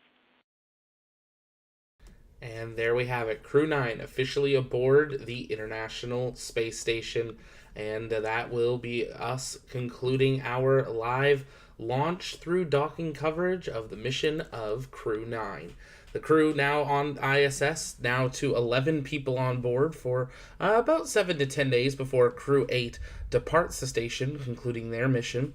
Butch Wilmore and Sonny Williams now have a new way home on board Crew Dragon Freedom, and on your screen right now is a view of that beautiful Crew Dragon Freedom spacecraft docked to the International Space Station. The ISS will now resume normal communication operations as well as station operations. They had to stow some of the solar panels in preparation for Crew Dragon's arrival. Those will now be released and put back into normal orientation. If it was your first time here, though, welcome. My name's Zach. I'm the founder and host here at the Launchpad. Here at TLP, it's our mission to inform and inspire the explorers of tomorrow because we believe that space is better together. And if you haven't yet, join us over on our TLP Discord. That's where our community hangs out in between streams. We'd love to see you there. It's free to join, and it's a really awesome community. If you like what we do and like to help support our mission, you can hit the join button down below. 99 cents a month gets your name turned that awesome Go Green and gets that TLP helmet next to you. The longer you're a member, different color your helmet. From our TOP Space Coast studio, that's going to conclude our live launch coverage for the last 3 days for the NASA SpaceX Crew 9, as they are now aboard the International Space Station. Stay up to date on the latest launch schedule, tlpnetwork.com/launches. SpaceX has grounded Falcon 9 again for an investigation on the second stage from Crew 9, splashing down out of zone, so stay tuned to our social media and Discord for updates on when they'll resume launching, and we are counting down to the launch of the second certification flight for Vulcan from here on the Space Coast next week. From our TOP Space Coast studio, my name's Zach, and we will see you next time, because space is better together. Go Crew 9 and go Expedition 72.